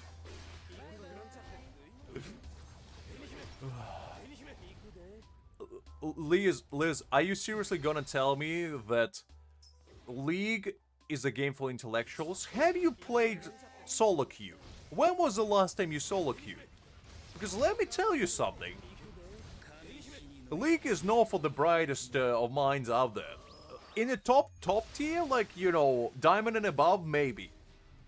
But before that, it's basically equivalent to handing a grenade to a chimpanzee and expecting it to solve calculus. It's just impossible. I've seen some people take Garen as an AD carry. In fact, I've seen some people do jungling, if you can even call it that, with Lux. And I'm not talking about myself, I'm talking about the character in that game. So, enough being said that there's some special individuals out there. That may or may not involve me, because sometimes I take my Jin to mid when I used to play. You know what? I did him proud. My KD ratio might have been not the most impressive, but let me tell you, I had a lot of fun. I don't even know who that is, Liz. But let me tell you something. I just press Q, W, E, and hope for the best. Sometimes press R, but that's in very rare cases. You see, unless every character is like Yasuo, where I just click one button twice, and then click it again to send people into oblivion, and then click, you know, another button to pretty much wipe them out, and then click the third button to basically finish them up, and maybe click the first button again. What is the point? What is the point?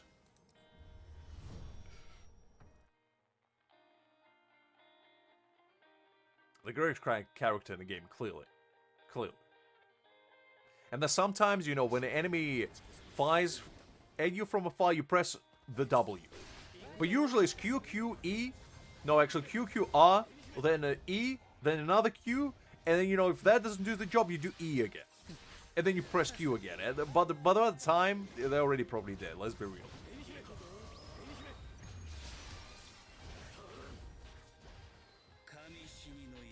Listen, Liz. Thinking is overrated. Unless you're Faker himself, I don't think you need to think. At the end of the day, you're probably gonna feed anyway, so what is the point? What is the point? You might as well just enjoy yourself. Especially when you play solo queue. I mean, God, let's go Forsaken mode right there. Aram is the best game mode. You give me ranked Aram, I'll be the best. I'll be at the top of the food chain. I'll be so good that I'll be able to outplay 1 versus 5. Because that's a game mode that's worth playing. Farming, who needs it? Just go straight killing, you know? Just go face to face, hand to hand,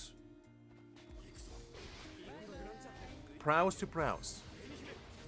That's all you need in life. Anything else is optional. Am I right or am I right, Liz? You tell me. Unbelievable, Liz. What do you mean red flag? I'm telling you the ultimate gaming performance of the century. I'm telling you how to become the true gaming gladiator that you always were meant to be. And you don't take my advice? I don't do that. I think that's a bit much. I never do that. You see, I'm a classy individual. I never show off. You see, I do a pentakill and I just shrug my shoulders and be like, well, it's an honest work. It ain't much, but it's honest work. That's basically it. I never type in chat in all caps, sucks to suck, suckers. I never do that. I'm tempted to, but I never do that.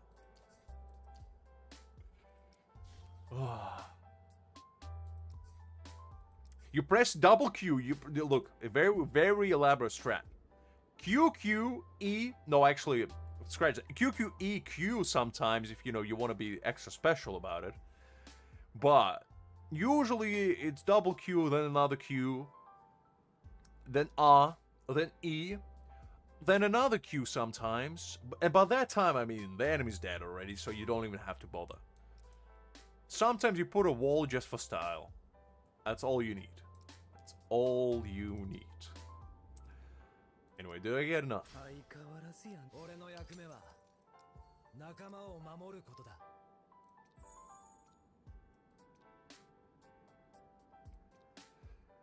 Alright, let's level up our boy Ichigo all the way. Yeah, I think that's gonna be enough.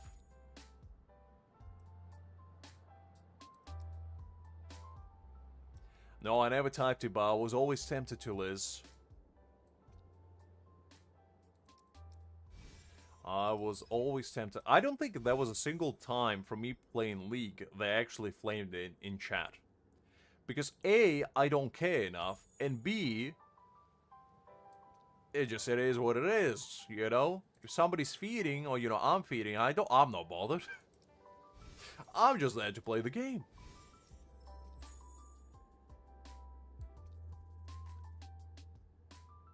Nope. Nope. I do say GG occasionally. Like at the end of the game. But that's only if I actually saw it was a good game. I don't just do it to, like, insult people. But other than that, I never type anything in chat. Just because A, I don't care, and B, I don't care.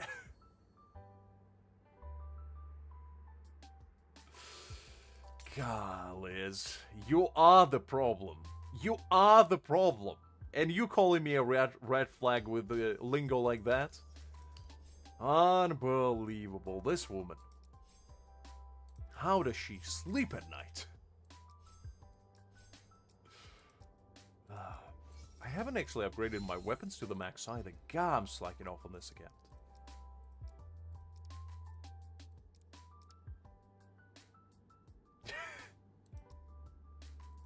That's fair, Krieg. That's fair. That's very mature of you. That's very mature of you indeed. Okay, so my account looking a little bit more presentable now. A little bit more, you know, like it's actually worthwhile playing. Now they upgraded all my stuff. I do have this Aizen stamp, which I'm deliberating whether I should pull in this account Aizen as well, but I don't know. I don't know. I'm not sure if I need him here. Blasphemous of me to say, I know. But we'll see. Let's give it a shot first.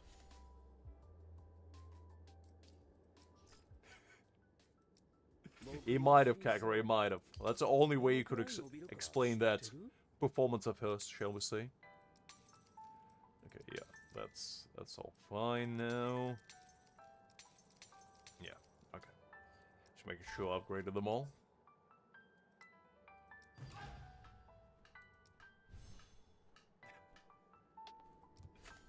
You're not helping your case by typing in the uppercases, Liz. I'm just gonna say it right here, right now.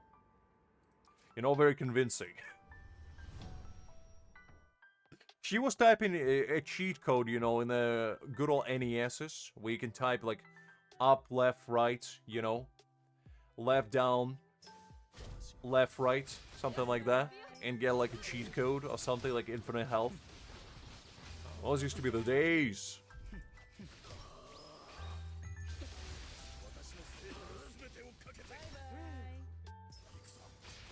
Never had one of my own, but I had some friends who did.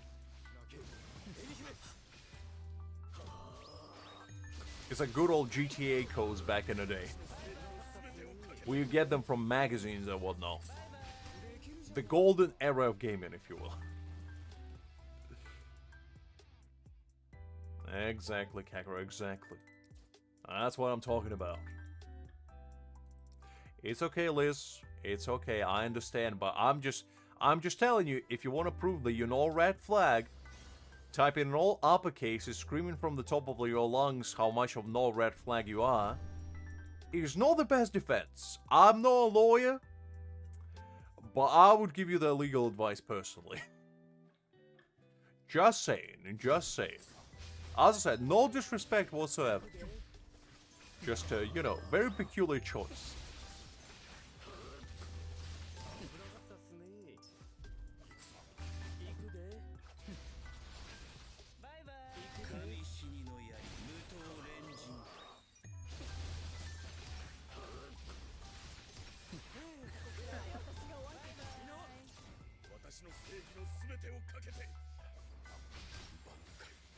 I don't think this is called flirting and more of a threat from Liz. If that's considered flirting in your part, Kakarot, I don't know what to tell you.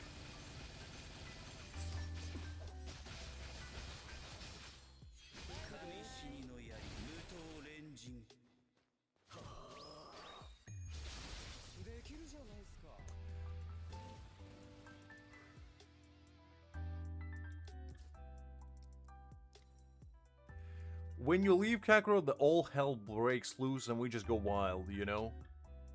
Keyboards start flying, pigeons start chirping. Liz, you know, starts to throw tortillas left, right, and center. I start talking about, I don't know, conspiracy theories or something. How we all live in simulation. Made by factory from a very nice Indian gentleman that's just perpetually using us as a harvest for his ulterior motives, you know, stuff like that. Some fun stuff in all things.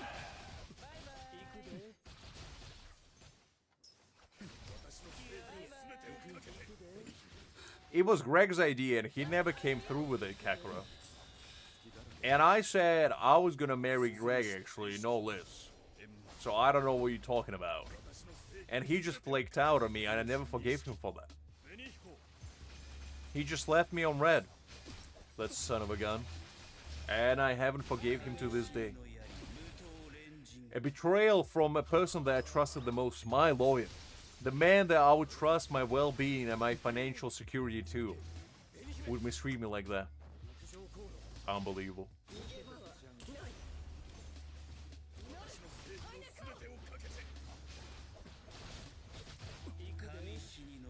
Everything is Rainbow Pepper to you, Kakarot. Everything is. It was merely a bromance in the making, and he just stood me up. It is what it is, Kakarot. It is what it is. Sometimes in life, you win, and sometimes you lose. And that is okay.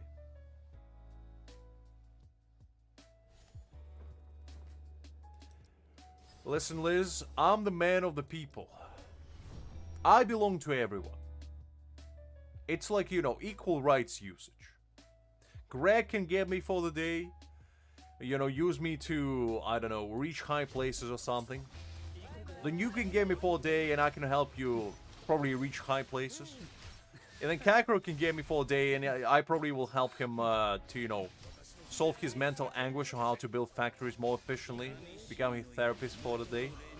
So, you know, it's equal sharing rights.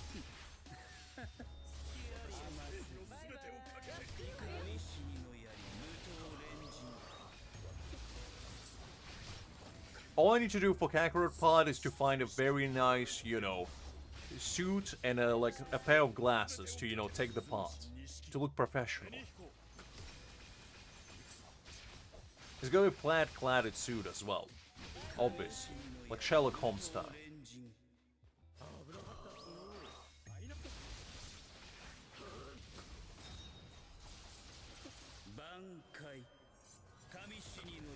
Hi there, Doc. Glad to see you. Hopefully you're doing well.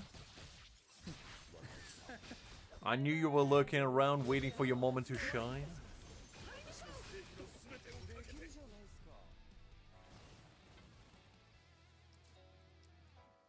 I mean, I said I would help Greg reach high places as well, so I don't know what you're mad about, Liz. I'm just offering a service.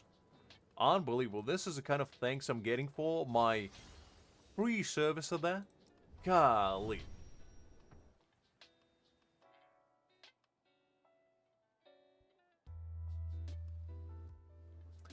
Look, Liz, I said it before, I said it again. I am the man of the people.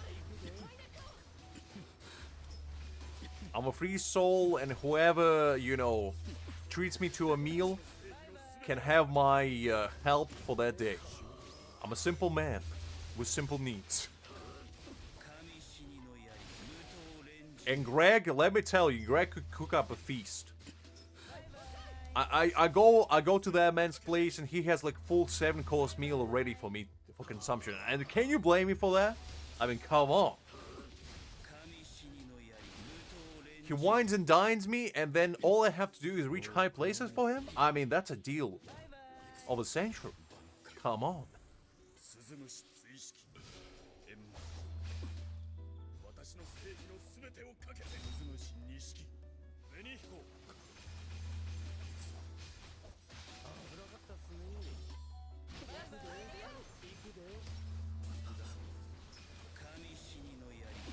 I don't know what you're talking about, Kairo. I'm just defending my honor from this slander that's happening right before my very own eyes. I'm a man of passion. And what I'm passionate about is food. So if you feed me, I'll do your bidding for the day.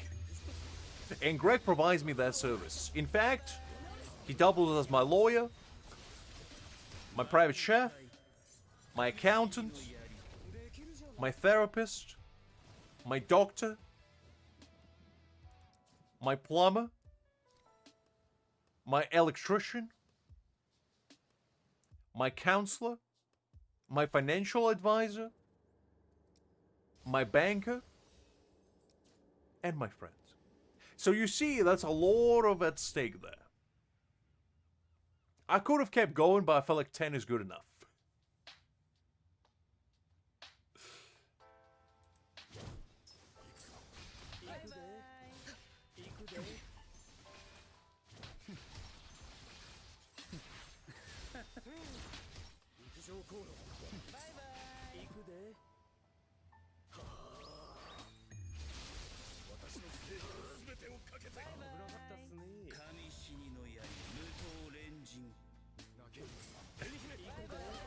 So do I, Kagura, so do I. But unfortunately, Johnny wasn't available, you know, so I had to settle for Greg. Johnny is a busy man. You can't just get him on the hotline all the time. But Greg, he's available. You just have to ambush him in the right moment.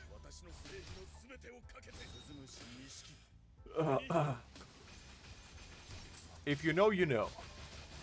I'm not gonna elaborate any further on that.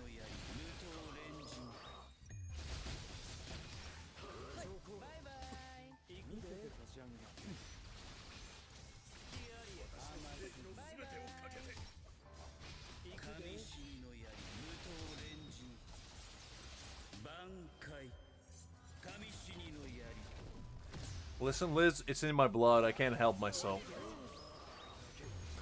I can't help it.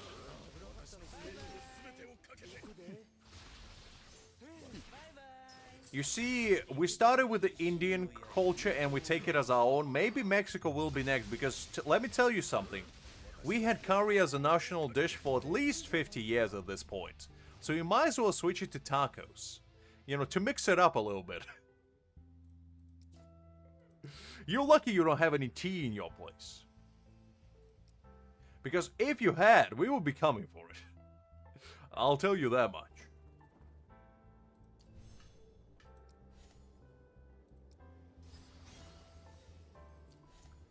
Okay, so this one is spirit.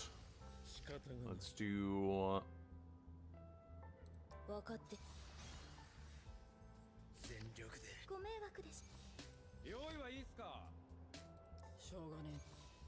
Let's do this. Actually...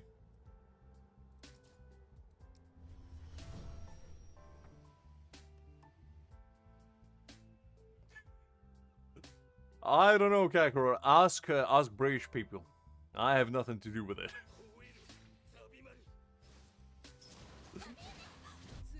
Oh.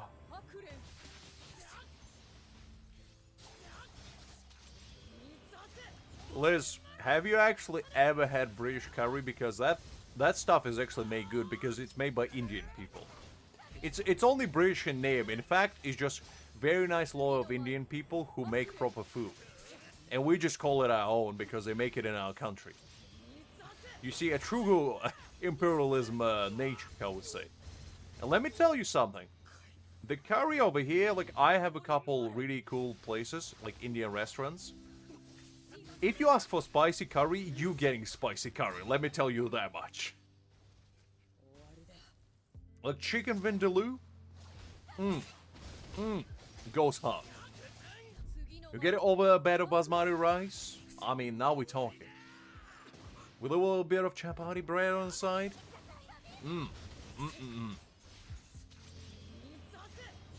Love me a good curry. Very nice. Listen, Liz. I don't know what to tell you. It's ours now. We appropriated it because if you look up what the national dish of UK is, it says curry. So clearly it's ours. Excuse me. What you think that Indian people invented it? Preposterous. Clearly they haven't. Clearly we did. I bet there's some people in Britain that actually think that way. Like, I know I'm joking, but I bet there's some people like, oh yeah, isn't curry British food? I mean, it's not a national dish. Like, what do you mean it's not? Oh, man.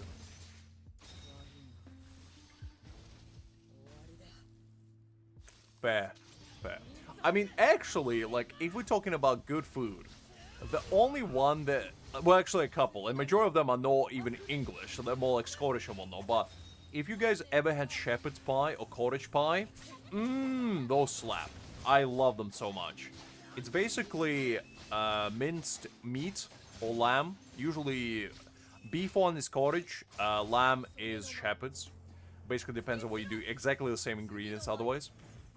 But it's basically you fry up minced meat with a bunch of vegetables. You layer it in a pan, cover it with mashed potatoes and breadcrumbs on top.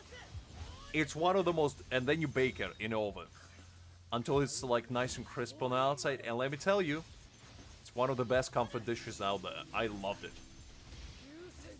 And it's Scottish, so you know. But there is that. I will be taking all this. You can't hide it from me. I will be taking it all and so much more. And then, I think Sunday roast is okay. I think Sunday roast has its place. Like a nice beef roast is good. Cornish pastries are fine. They're basically like a ginormous pocket full of meat and vegetables. I think they're pretty good. I think Britain has decent desserts. You know, you got like Eton mess, which basically like pieces of meringue crushed up with strawberries and some cream. You got sticky toffee pudding, which is pretty good. It's not like, it's too sweet for me personally, because I'm not the biggest fan of dates. I think hash browns are American, to be honest, Kakura, but I don't know exactly, to be honest. I wouldn't be able to tell you that. What else is there?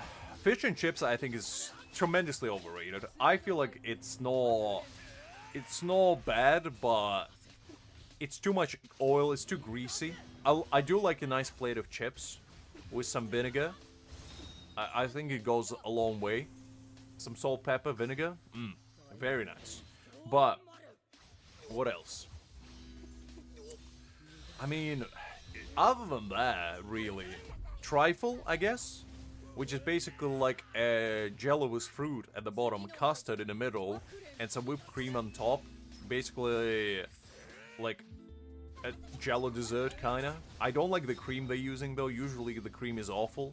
The custard and the jello, though, is nice. I like that. But other than that, Victoria sponge is whatever. I'm not that big on it. Scones are fine, but kind of dry for my personal liking. And the clotted cream in jam is just too much. Like, one scone is basically 1,500 calories. And it's like, it's too much. Scotch eggs are kind of whatever. Beef Wellington is not even British, Kagura. I think it's French. Because originally it was made by French people, and we just appropriated it as we always do. Because originally Beef Wellington had actual pancakes wrapped up around the meat, instead of mushroom duck shell, I believe. Oh, instead of prosciutto, rather. Prosciutto, I think, was added later. But I'm pretty certain it has French ancestry. We just took it for ourselves. But I think Beef Wellington is pretty nice. The thing is, I feel like it's overhyped for what it is, which is basically like just a glorified beef pie, essentially. Because you have like just like beef and mushrooms pie. Which is nice, don't get me wrong, it tastes very nice. But the amount of money you pay for it is staggering.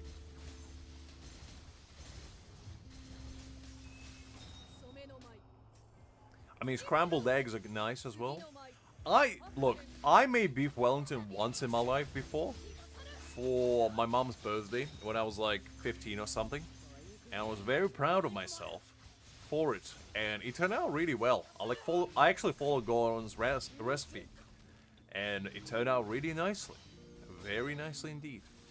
But I also had salmon Wellington, which is like seafood version of it. And it's basically like a giant slab of salmon encased in puff pastry with like cream sauce that has shrimp and a little bit of garlic inside and dill. It's super, super delicious. You add a little bit of lemon on the slice that you get. Ooh, absolutely delectable. I had it on Christmas a few times. My mom made it, and man, it's an absolute treat. Because regular beef Wellington could be pretty heavy because of the beef, but the salmon one is pretty nice, to be honest. It's pretty nice. I love mushrooms personally. I think mushrooms are great. One of my favorite foods, to be honest. Love it tremendously. I don't think I can make doner kebab. Do you even know what that is, Liz? It's one of those massive pits. Actually, funny you say that, because my parents just came back from Spain. And me and my stepdad went to... we basically have, like, a little tradition of ours. Every time we, like, meet again, we go to our local Turkish pizzeria. And basically, it's this place run by a very nice family, and they make like the best pizza in town. It's absolutely tremendous. I love this so much, and it's relatively cheap as well. You can get like 12-inch pizza for like £10, which is great. But anyway, so we usually get like chicken barbecue pizza, or sometimes like Four Seasons. And yesterday we went there because I came back, I think on Thursday, so we went for dinner there. And we were waiting for our pizza, and in the back, I could see this massive doner kebab, like the spit, basically being cut down, and I just got so mesmerized by it, I was staring at it for like 10 minutes straight. I was like, man, this is the coolest thing I've ever seen in my life. I mean, just a ginormous stick of meat that was shaven down by some sort of saw-type aggregation, like electric saw. It was looking so cool. Absolutely no worries, Kakarot. Have a good night, and I'll catch you later. So yeah, that was basically what I was up to yesterday, and I was really fascinated by it.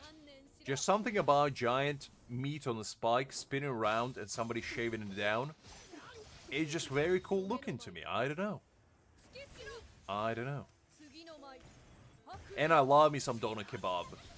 I mean, ooh, doner kebab smacks. Especially with a little tzatziki sauce on the top. Some fresh veggies. Whew, now we're talking. Because I'm a big sucker for garlic. I love garlic. I probably have a little bit of Italian genes in me with how much I love it. But man, just something about it. Love me doner kebab. Turkish people know how to party, is all I'm gonna say.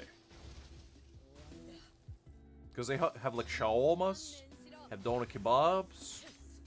I think they have the first variation of pizza as well, from back in the day. Not the Italians. So they got a lot of going for them. They have a lot of really cool desserts as well. Like baklava. You got, actually there's different types of baklava as well. There's the traditional kind that everybody knows, but there's also something called halva, which is basically like the ginormous brick of... What is it even?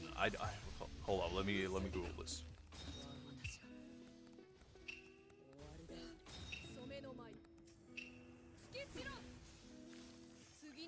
is a dense crumbly of fudge sweet confection traditionally made from tahini or roasted sunflower seed paste, sugar, honey, and sometimes nuts. Okay, so it's this. Well, let me show you. It's actually really, really tasty. And in Eastern Europe, we eat it like all the time. And the thing is, it usually comes in like gray mass, but occasionally you can actually make it look very pretty. More time than not, it's kind of ugly, but you can make it pretty if you feel like it. It's all about, I guess, whether you care enough. But I remember when I was young, my grandma would make this, and I would just eat it as a dessert with some tea, and man, was it delicious. Let me quickly pause and show you, because I was just looking at it, and man, does this bring memories. So this is it, basically. This is what it usually would look like just a gray brick. But sometimes you can make it like very pretty. It was like raisins or nuts. Sometimes you can shape it into like a cake. But it's very, very tasty. If you ever get a chance to try it, I would highly, highly recommend it because it's super, super delicious. This is kind of what it would look like usually. It's like a big gray brick of just delicious goodness. And it was absolutely awesome. And it's not too sweet, but it's just sweet enough where you like satisfy the craving that you might have for sugary stuff. And it's very delicious. And you would usually get it in these like kind of bricks. They would sell them in a cellophane bag, basically wrapped up. And you would get those from like farmers market and whatnot. You could get them in the shop as well, but shops usually weren't as good. Don't really know what this is. This looks like a pie of some kind. I don't know. But yeah, it's extremely tasty, and if you ever get a chance, I would highly, highly recommend to try it. Anyway, let's continue. I never had the sesame paste one, I only had sunflower seeds one. But I would assume you can make it with sesame paste as well. Or maybe I had it and just didn't know, because I always thought it was sunflower seeds that made it. Because in Ukraine we have a lot of sunflower seeds. Because we have a lot of sunflowers. I think it's our national flower as well, from memory. Because, you know, we're all about sun and the ocean, kind of like our flag resembles, you know, the sky and the land. Basically the blue sky and the golden land, shall we say. So we have a lot of those.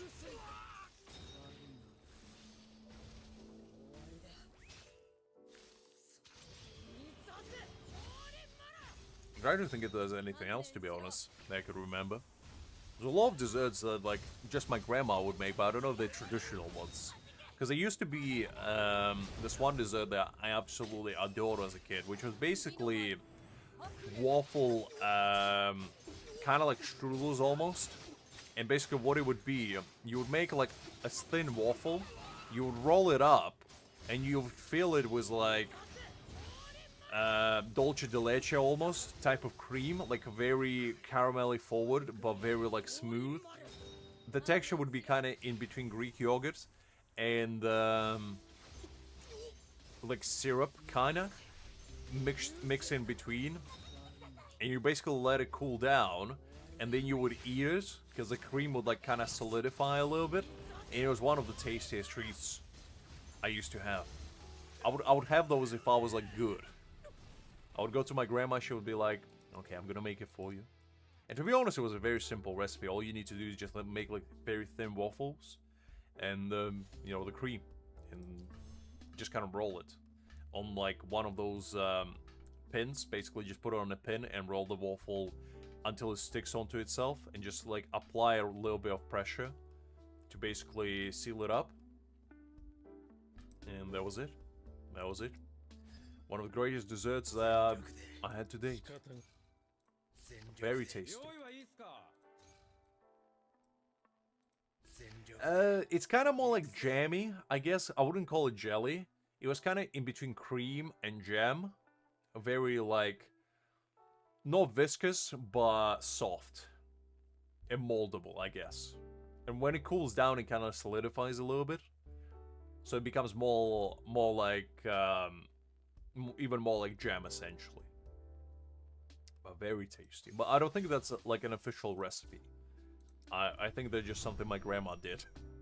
Because my grandma used to have, I think, well, she still does, but she used to have this massive book full of, like, recipes that she got either from, like, magazines or friends told her or she made herself.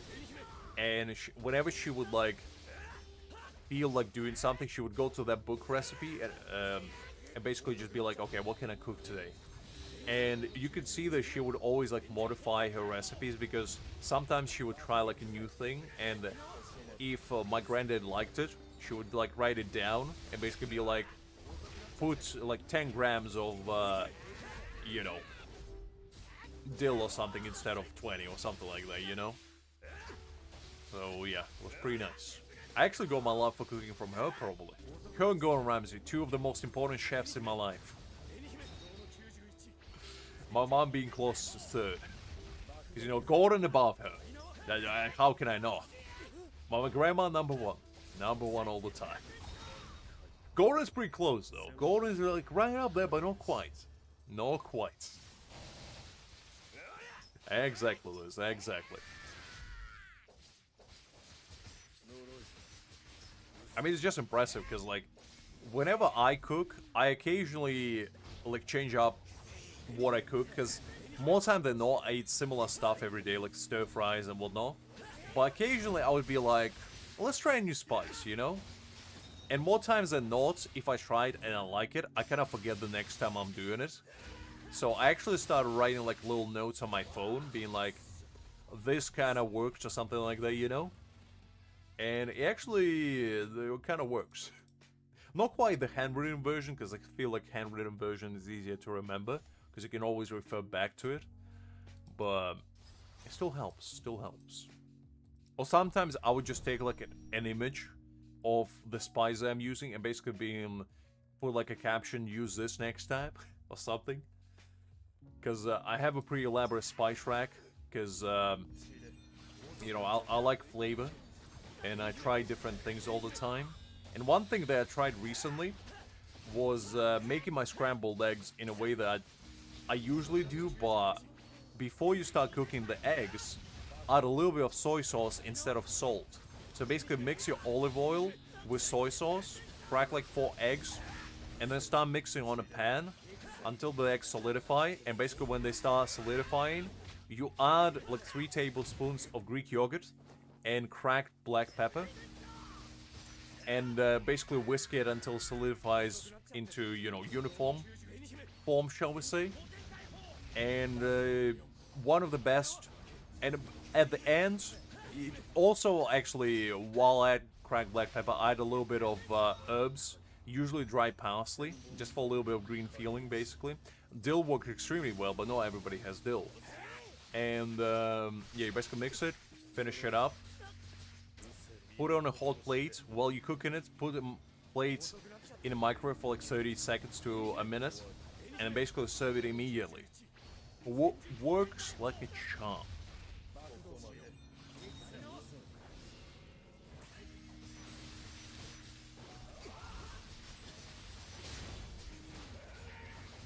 Oh, that's very sweet, Liz. That's very sweet indeed. I mean, I have similar stuff, because, like, especially from your childhood, you have these certain, like, recipes or certain experiences that, you know, you encounter as a kid that, like, bring back good memories. For me, personally, it's, stroganoff. Like, beef stroganoff. Because I just remember whenever I had, like, a bad day, both my grandma and my mom would just make me beef stroganoff over a bed of, like, mashed potatoes instead of pasta, because I never really liked pasta that much. And that's just a comfort meal for me. It, like, reminds me of the simpler times whenever I have it. Just takes me back. Takes me back.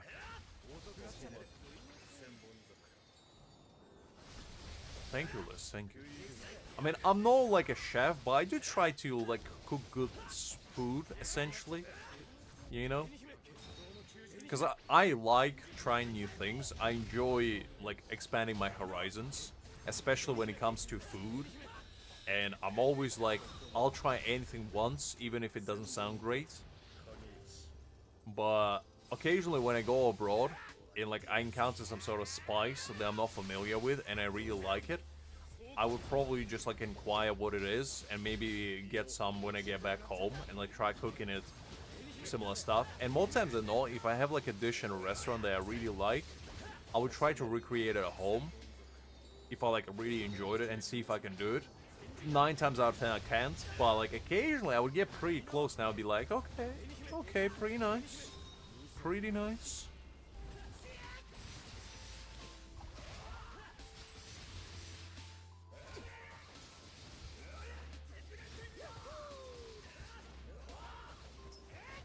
Honestly, Liz, it's all about comfort, because we all have the comfort food or comfort dishes that we all can rely back on, you know, when we go through tough times, or we need that little pick-me-up kind of a feeling. There's nothing quite like a plate of hot food to, like, lift your spirits up. Even if you had, especially if you had, I guess, a rough day, like, I could have the worst day of my life, you know, just everything going terribly wrong. And then at the end of the day, I could have a hot meal, and I would feel like, you know what? I'm feeling okay now. Like, obviously, that's an extreme example, but I'm just saying, like, let's say, I don't know, you're like, I don't know, a dog pooped on your shoes or something, and, you know, you stepped on it later on without realizing, and then, you know, you tripped and fell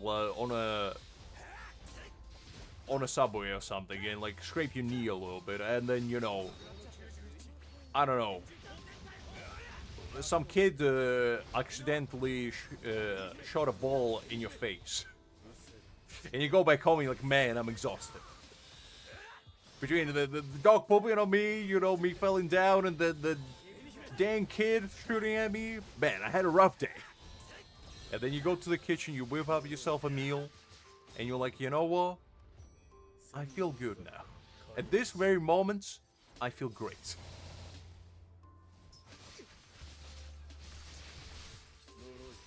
Nostalgia, probably.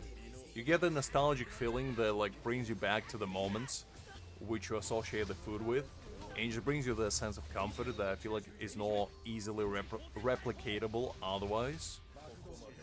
And it happens the same with, like, locations, books, movies, you know, games.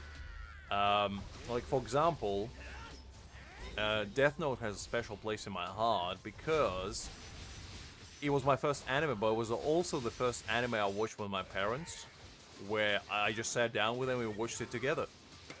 That was the second time when I seen it. My life fell down again. Golly.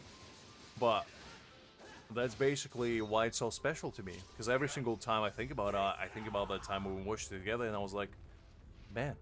Oh, songs especially, you know, when I think about nostalgia, I think about, like, all the AMVs I used to watch and have, like, Skylit, have Linkin Park, System Down. I mean, I can keep going on. 30 Seconds to Mars, it was the whole bonanza of music there. And every single time I hear those songs, it brings me back to a simpler days. Titch? It sounds familiar, but it doesn't ring a bell, to be honest, Liz, so probably not. You know, what is it about? I might remember.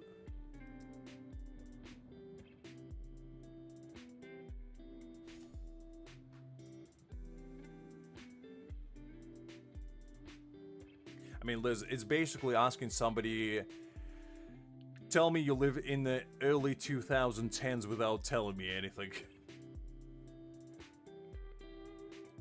You know? Just mention all the AMVs and you're good to go.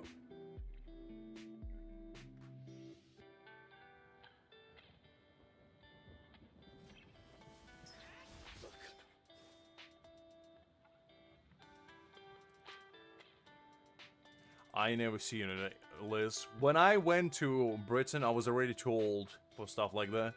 I was watching anime, you know? the good old medium of entertainment. I didn't have time for cartoons, except SpongeBob, because SpongeBob is goated.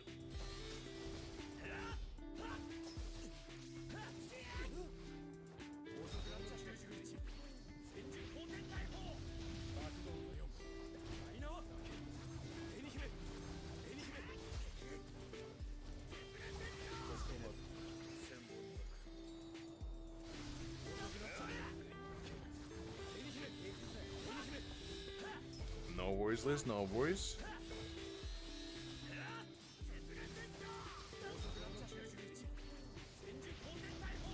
I mean, I've probably seen it before, to be fair. But I don't know.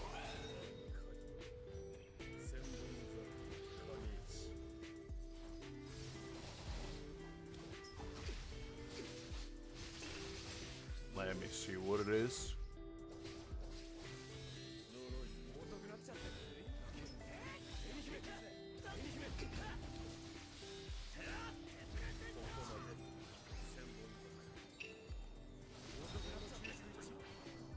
Ah, I know what that is. Yeah, I've definitely seen this yellow-haired kid before, but no, it's not. It's not something I ever watched.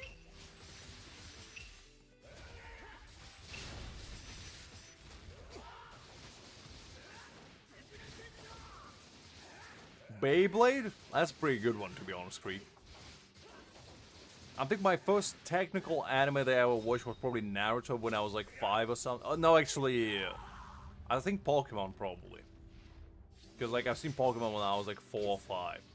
But I don't know. The first time I actually knew what I was watching and I knew that it was anime, it was definitely Death Note.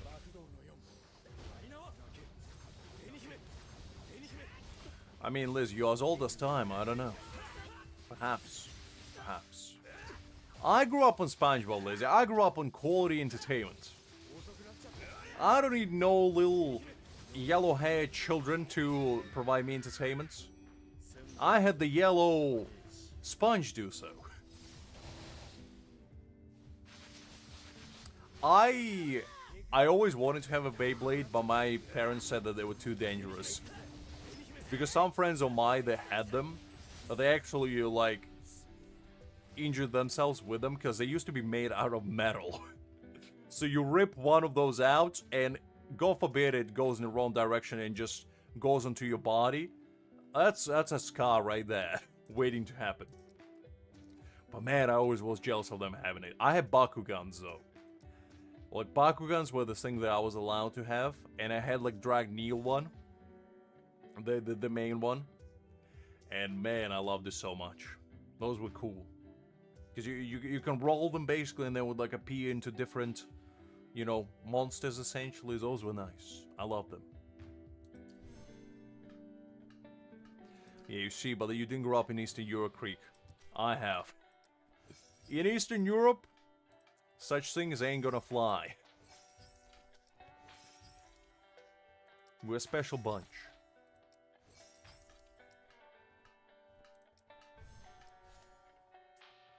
I probably could do this. Let me try this one again. Because I might be able to squeeze it out and get a better score in the end. Look, Liz, I'm an old soul, what can I say? I used to actually go after school to, like, stores and look for those Bakugans. Because usually they would sell them separately. And I would be, like, hunting for the cool ones. I had one with, like, the black dragon, black and purple, and I loved that one a lot. And they also had, like, super Bakugans, which basically they would, like, transform into these massive ones. Oof.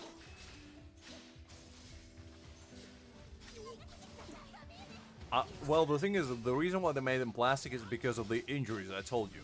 Have you actually tried to unassemble one of those Beyblades? They have a lot of sharp edges to them when they are made out of metal. So they can lacerate you very, very easily.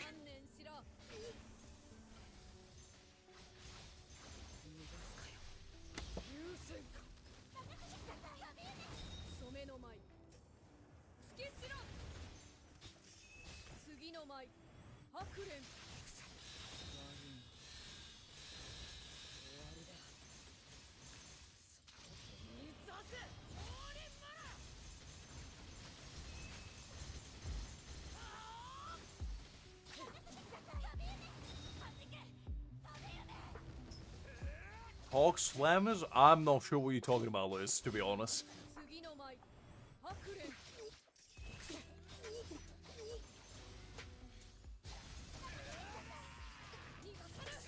I had like little, what else did I have? I have like little monsters as well, which you basically would get like in a blind pack. And it'd be like a collection of different monsters. There would be one that looks like Hulk, but red. That would be like a dragon-looking one as well. That was a thing. I don't remember what they were called, but I used to collect those when I was like 6. Well, then I switched to Bakugans, and then when I would go older, I switched to Yu-Gi-Oh cards. And I was big on Yu-Gi-Oh cards. I had like the full Seto Kaiba deck, and even a little silver briefcase to carry them in to the playground, because, you know, I wanted to make sure that my peers knew that I mean business.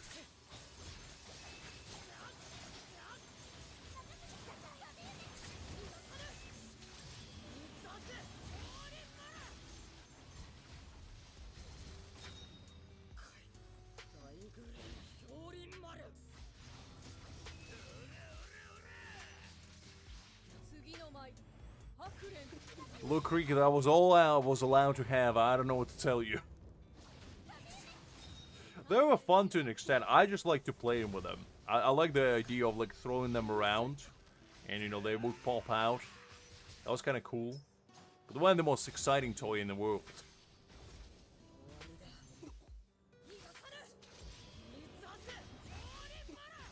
I have no idea what you're talking about, Liz. I never seen or heard of anything like that. You sure those are real and you didn't just make them up?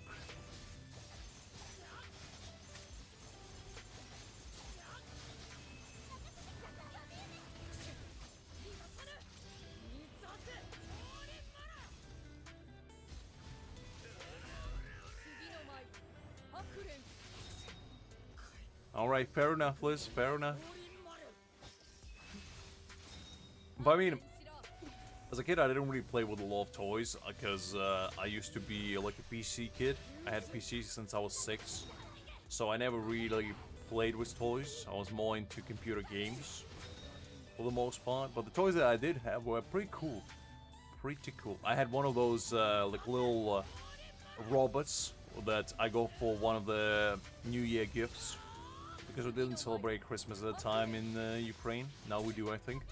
But you get gifts basically for New Year, and it was basically this one little astronaut, basically robot with a little helmet on top, and you had a little like controlling device basically where you can make him like walk around in a certain way, like do certain poses, and he would like talk to you and whatnot, and that was pretty cool. I like that, but other than that, I didn't really have a lot of toys. Like, I was never really into stuffed toys either. I had quite a few of them because my mom used to collect them back in the day. But other than that, not really.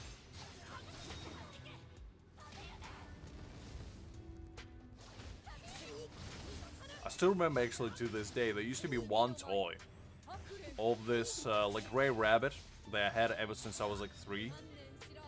And I used to sleep with it all the time. And it had like a little carrot that was holding in his hands, and like big fluffy gray ears. And I called him Mr. Fluffus, and I loved him so much. And then one day, he just basically, we put him in a washing machine, and he kind of disintegrated. Basically all his wool got pulled out of him, and he kind of, you know, basically ceased to exist, and I was so sad. I'd never been sad in my life. But yeah, it's a heartbreaking story. Oh man. Okay, it is what it is. We'll take that. We'll take that. It's Mr. Fluffers, Liz. Come on. I didn't call him Mr. Fluffers. It was probably Mr. Fluffy or something like that. But I'd like to imagine he was Mr. Fluffers, because that sounds cool. But yeah, that was like the only toy I think I actually cared about. Others, not so much. But it was, as I said, mostly because I was essentially sleeping with it every day. And, you know, it brought me a lot of comfort and joy. To an extent, shall we say.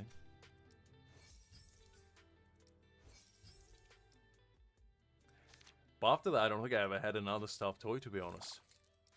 From memory. I wouldn't mind actually getting a plushie of Corn. That would be kind of neat. Not gonna lie. Like, that would be the only, I guess, plushie that I wouldn't actually mind having. But the buff version, you know, buff Corn. This one would be fine, but the buff Corn is where it's at. Golly, lizard climbing rankings like nobody's business. The woman just reached the level that is of my age. Soon enough, she's gonna overtake us all. Alright. Oh, did you? Okay, give me a second. Let me take a peek. Let me just finish this quickly. I still think you made them up, Liz. But you know what? I'll indulge you in your hubris. Okay, there we go.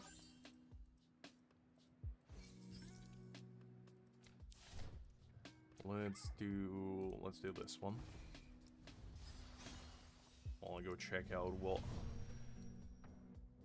Liz sent me. Let's see.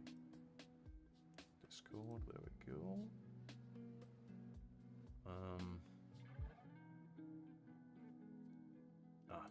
Found it.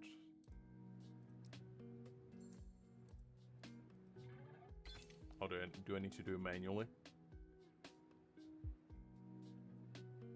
I'm pretty sure anything that you can collect probably sells you a case or some sort of device that you can carry them in. Because even with Yu-Gi-Oh cards back in the day, they used to sell you like little metal case that you can get with like Exodia basically embellished onto it. And I used to have it as a kid. And it was cool.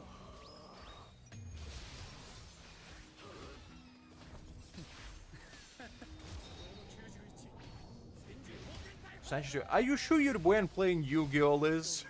This sounds like a lot of Yu-Gi-Oh. Is it Yu-Gi-Oh knockoff? Be honest with me.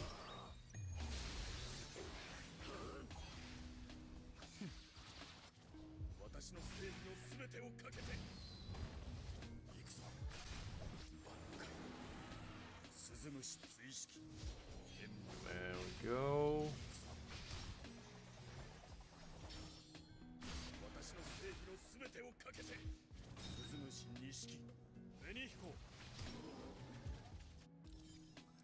Alright. Are you certain though, Liz? Are you sure it wasn't called like Shmugio? To avoid the copyright strike on the entire business operation?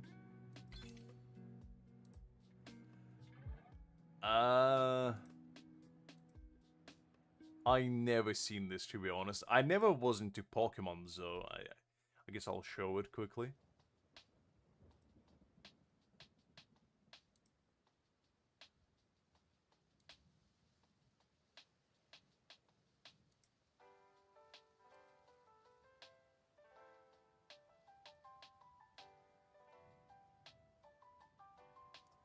Alright, so this is what Liz was talking about. Basically, these little critters. This is like the metal version. I mean, they look cool, but they look like they basically look like somebody took a tin can from you know, pot of beans and basically drew a Pokemon on top of it. But looks cool. If I was into Pokemon, I would be into that, I guess. But I'm not.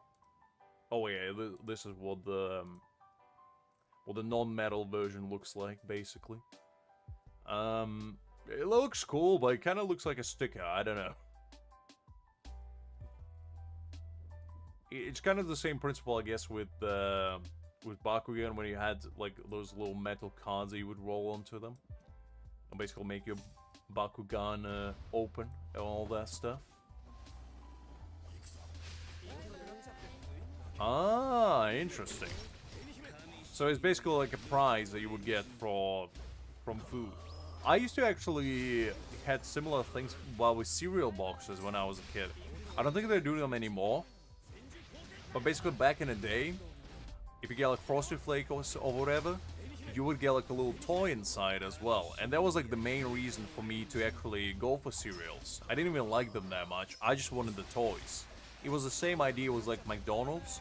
The only ever times I went to McDonald's I would have Happy Meals for the toys. I never cared about the food. So, something about it. I don't think they do them anymore though, or if they do I never seen them. I don't know if you want to put like a metal pin into a bag of chips though. Because that just sounds like an accident waiting to happen.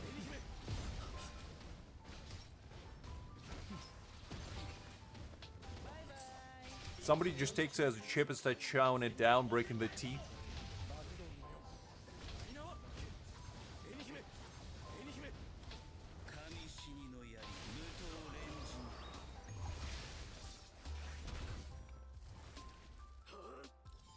Yes. So far I'm with you on that list. Go on.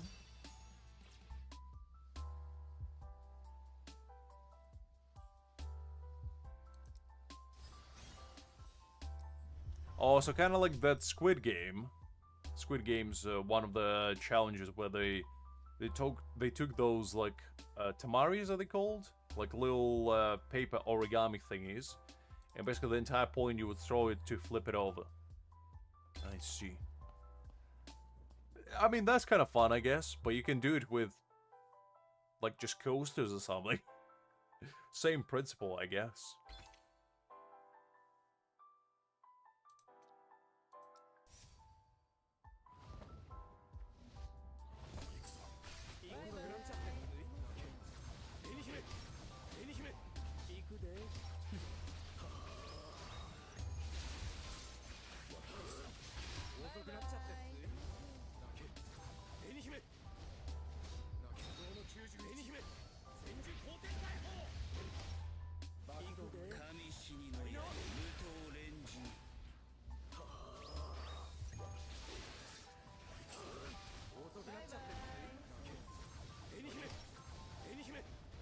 Oh, I mean, if you compare plastic to metal, obviously metal ones will be stronger.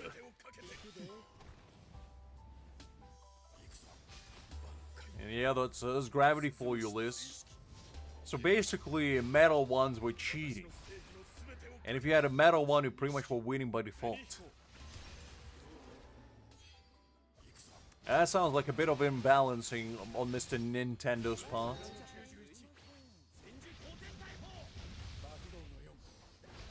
Did they ever release a balance patch? Would they introduce like a wooden ones that would counter the metal ones?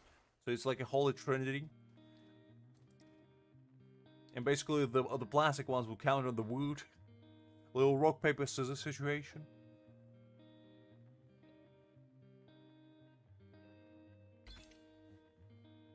Because, you know, if you're gonna invent another type that's stronger than the previous one, you gotta give it a counter. You can't just have uncountable maneuver. Because that just causes balance issues. You know, I'm sure Pokemon stamps flippers over there, they were raging when they introduced the metal ones. Like, not my watch! You're ruining the game! And then if you got two metal ones, I mean, that's like facing Behemoth right there. The Goliath of its own kind. You'd be lucky if universe itself doesn't shatter from such glorious impact.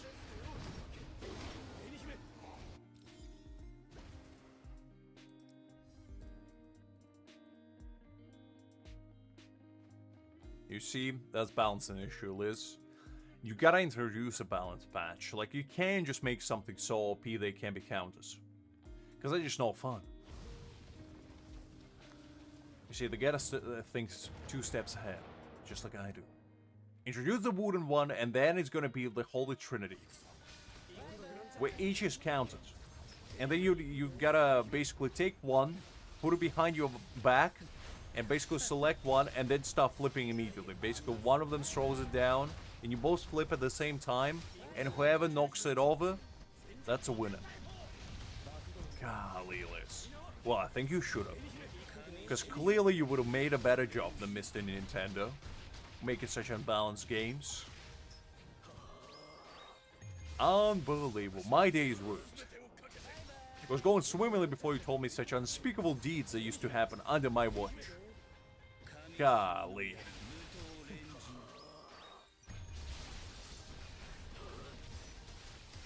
Now we're gonna make our own version, Liz. We're gonna call them Schmokimons. And basically, just put like a little mustache on every single Pokemon, and that's gonna be copyright-free, you know, content right there. And we're just gonna print them all. Maybe put Pikachu in like a little jacket as well. Give him like a French vibe.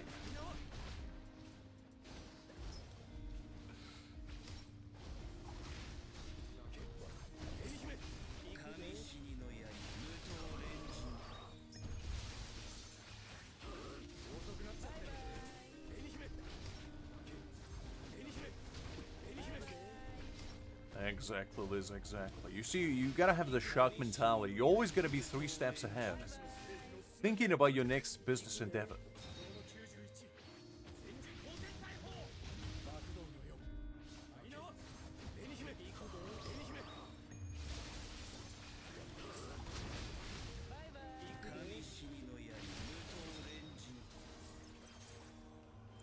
Okay, nice. Got that down. Let's see. Let's claim that. Right, I think we still have a couple more things that we have to finish.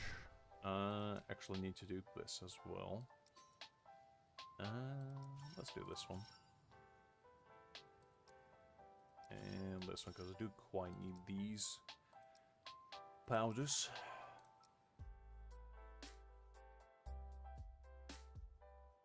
Well, me and Liz are going into business endeavors of opening a store chain on the Schmokimons. It's basically Pokemons with mustaches and maybe some cool jackets. And we gotta make a killing out of it. You're welcome to invest, Hakim. Your time, energy, and good considerations. Okay, there we go.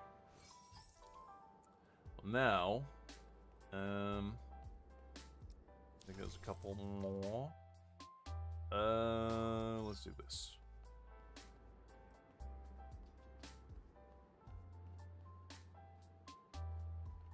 Yes, Liz, I'm listening. What's up?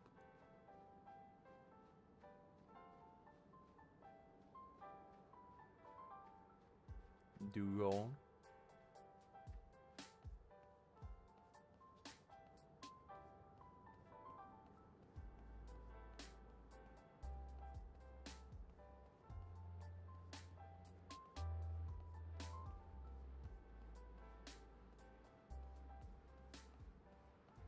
Look, Liz, I'll try my best, but I can't promise anything. I'm a man of mysteries. You never know what I'm gonna do. And the thing is, why don't you just play Frenzy Feast on auto? Why are you bothering playing it on manual? Because the thing is, actually, this is legitimate advice. Just put it on auto and see what kind of rotation they're using, because more time than not, autoplay actually is pretty good. The only one that's a bit finicky is with Nell, but I don't know. It's still probably gonna be better. But I can definitely take a look. I'll see what I can do. Yeah, Nell on auto is a bit tricky. She's not terrible. I feel like if you're using Gin and Rengiku with her, the boss units, they don't really take a lot of field time. She's actually not too bad.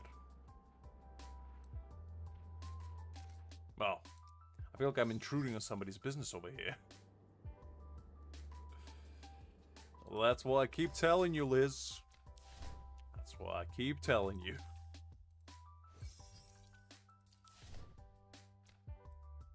I feel like whales were probably complaining from having to play the game so much.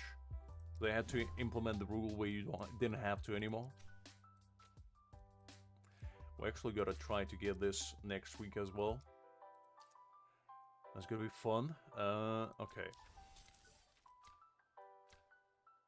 Is there one more? Okay, let's just do this one.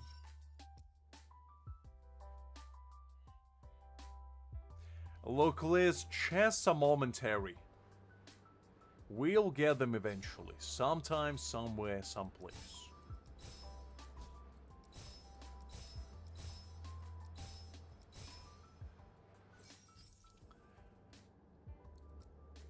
Okay, I think that's all of them.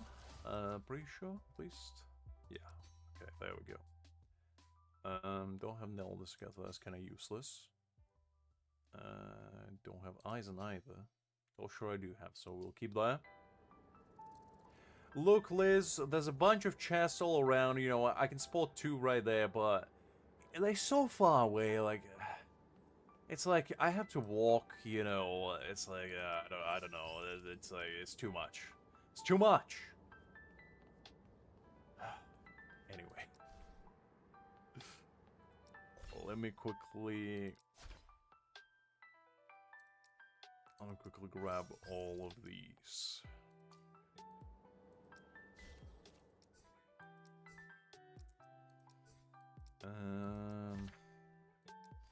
Think?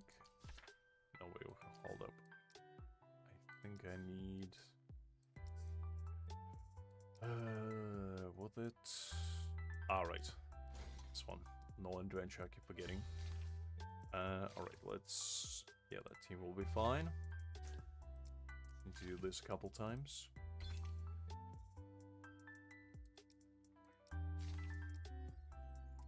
Exactly, Liz, exactly.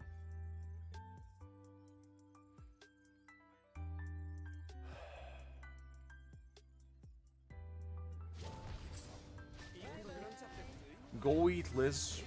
You don't want to have another accent. By the way, I read the message that you sent me in Discord, and I just didn't reply because I was so baffled by what you said. But I did read it. And I'm not going to expose you what you did. Because, you know, I want everybody to have an opinion of you as a well put together adult. Let me tell you something, what you did, even I would struggle to replicate it. Especially for as long as you did it. Is all I'm gonna say. You know exactly what I'm talking about.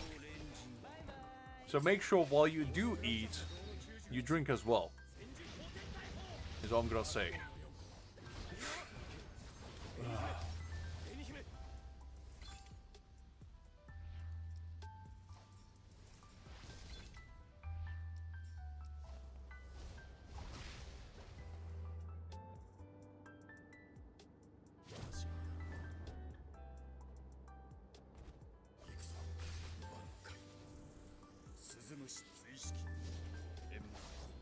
You know exactly what you did, Liz. Don't play coy with me. The truth is out.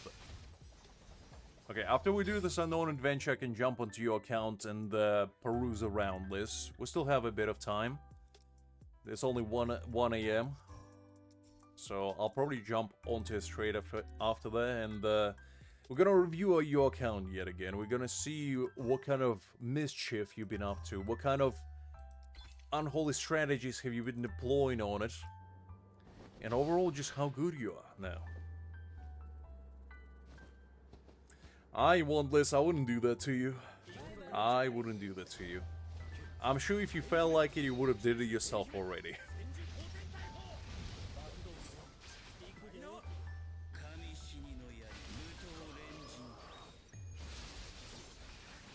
I think you missed a couple zeros, Hakim, at least.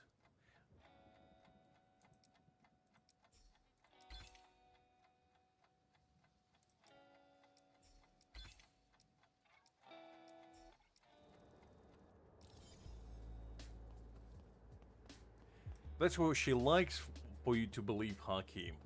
28 is merely a disguise. Because if she told you her true age, you wouldn't be able quite to cope with it. Mentally, physically, and even emotionally. Because that's a question of how old is time. That's basically how old is Liz. It's in the same vein of question. And unfortunately nobody knows the answer, even Liz herself.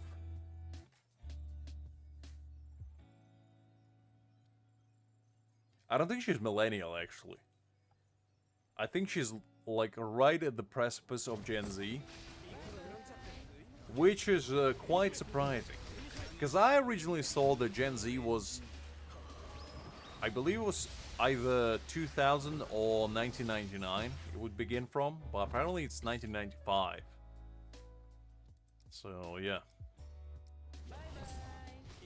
I don't have one, to be honest, Hakim. They fine.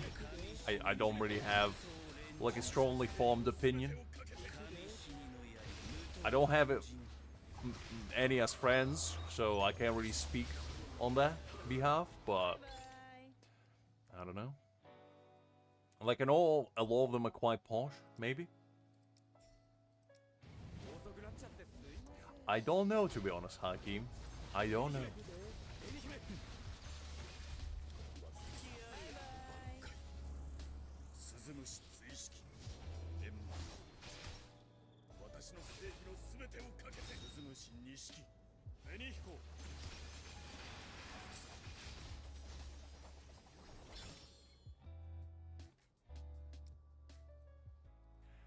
Well, you still gotta remind yourself, you know?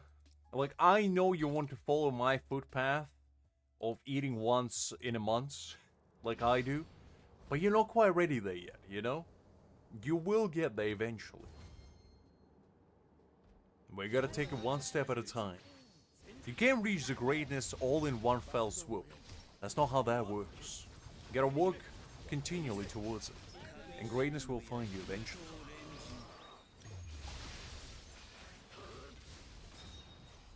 So basically, anybody that's 30 nowadays is still Gen Z. Which is crazy to think about, because, man, it feels like I was 10 just yesterday. And to think that some people are already 30 and they're still my generation, is kind of trippy to think about.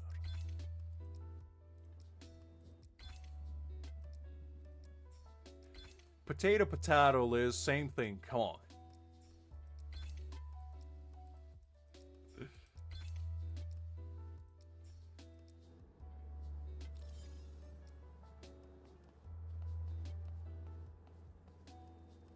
$1997. Okay, so nobody is 30 yet. I think we're safe for now. Ooh, the next year will be quite a big one for a lot of us.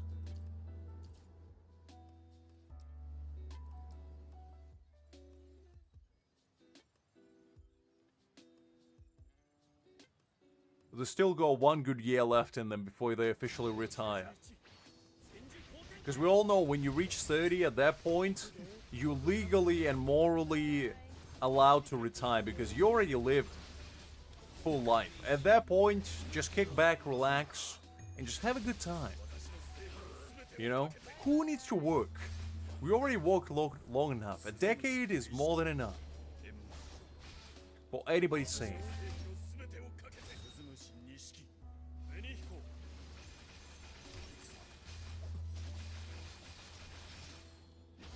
2017. I mean, 9-year-olds? I guess so, Liz. I guess so.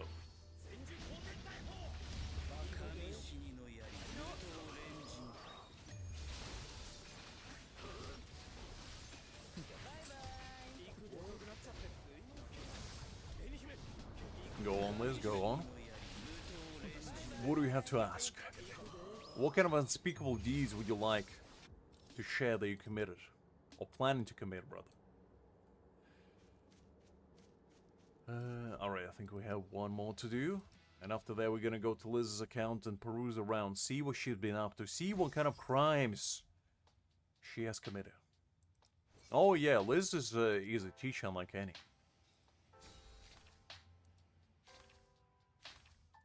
She teaches people about life, and it's an immense wealth of knowledge. And how to become a Star Destroyer just like herself. And knowledge that no money can buy.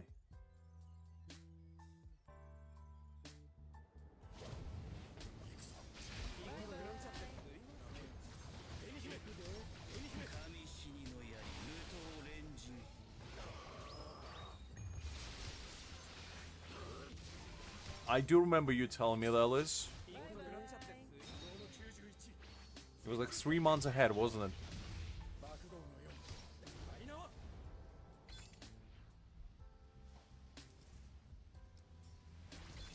I think I was as well, but not by that large of a margin. I think it was 2 weeks. Because originally I was scheduled to be, you know, spawned into this world, I believe, early August.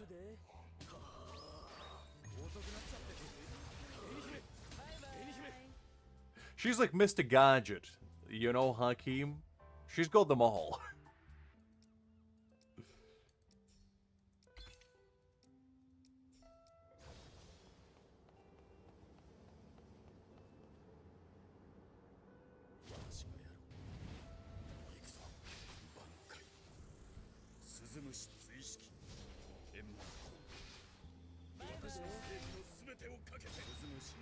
I guess so, Hakim, I guess so. Liz was such an unbelievable specimen of pure raw prowess. The 6 months is all she took. Imagine if she stayed for 3 months longer. I mean, the world at large wouldn't be safe with that kind of individual out there and about.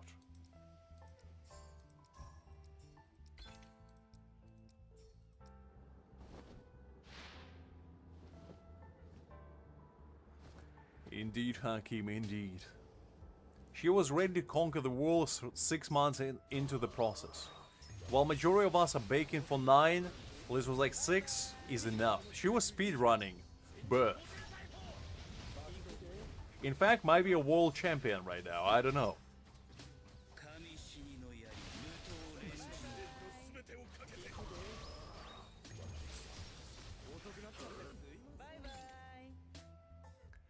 It do be like that sometimes, Hakim. I'd like to imagine, you know, Liz's mom was just out there preoccupied watching like a TV or something, and Liz was just so curious. She was like, I want to see what's happening out there. She's like, you know what, I'm coming out, and I'm seeing for myself what this whole world is all about. Like, it's nice in here, but like, let me get out. Let me go for a stroll. And then when you know, when she tried to go back in, she was like, this is not that great. The doctor was like, no. You here now.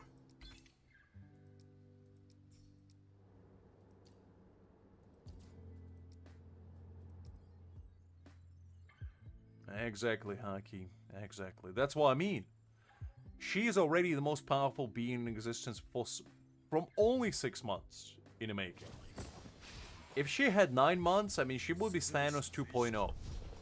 And we're just lucky that it didn't happen.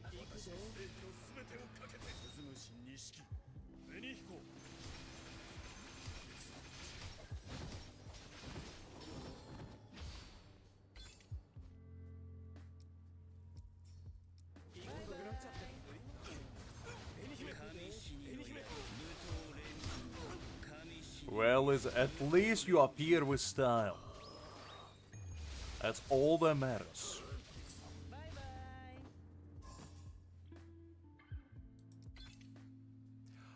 I guess you are technically correct, Hakim, because when you think about it, there's like I think, isn't it millions of sperm cells that basically travel, and only one succeeds. So basically, you won against a million different versions of yourself, and that's just how it is.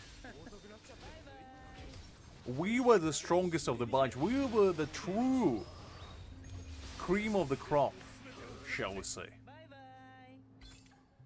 Exactly, Hakim.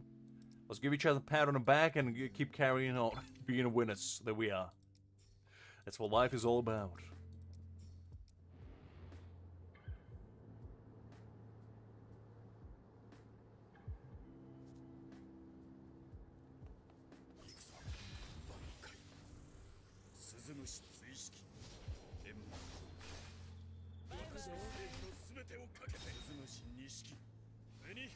Survival of the fittest, Liz.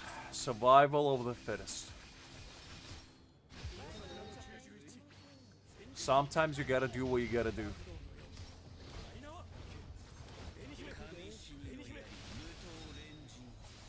I'm joking, by the way. I do remember you telling me the story, which is pretty tragic. Sorry to hear that, but knowing you, Liz, you probably just clawed your way out first, and then just forgot to pull. Just went out.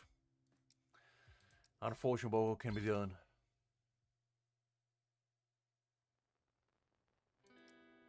Listen, Liz, it's all about believing in yourself. Because believe manifests success. And as long as you have enough belief, success shall be at your hands.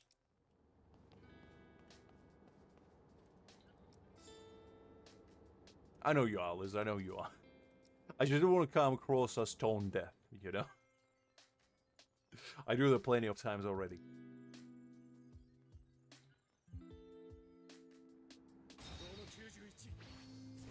Okay, Liz. You gotta get ready, because I'm coming in hot. To judge your endeavors after this.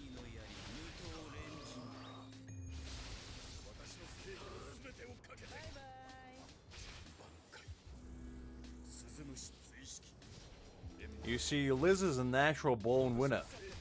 She doesn't even know what second place is. It's not within her lexicon. She only knows victory. Defeat never happened to her. In fact, never will.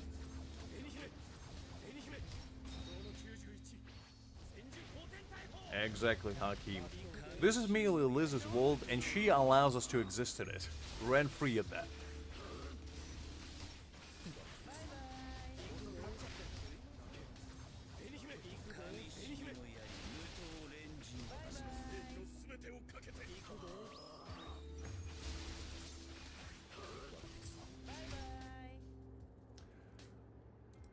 Look, Liz, there's nothing in this universe that will make me surprised. I said it before and I said it again.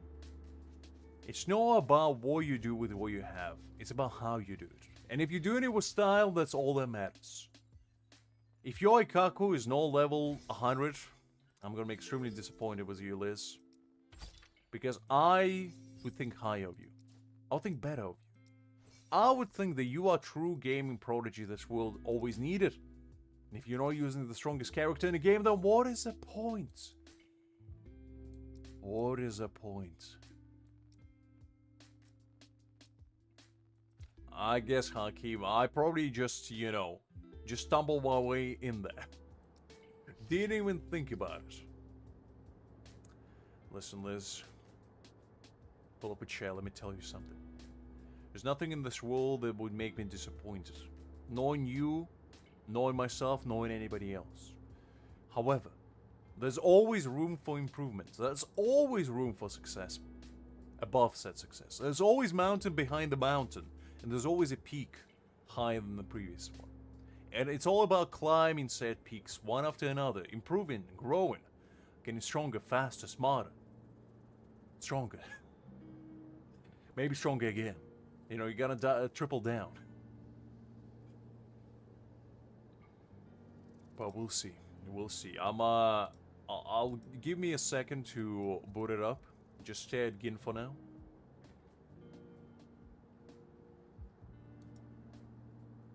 Well, he wants to peer deep into your soul, Liz, and find out your deepest, darkest secrets. And it's all about whether you're comfortable with letting him know. Tell him what happened on February 1st, 1999. Tell them what you did. Tell him what you did. Tell him what it took you to do what you did. Are you proud of yourself, Liz? Like, I knew those men had it coming, but did you really have to do it to them like that? I mean, think of their families. Anyway. I'm kind of losing my mind here. Okay, let me quickly...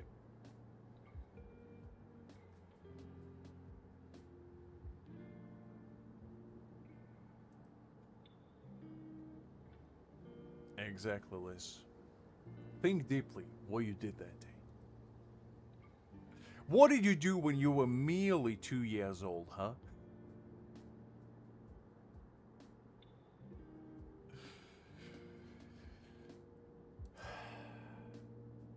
Did you really have to puke all over those men that were just trying to hold you and do a little airplane with you? Did you really have to do that to them?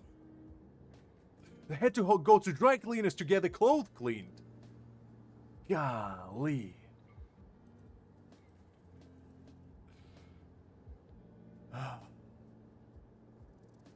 Well, Hakim, neither did I.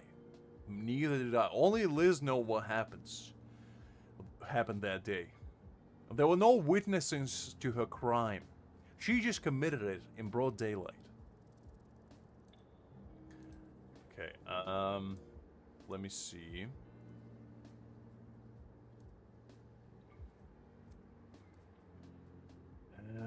Man, where's the login details galley? I keep forgetting.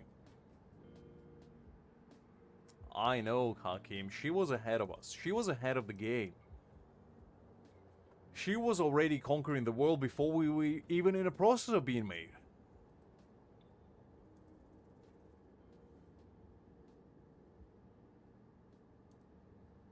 You already talked to 2 years old? Golly.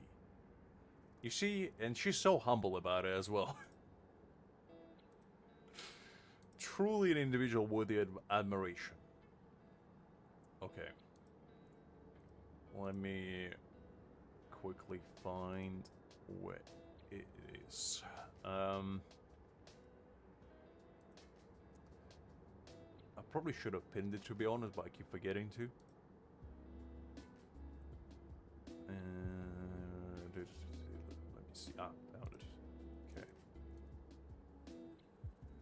And every single time I'm reminded of what I actually use for their email, I chuckle to myself. I chuckle to myself indeed. And the password is even better. Okay, there we go. I did mute it, Liz. Do I look like some sort of a fool to you that wouldn't do such a thing? Come on. Alright. I think that's it. Let me just double check.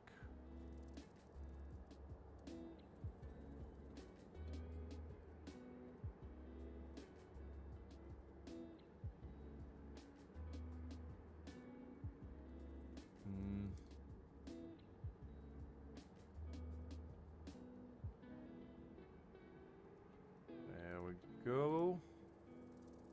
I know this and I appreciate it. I appreciate it tremendously. Without your input, I probably would never remember. Okay, I think we're in. Let me just check quickly. We use the right credentials. I think that's yours. It is indeed. Okay. Alright, now let me just exit that. And then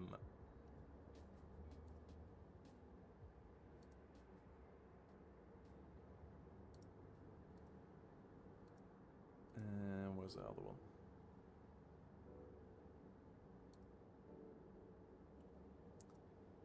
Why is it not appearing?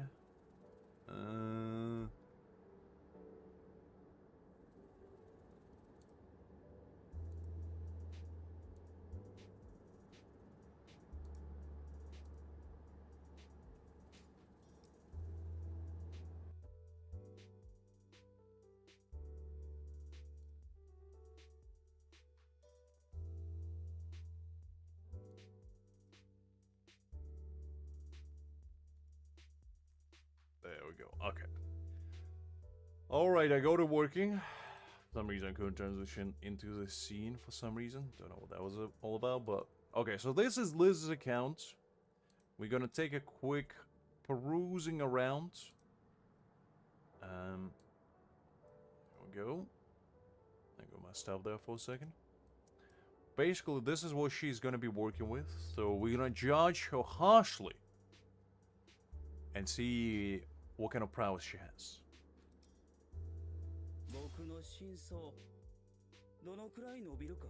Now, Hyugin, 39k battle power. Weapon all maxed. Okay, you see, Liz, this is an issue right here already. This weapon right here needs to be maxed. You're already at the max level, yet you're not maxing it. Now what is that about? One demerit. That's minus 10 points. Out of 10, by the way. Okay, what else you have? Okay, you see this? This is level 8. That's level 8. You gotta have it level 9, that's second demerit. That's minus 10 points again.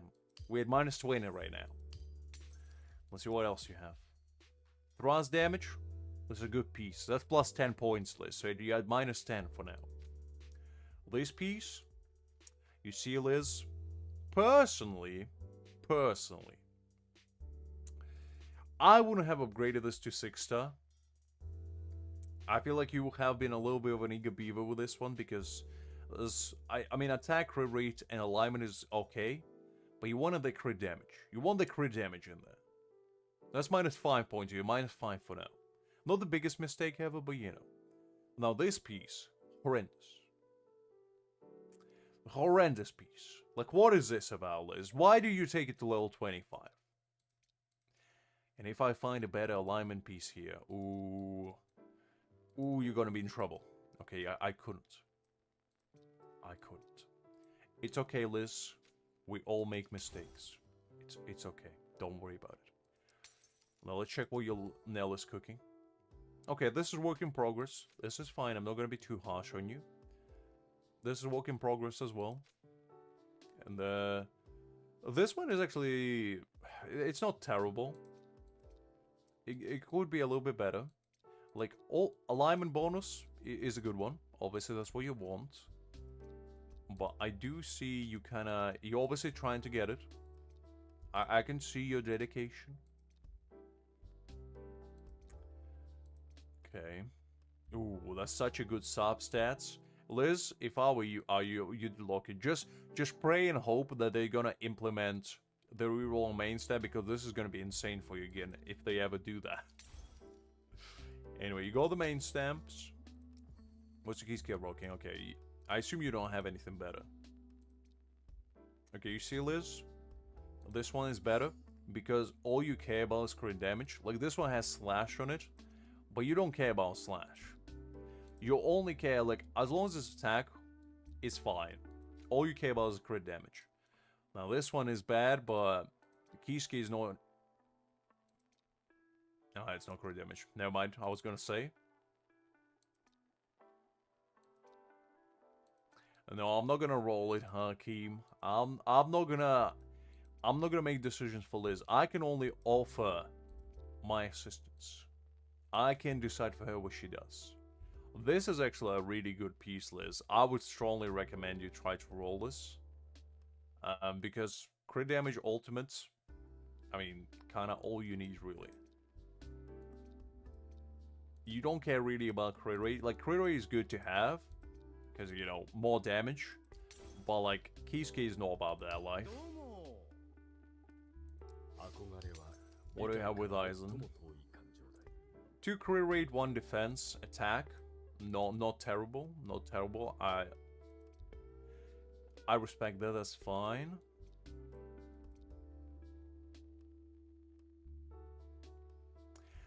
I don't think you need to, though, Hakim. You want it, but you don't need it. Ooh, Liz. What is this? Golly. Level 30? With 2 crit damage rolls? Only? Literally nothing? I mean, a bit of ultimate charge, but man. That's minus 10,000 points right there. Golly, you're at minus 10,005 points right now. Ah. God. Also, why did you upgrade this alignment damage bonus, Liz? To level 25 in there. Does your Aizen do dot damage? And why did you upgrade flat defense as well? What is happening here? Would you like to explain yourself? Because that's not good. That's not good at all. This is your resources you're wasting right here.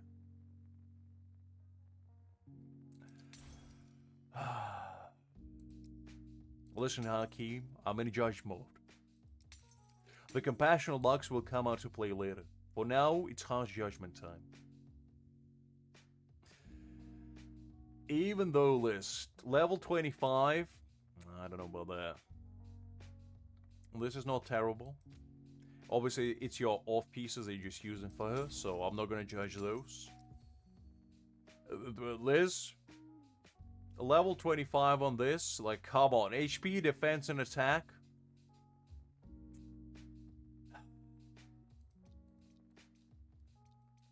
Come on. Like, come on. I'm not gonna say anything, but you know what I wanna say. Not good enough. Minus 10 billion points right here. Just kidding, you're minus 10,005 for now. Anyway. Yeah, so you don't have anything better, so that's fine.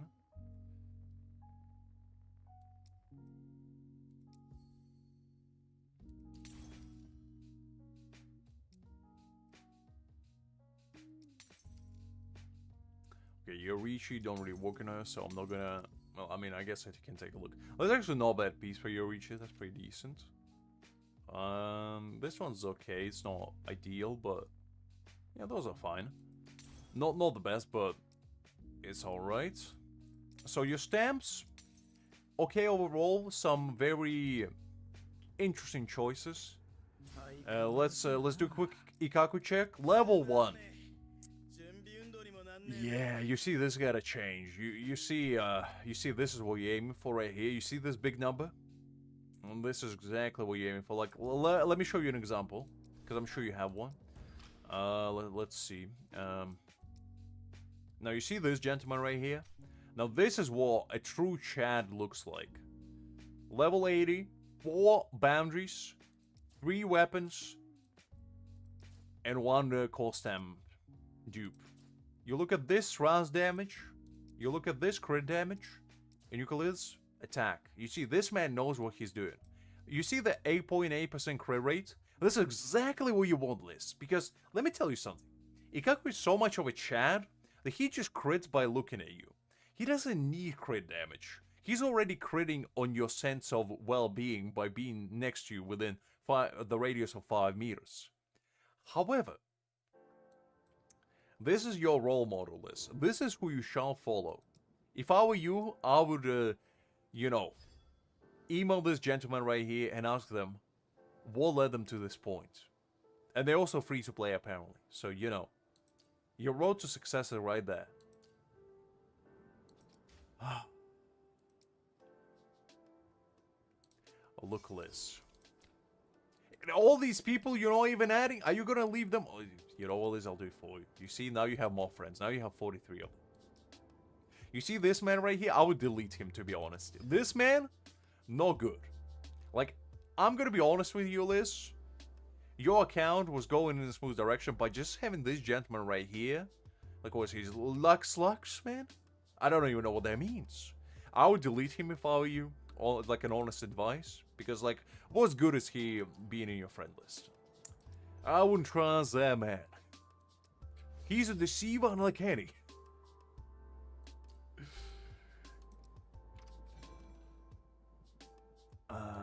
also, Liz, you didn't do this. You gotta do this as well. It gives you free jades. It appears, I think, at 10 PM. For you, it's probably like 3 PM. At 8 o'clock. So... she doesn't have any dupes on Ikaku, I don't think. Yeah, she has B0 Ikaku, which is disgusting, honestly. Ikaku deserves nothing but B6, honestly. This is what you want. Life or death, because you're gonna be fighting life or death with Ikaku and B6. Because you're gonna want to be Isekai right then and there when you do get him to that point. But let me tell you something. When you do, it's gonna be special.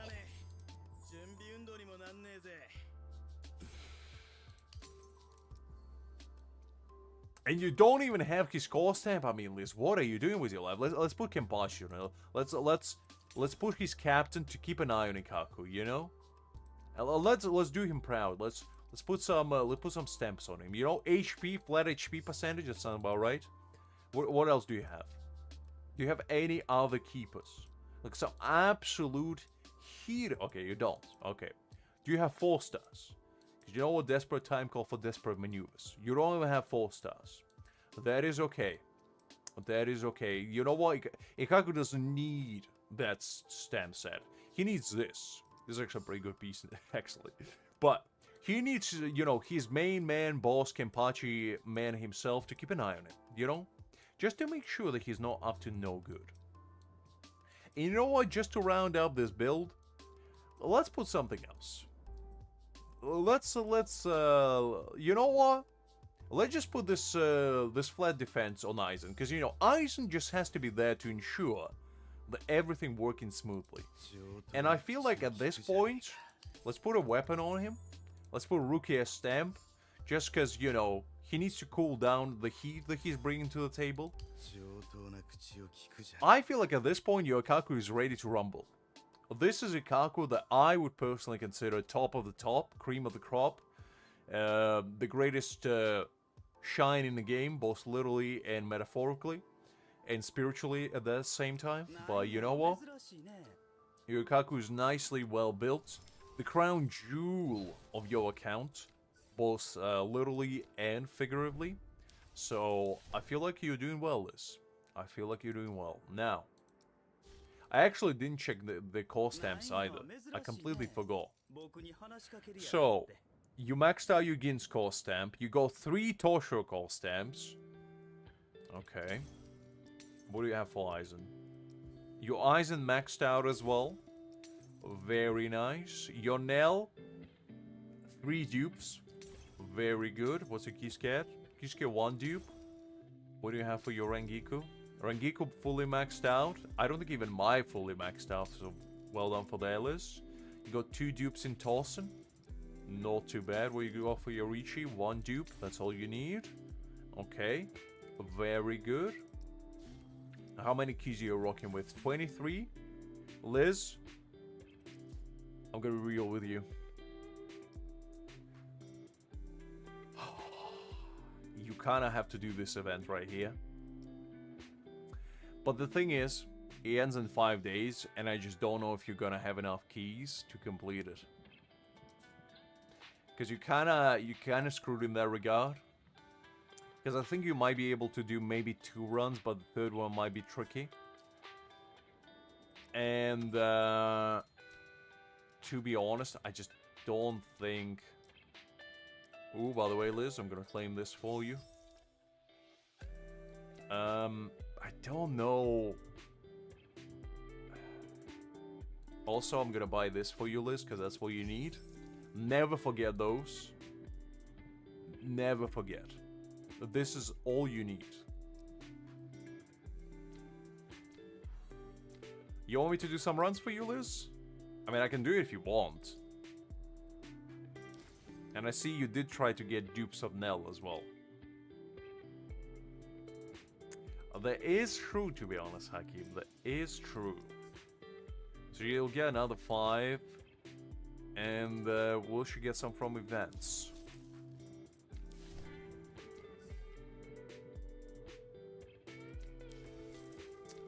Let me see. I don't think there's any events, unfortunately. Hold up. No. Usually these might give you some keys, but it doesn't look like it. Yeah. Did you complete already the battle pass? Okay, you haven't. Okay, so you might be able to get maybe another 2 by next week. Yeah.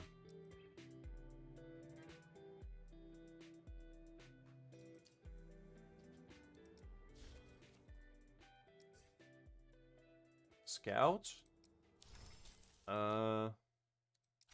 She completed already. She already got it all, Hakim.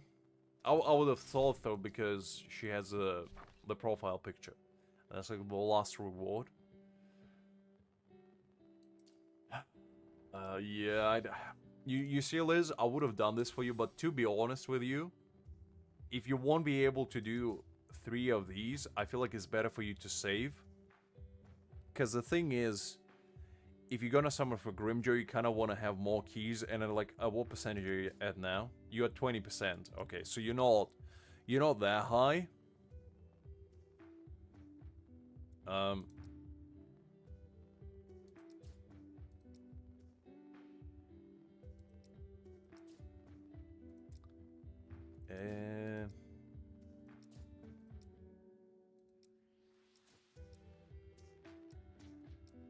Battle Day or Coconut Switch multiplier? Is it because you already did one run, Liz? I actually never seen that before. I don't even know what that's about.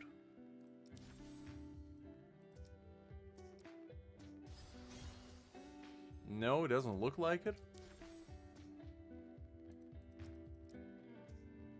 Well, that's... I'll do one key just to see if that will fix itself for you. Because maybe you exited like during the battle.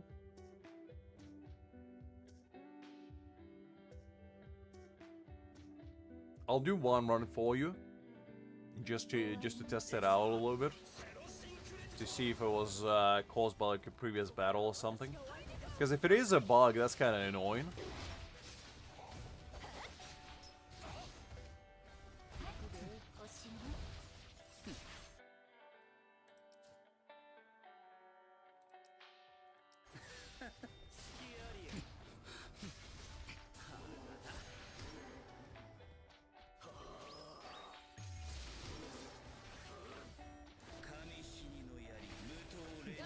Well, apparently you still have 3 more runs left, but... as I said, Liz, you're not really strapped for dupes right now, so it might be more worthwhile for you specifically to actually wait for the new character.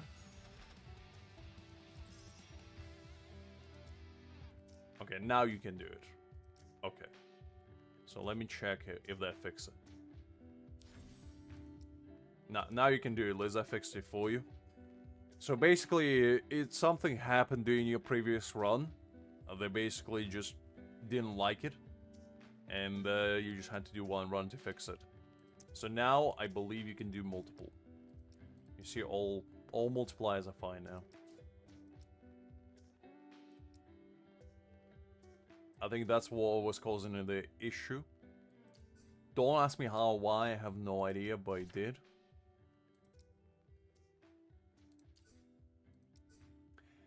Would you like me to do some stamps runs for you? Let's see if I can pull you some Aizen upgrades. Because you have 100 spirit power left, and I can do that for you if you so wish. Before we round this thing up. No, I never seen it either. But then again, I never really had an issue like that. So, I don't really know. I think so, Liz. To be honest, if I were you, like, it's good to save in general, but considering you already have fully duped out Gin and fully duped out Aizen, like, it's good to have full dupes on Nell, but to be honest, you already have 3 copies. So, in a long run, like, obviously it would be better if you had enough keys so you can get, like, guaranteed dupe. Because essentially, if you get lucky and you get Nell from here on one of these runs, and you get Nell from here, you essentially can max her out. But I just don't think you have enough keys to do that, unfortunately. And did you complete all the, like, story and all that? Yeah, so I don't think you have enough. Yeah, you completed all stars, so there's no, like, some missing keys that you can scouch. No. Yeah, I don't think there's, unfortunately, anything there that you can get. Let me think. Yeah, there's no like game mode that actually gives you those, to be honest, besides the main corridor, like, quickly reset. And by the way, Liz, you gotta do these.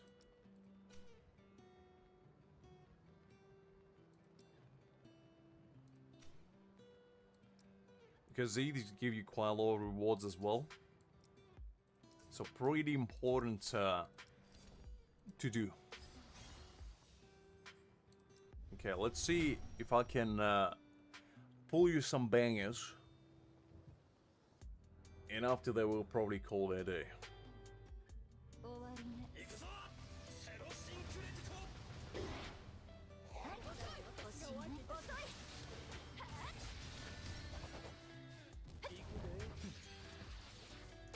I wish they had like a quick battle type of function as well, because to be honest, it is a little bit tedious. I just do it on stream because it gives me time to like just chat with you guys. But it is a little bit of a chore slightly. The rewards are decent at least, you know, so there's a little bit of silver lining in that regard. But I do agree that, I don't know. Like, it was fun at first, but after you do it a lot, it just kind of becomes a bit boring, to be honest. Unless you're doing, like, the Endless Trial. I feel like Endless Trial is fun. But the actual part that gets you to Endless Trial is a bit, I don't know. Because I used to do those a bunch in Honkai Star Rail when I used to play there, and man, that was just a chore to me, and I felt like I burned my passion for those kinds of game modes with their game long time ago.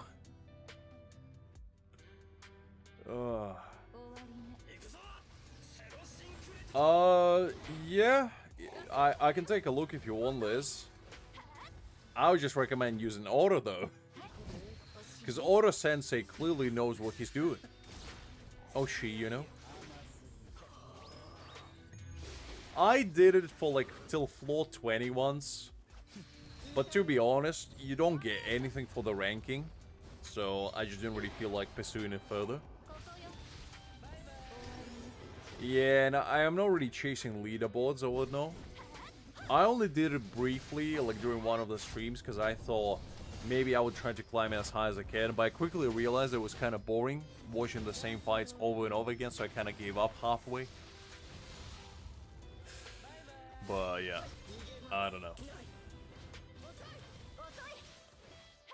Welcome back, Realist. Welcome back. Okay, let's see. Did I cook up anything good? Oh man, so close yet so far. Okay, I'll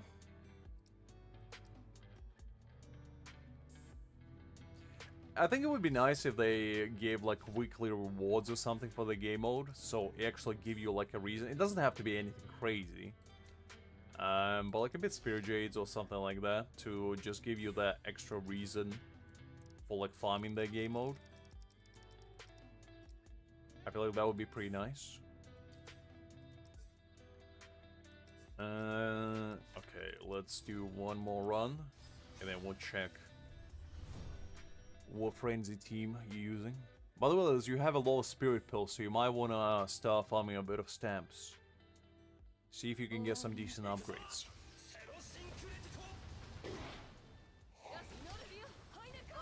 I mean, I could, Hakeem. But the thing is, I feel comfortable being honest with Liz because, you know, she can take it, but I don't... I would feel bad telling somebody that they, like, building somebody wrong. Because, like, I'm not a very judgmental individual in general. I just doing it for a bit with Liz, but I would just find it tough to be, like, honest. I would be like, oh, well, this is no ideal because, you know, you have flat stat defense, but it's okay, you know, you can get better. Meanwhile, Liz is like, flat defense? Stuff flipping table. What is that in a disgraceful before my very own eyes? Unbelievable. You absolute heathen. How dare you make me watch this godforsaken piece right here?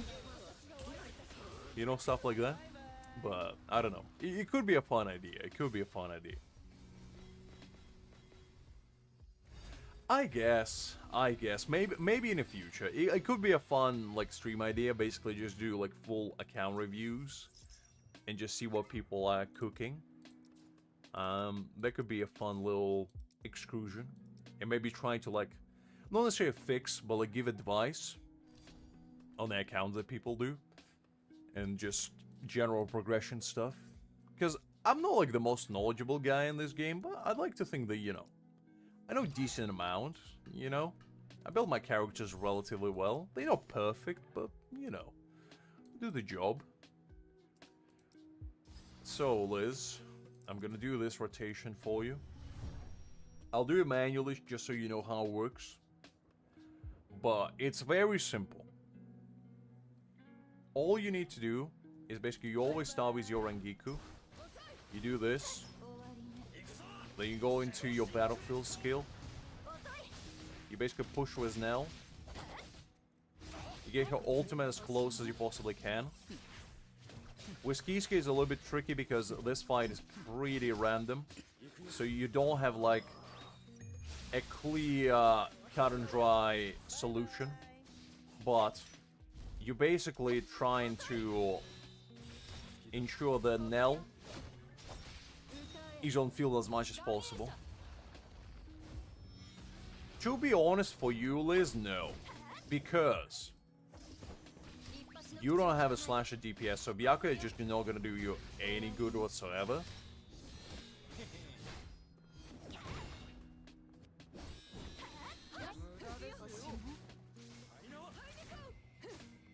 Oh, man. Okay.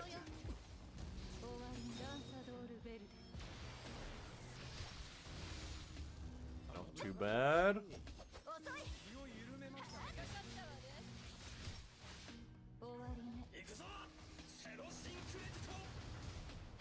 Yeah, I actually forgot to do that. Rangiku should always go first. And then you switch into Nell. And then you basically...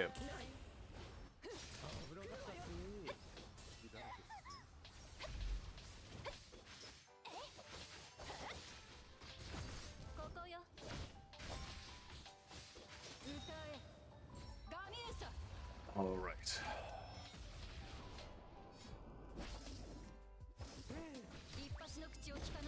Your buffer should always go first. Hakim is right in regard to that. Your buffer is your most important, basically, character because he opens up all the avenues for the damage that you will be doing later on. But this is kind of all you need to do, really. If I were you, I would just let auto run on all of these. And then if you feel like the score is not good enough, you basically just do it manually. But for this particular team, well, I forgot to do it again. But yeah, basically you always start with Rangiku on this fight. The cool thing about Rangiku in this particular fight is that if you use her E, or, you know, the skill, straight away, she actually gravitates Kisuke to you and he doesn't jump in. Like, Rangiku is the only character that can do that. But basically she completely renders Kisuke useless at the beginning. And it allows you a little bit more wiggle room for your other maneuvers, basically.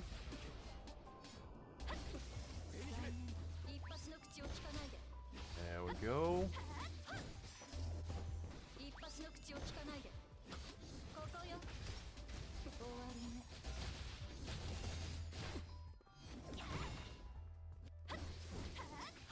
Okay, there we go.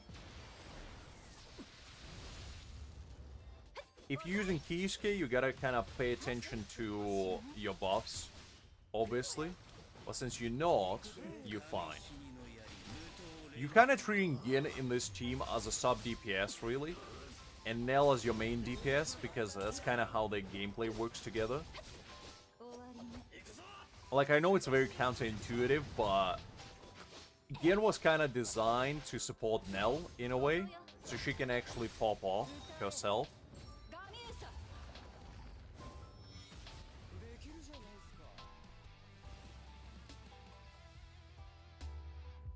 Oh, I didn't actually know that. But yeah, this is basically the rotation, Liz. It's very simple. You can definitely get it on lock. Always start Rangiku, switch into your Nell, then go Gin. Gin, you basically don't even have to worry about Gin. Gin is going to be there as a as a passive damage dealer. Because the beautiful thing about Gin is that his Impale triggers on every attack, so he doesn't even have to participate. But that's basically it, Liz. What do you have for Spirit? Okay, this is a pretty scuffed team. Let me fix that for you. So you have this, and for your last one. Okay, for this one, I think you're just gonna have to use what you have, which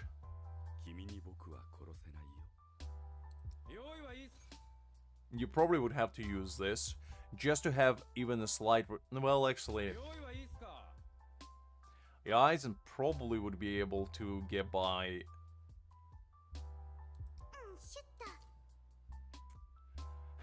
This is really a scuffed team, but I guess probably use Sergeant just for that strike damage. Like, he's not gonna do much, but at least you'll be able to, like, complete it. And for this team, just use this. This is gonna be absolutely fine team. Double buffers for Aizen. I think that should be fine. You always start with your Kisuke on this one.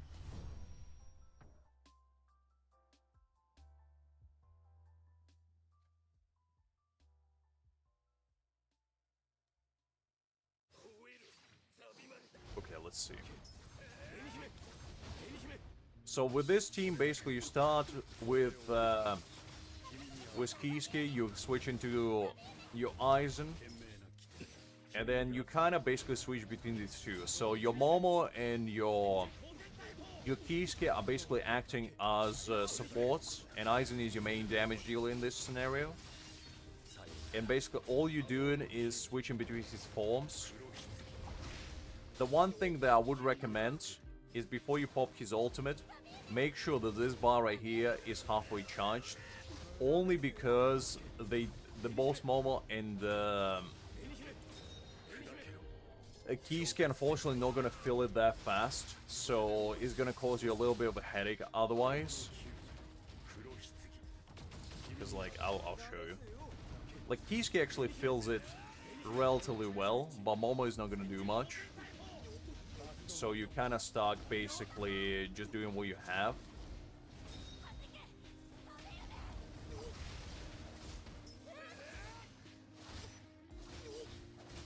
And make sure you have 40 stacks at the bottom before you pop off Aizen's ultimate. Because that basically gives him, like, the most damage. Like, raw damage. And that's kind of what you do. Like, I obviously could have done it faster, but I just wanted to show you, like, the actual example of what you need to do.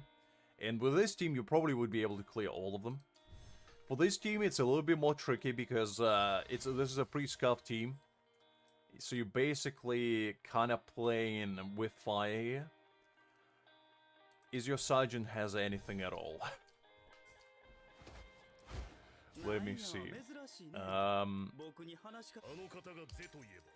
Okay, let's put at least like his set on him just so he gets the bonus. Do you have any strike? Okay, let's put this, at least something. Attack, crit damage, crit rates. Let's put this one. Well, actually,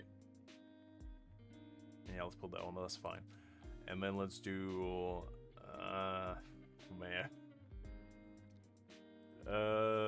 Ultimate charge. Let's do this one.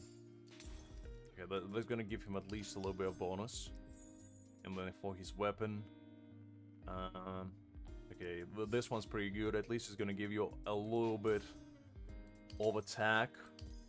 Like, he was obviously not gonna do much for you, but at the bare minimum, he's gonna give you at least something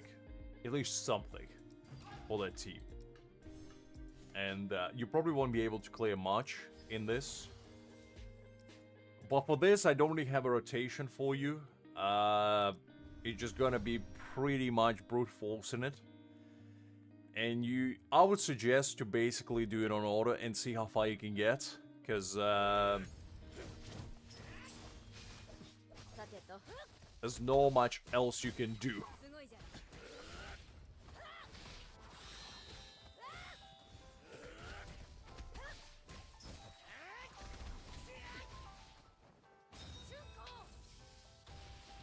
But the basic consensus of this team in particular, you basically staying on the field as much as possible with Yoriichi. And then you occasionally switch into Tossen to do this. And then basically going with Kamamura most of the time. But there's no really irritation, like as I said, it's kinda...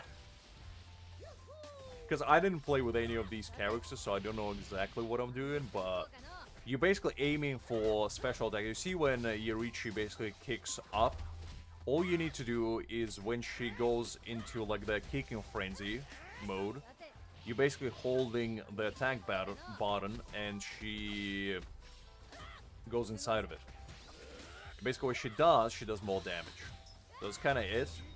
And the cool mechanic about Yoriichi actually that her ultimate has enough oomph to it where she can get her full recharge bar back, so her energy fills up entirely. It is a bit long, so it's not like ideal. And now that I think about it, probably just ignore Kamamura's ult entirely because it doesn't do anything. Since she's not really that buffed up. I mean, to be honest, she's gonna go for Grimmjow, so I feel like it's gonna get equalized. Because as I said before, you kind of need just one really good team for each element, and as long as you have 3 at least, you are okay. Ultimate recharge is fine. I think she actually gets that even without it. Like, it's obviously not as fast, but still.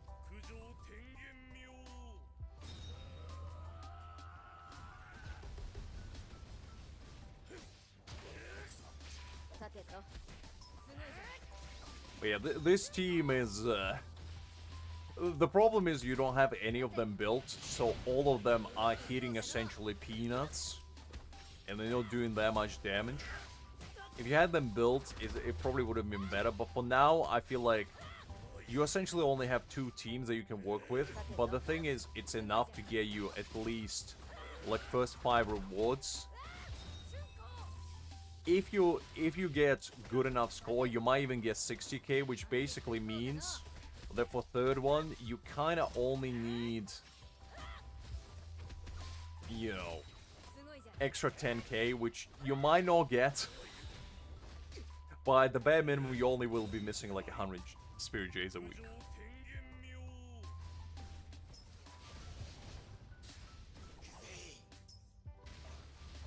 Hi, the pilot. Hopefully you're doing well. Glad to see you. To be honest, Trial Tower is the worst. I think I myself am stuck on like 18s or something. I just use Aizen to brute force my way through. Actually, speaking of Trial Tower, I probably should go back now that I have B4 Aizen and see how far I can get. I don't think you should be worried about Trial Tower, to be honest. It's a permanent game mode. It's not something that's gonna disappear. So just play the game at your own pace, and eventually you're gonna beat it. But yeah, Liz, I don't think you'll be able to even beat stage 1 with this. Unfortunately, the bold man, and I'm sorry to say this, is gonna prevail on this, just because your Reach's damage is a bit low. Unfortunately. But it's okay. Sometimes you gotta take an L from a bold man. It is what it is.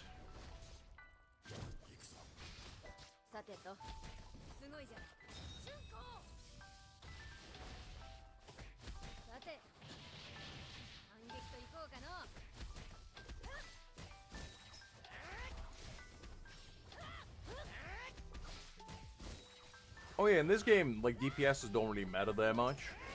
Your supports and tactical units is what actually makes or breaks a team. DPS is good to have, but at the end of the day, you know, really,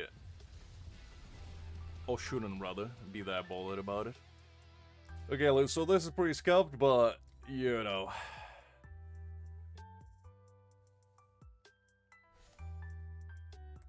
Yeah. The problem is, it's not that only she's weaker, it's that Liz unfortunately doesn't have her build. Like, she hits like a wet noodle because she's built like one. But it's okay, it's okay. It's not really that big of an issue.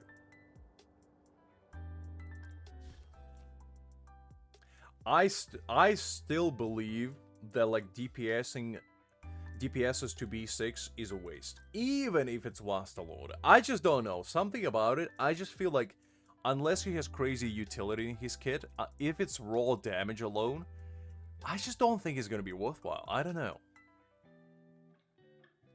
Well, we can only hope. We can only hope. Grimjo should be next, but I don't know exactly if he is. Also, Liz, let me check. Did you try any of these? By the way, Liz, just to get the rewards, use trial character. Ah, you already using. Never mind. You're already doing the thing. Never mind. Okay, I think we checked everything. I still think they scuffed my boy with his base form not being available, but at this point I'll take what I can get. I just want me some Grimjo as well. Absolutely, they're gonna take a look at the new redesigned Grimjo and they're gonna be like, you can't use his second form either. And the game does go, well, which form can we use? None of them. None of them. You can use none. Basically, no Grimjo for you. In other words. We go, wow. We'll see, we'll see. We'll have to wait and see. But so far, we are praying and hoping that the big man, number 6 himself, is gonna grace ourselves with his almighty presence.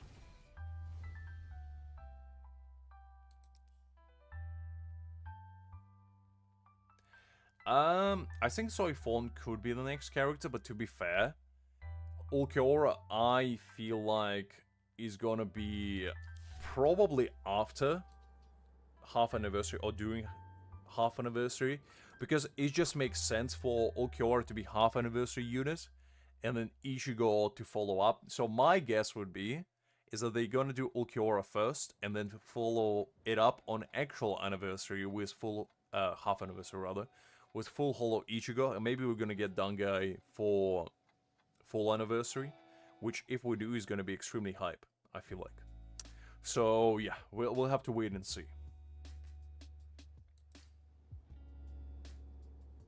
To be honest, B1 Sajin is not a bad investment, especially because, to be honest, unless a new tactical support for like Strike is busted, broken, I just don't know. I just don't know if it's worth it. Because personally, it doesn't really matter how... I don't know. It's like, Sajin just gives you utility enough for him to be worthwhile not being replaced. It's kind of the same with Torsen. Like, you don't really have to have Nelliel, but it's nice to have her. And that's why I feel like for a lot of the new upcoming units is going to be the case. And if you are free to play especially, I feel like you have to make a conscious decision that you're not going to be able to pull on every single unit. And you're going to be thinking about, well, which unit do I actually need rather than want? Like, obviously, at the end of the day, it's a game, so you can pull whoever makes you happy at the end of the day. But if you want to be smart about it and, you know, play the long game, you kind of have to think about those things. Because resources are limited. Like, even with as much as we're getting, I don't think you can guarantee yourself every single unit. So, yeah.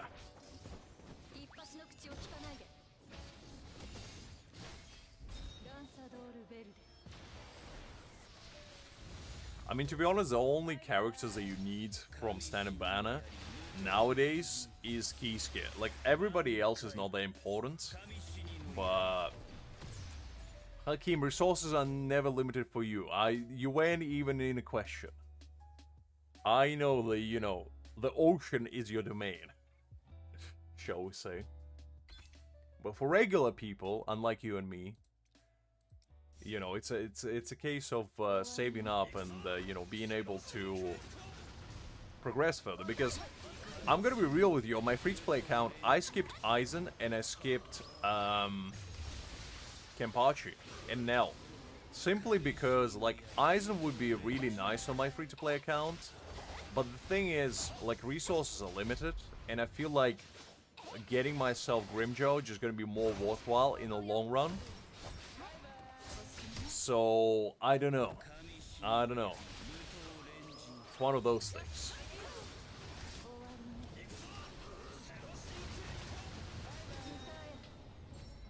I don't think you need to get them on the first pull necessarily, but you certainly need to get them within 80 pulls on every single one of them.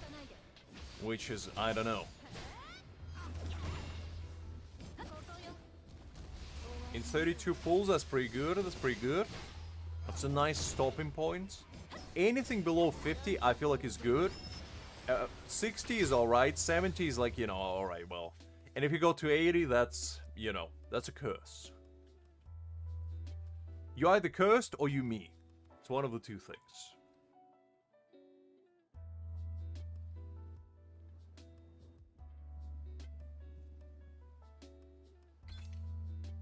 Look, Liz, it's all about the attitude. If you have the attitude of a winner, that's all that matters. Plus, you're not the one to talk. You have literally fully maxed out Aizen's stamp, you maxed out Gin's stamp, and you almost maxed out Nell's stamp. So it's not very free to play of you now, is it?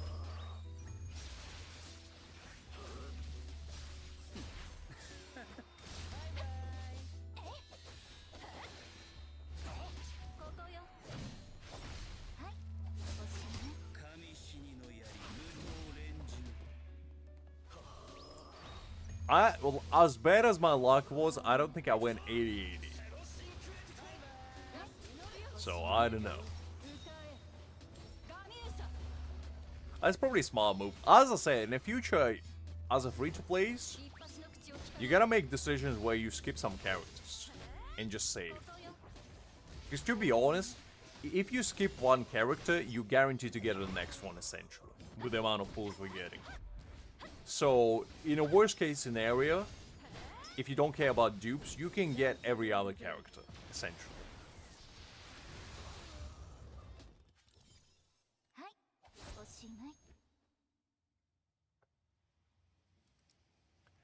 I don't know about that, Liz.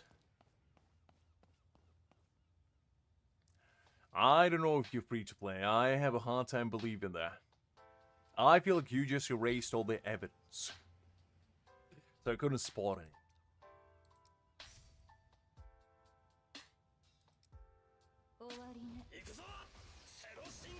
I mean, I probably will summon for every single battlefield unit character and maybe supports. DPSs I'm probably going to be skipping for the most part, unless it's like super fun one. Because I feel like if you have a good support and a good battlefield, like tactic unit, I feel like that's all you need. And DPSs are just nice to have.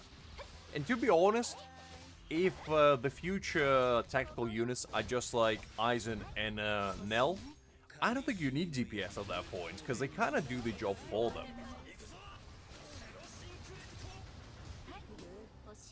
No really, Hakim.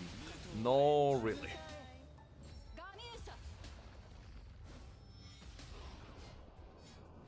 Well, Liz, you're a woman of many talents, so I wouldn't doubt your prowess.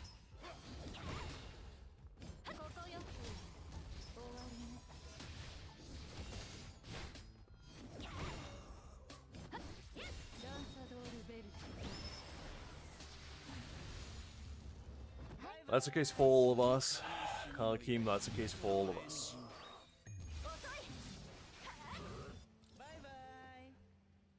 Maybe.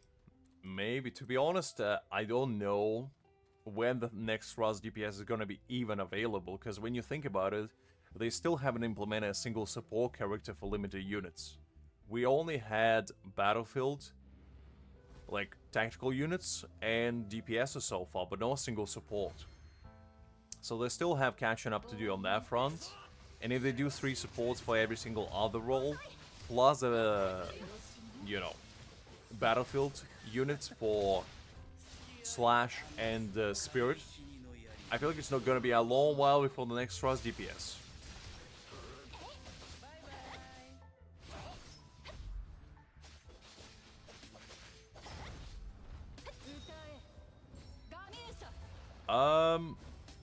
Not sure, Liz. Maybe you have them blocked or something on your end. I'm not certain.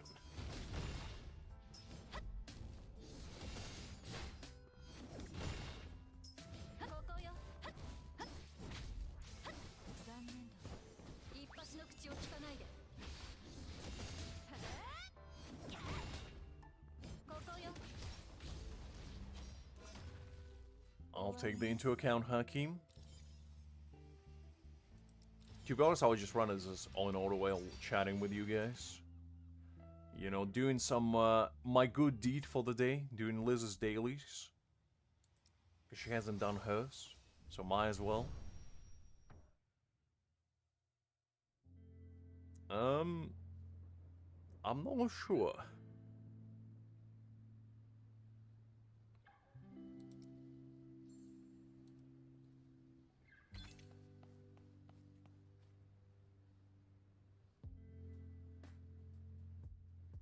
I know, Liz. I have no idea. Maybe Pale is a ghost, you know?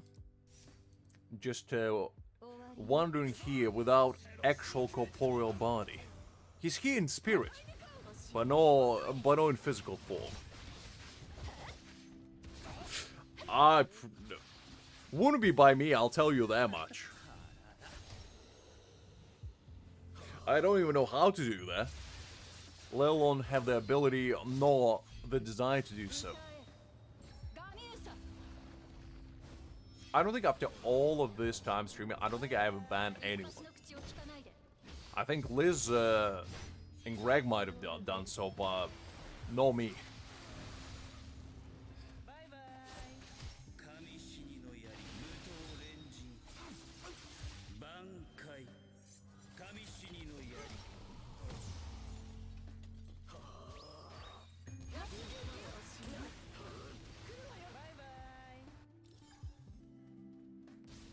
That's fine, Liz. That's fine. That's what you have the mod perk for. Also, that nail is very cute. I like her look.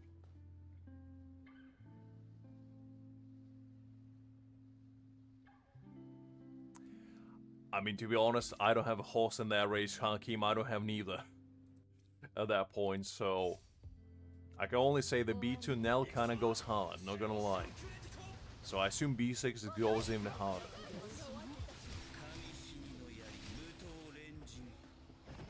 I don't know either, Hakim, to be honest, but it's probably because of their battlefield skill. Because DPSs don't have the luxury, but tactical units do. So their multipliers are higher because of that, I feel like. Because it's like a passive damage, you know, they don't have to do anything to get it. And especially with characters like Aizen, you know, when he does majority bulk of his damage through, you know, his battlefield skills. That's probably how, but I don't know exactly.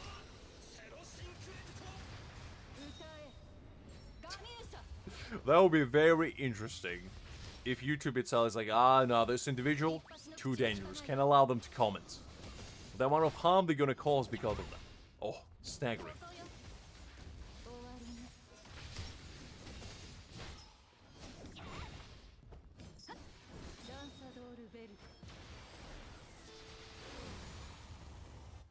I mean, that's fair enough, Hakim, but to be fair, do you really have to go for B6 Nell? At the end of the day, B2 already goes crazy. I think my B2 Nell does, on a raid battle, about anywhere between 10 and 15 million.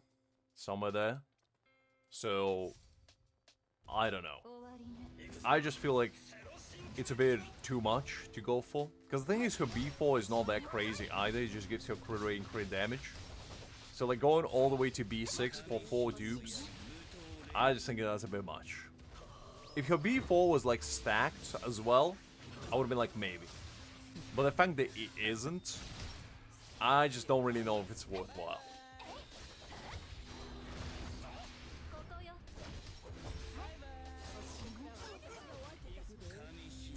I mean, go for it, Hakim, if you want to. I just don't think you need to.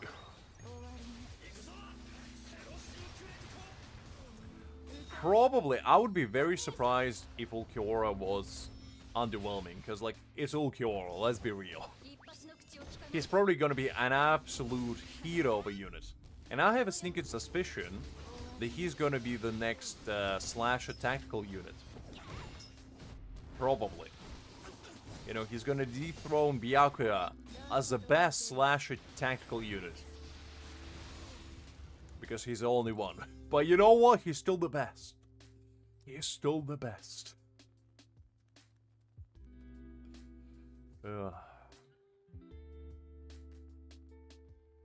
I mean, the boss Ulquiorra is crazy strong.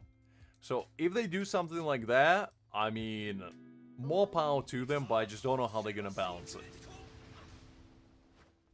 Listen, Hakim, you can't dispute his kingship. He has a crown as the best slasher tactical unit right now, and you cannot take it from him, no matter how hard you try.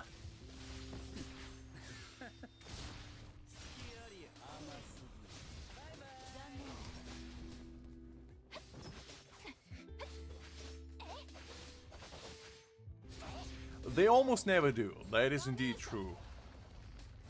But to be honest, I feel like I prefer Kenny not being like his boss fight because he's very slow there, but his actual gameplay is a bit better. So in some cases it does work out for the best, but Ulquiorra's boss fight is crazy. Like, I consider it the hardest boss fight in this entire game. There's no single other boss fight that's even remotely close to his. And if they do even half or even a fraction of that boss fight, I feel like they're gonna do him justice. I actually don't remember Gin's ultimate as the boss.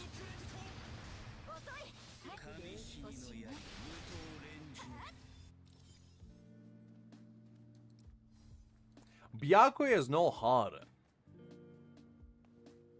He is not.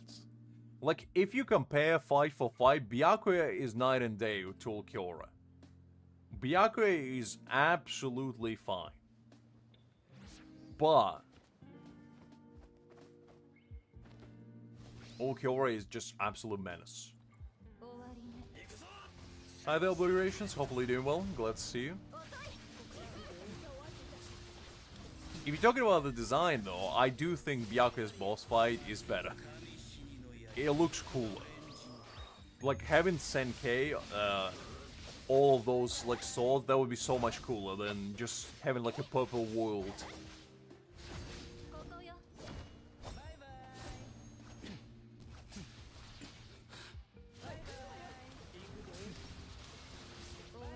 Look, Hakim, that one shot, it's still bypassable. Especially with Gin, now that I know that you can do that. Ulquiorra, you don't have a counter to him. The only thing you can pray and hope that he's just gonna have mercy and not gonna go too hard on your poor soul. That's the only thing you can hope for. Winter is probably asleep in slumber. I mean, it's like, what, 3 AM for him or something? Maybe even 4. Pretty late.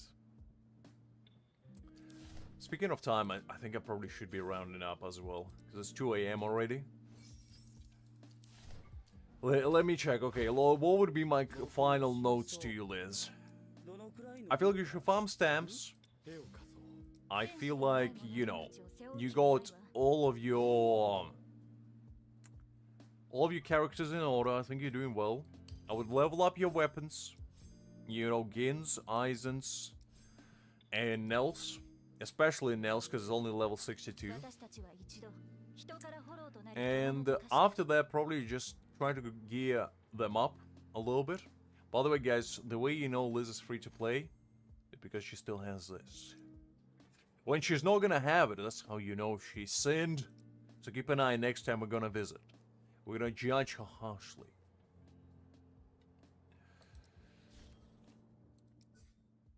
Good luck with the obliteration. Apologies. My tongue kinda pieced out there for a second. Doing YouTube is fun. Take it for somebody that did it for a while. I think it's a fun activity to do, especially if you're trying to do like streaming or anything like that. It's a fun hobby to have. I know it is you, Winter, but I wasn't gonna acknowledge it until you told me that. Because do you take me for a fool? Do you think I'm the kind of man that can be easily deceived? I don't think so. I don't think so. Anyway, I think let's do one more stamp run for Liz. Just trying to get something decent, you know, to finish this stream on a bang. I'm still gonna call you Winters.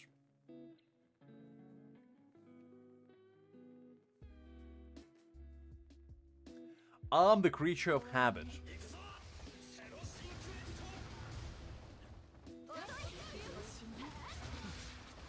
I don't know where Liz is, Liz.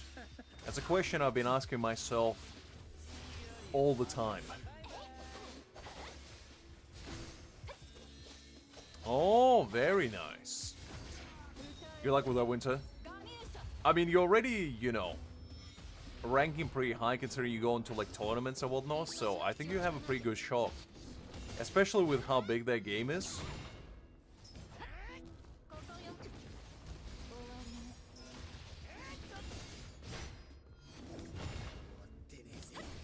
I mean, she is indeed. She's one of the best, if not the best, Love and Deep Space player. Let me tell you, I've seen it firsthand. Her account was crazy. Alright, what did we get? Is there anything exciting? Can we finish it on a high note? Flat attack. Okay, you know what? We still have some reserve energy. So, let's do one more. And that's gonna be our last one.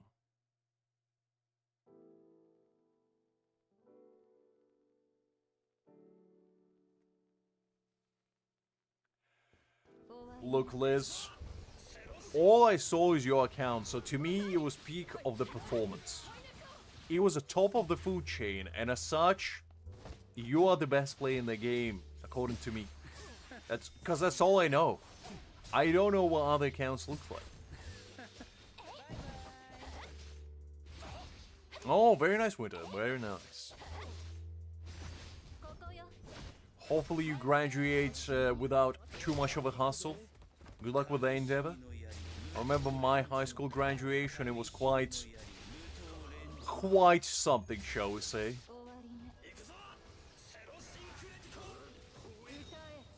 It's gonna be an important time of you becoming, you know, your own man, going out there in the big world, chasing big things, and achieving greatness one step at a time.